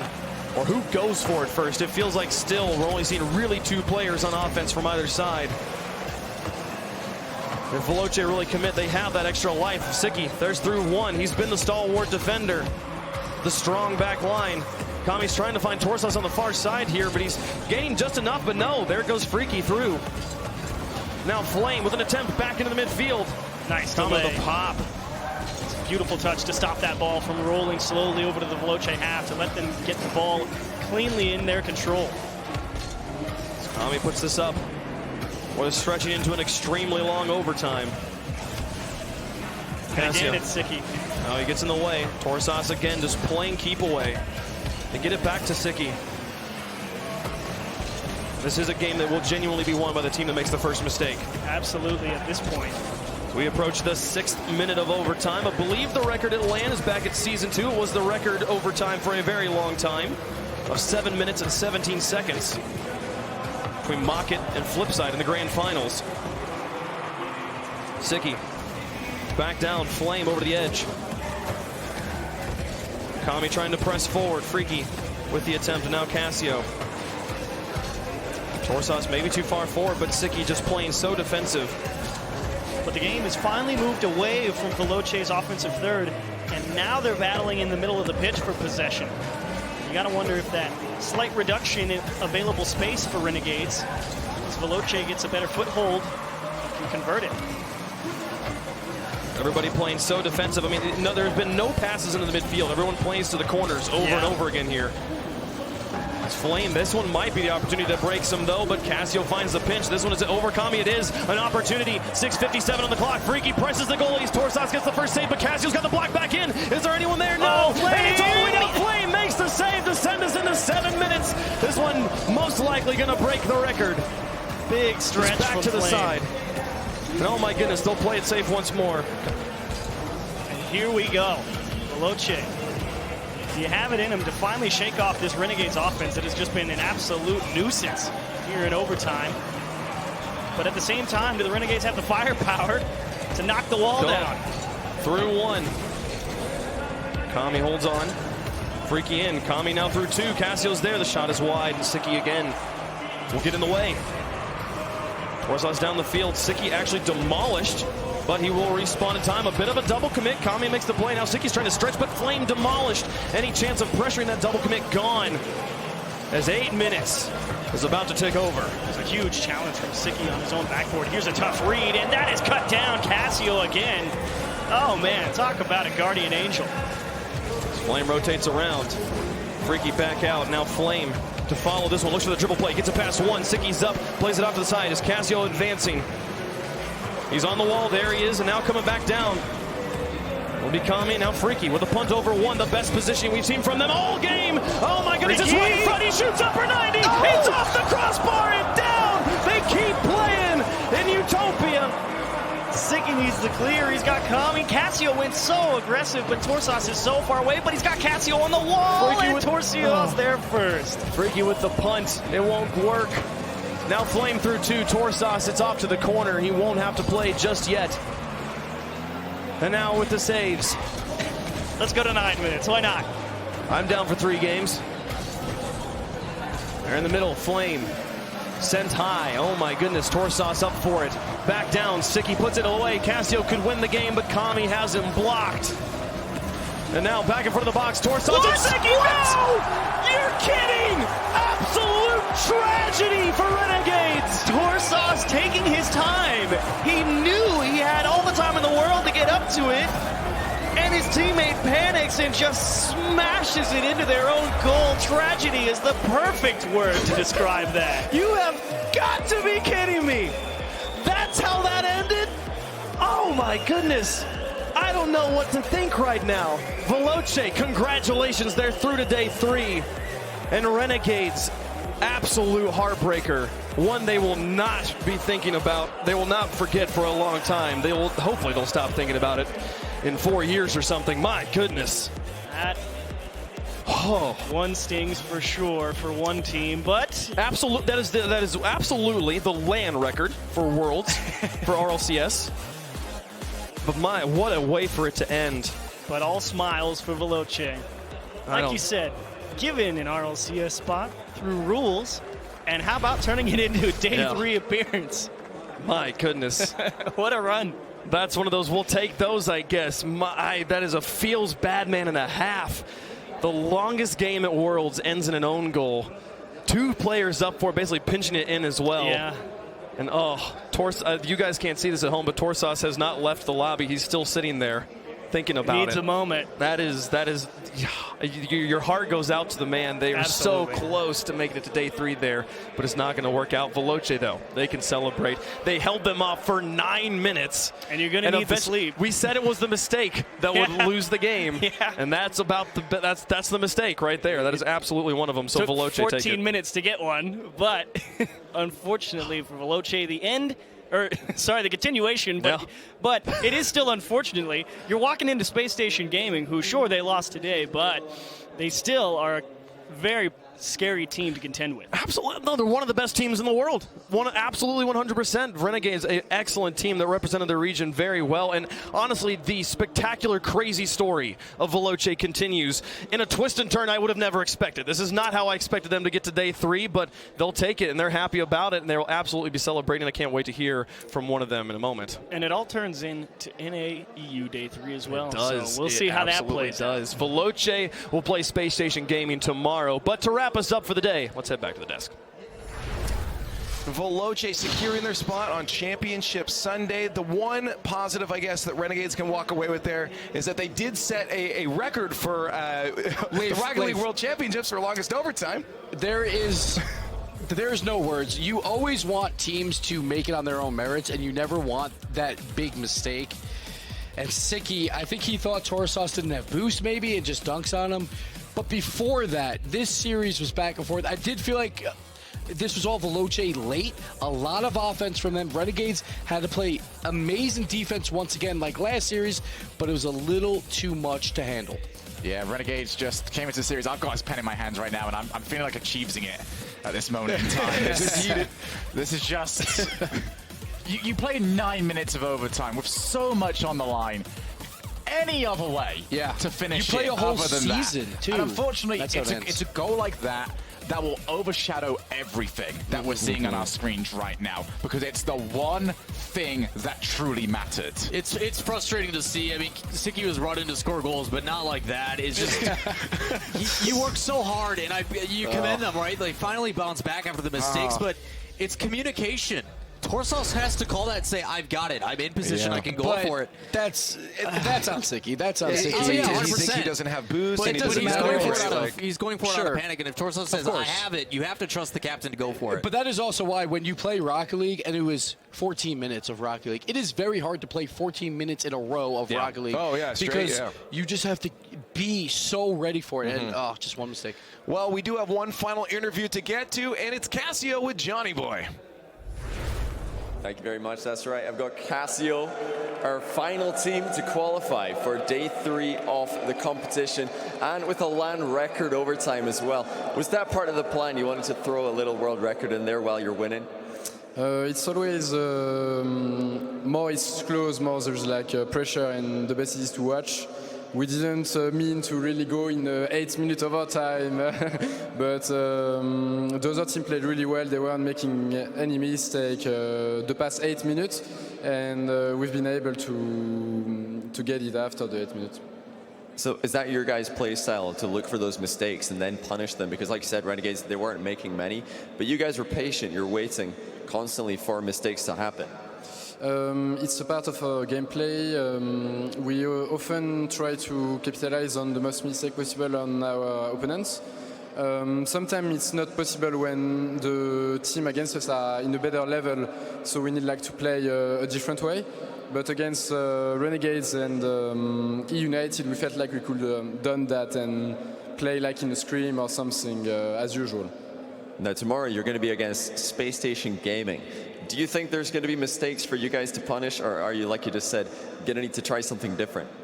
I think there's always like team who make mistakes, like it's part of the game, you can't play perfectly.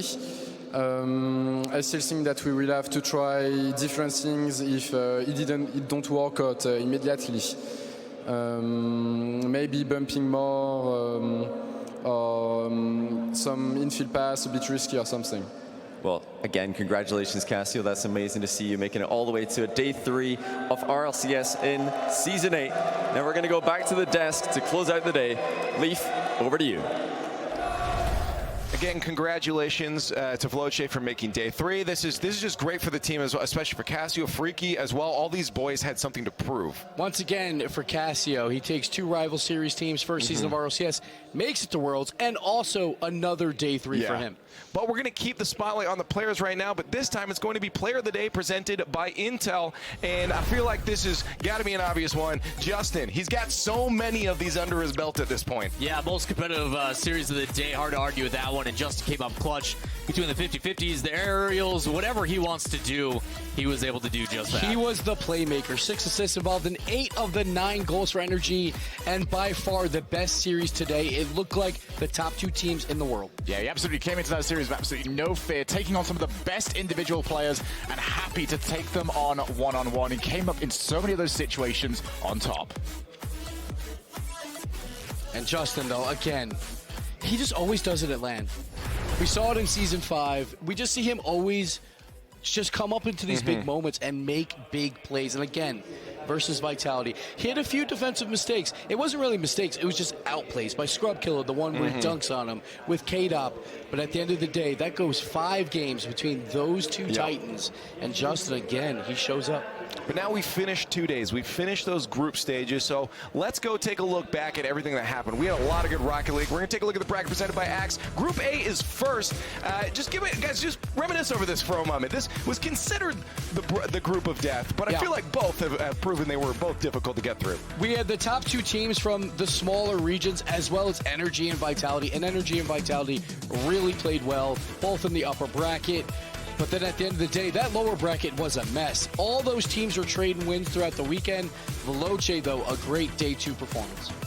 Absolutely. They came into this one. They were not really the team that was talked about by anybody. I remember they came into the season expected to be 8th place in regionals. They get themselves into top 6 in the world. But that's NRG, Vitality, and Veloce making it through from Group A. And over on Group B, this was Insanity 2. Really hard to predict, but I feel like Lawler and Gibbs, I think you guys did pretty well in your prediction. Yeah, for the most part, we did really well. The only one I think I got off was Reciprocity. Unfortunately for them, they dropped.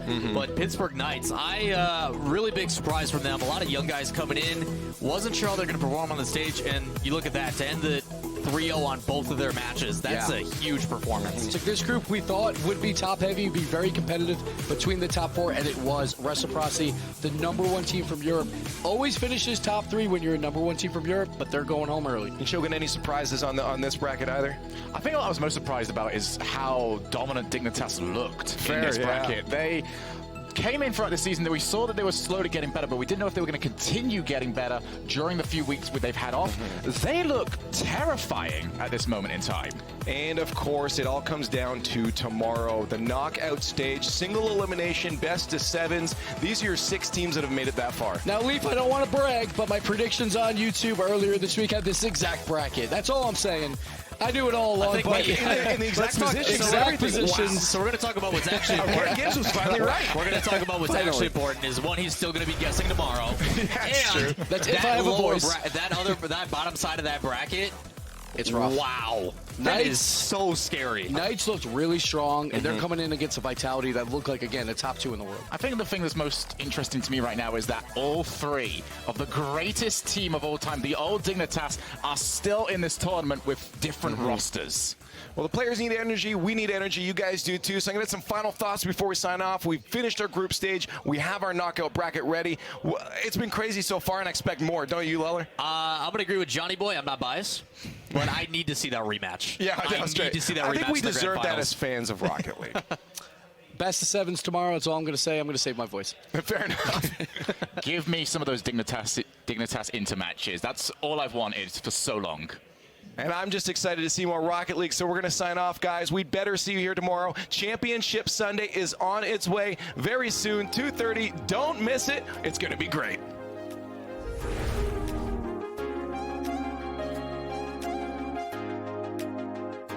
Space Station and Dignitas fighting for that top 4 spot. Just in the first game. Oh!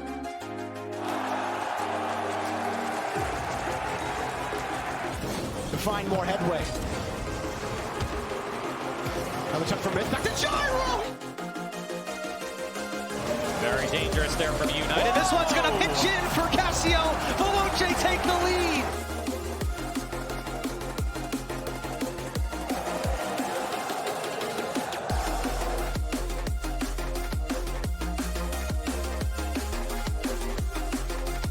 For Justin on the far side. Extremely elevated pass plays. Justin puts it across the box. Garrett G reaches for it and puts it underneath the defense. One-on-one commit. All right, K-Dot versus Justin for the win. K-Dot fakes him out. G wasn't able to sniff out the passing lane, but a bad clear. And Barry being able to recover. Garrett G down.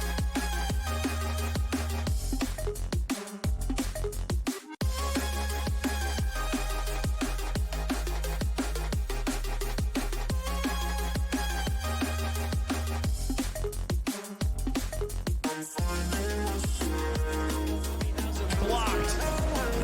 And now back in front of the box towards Santos.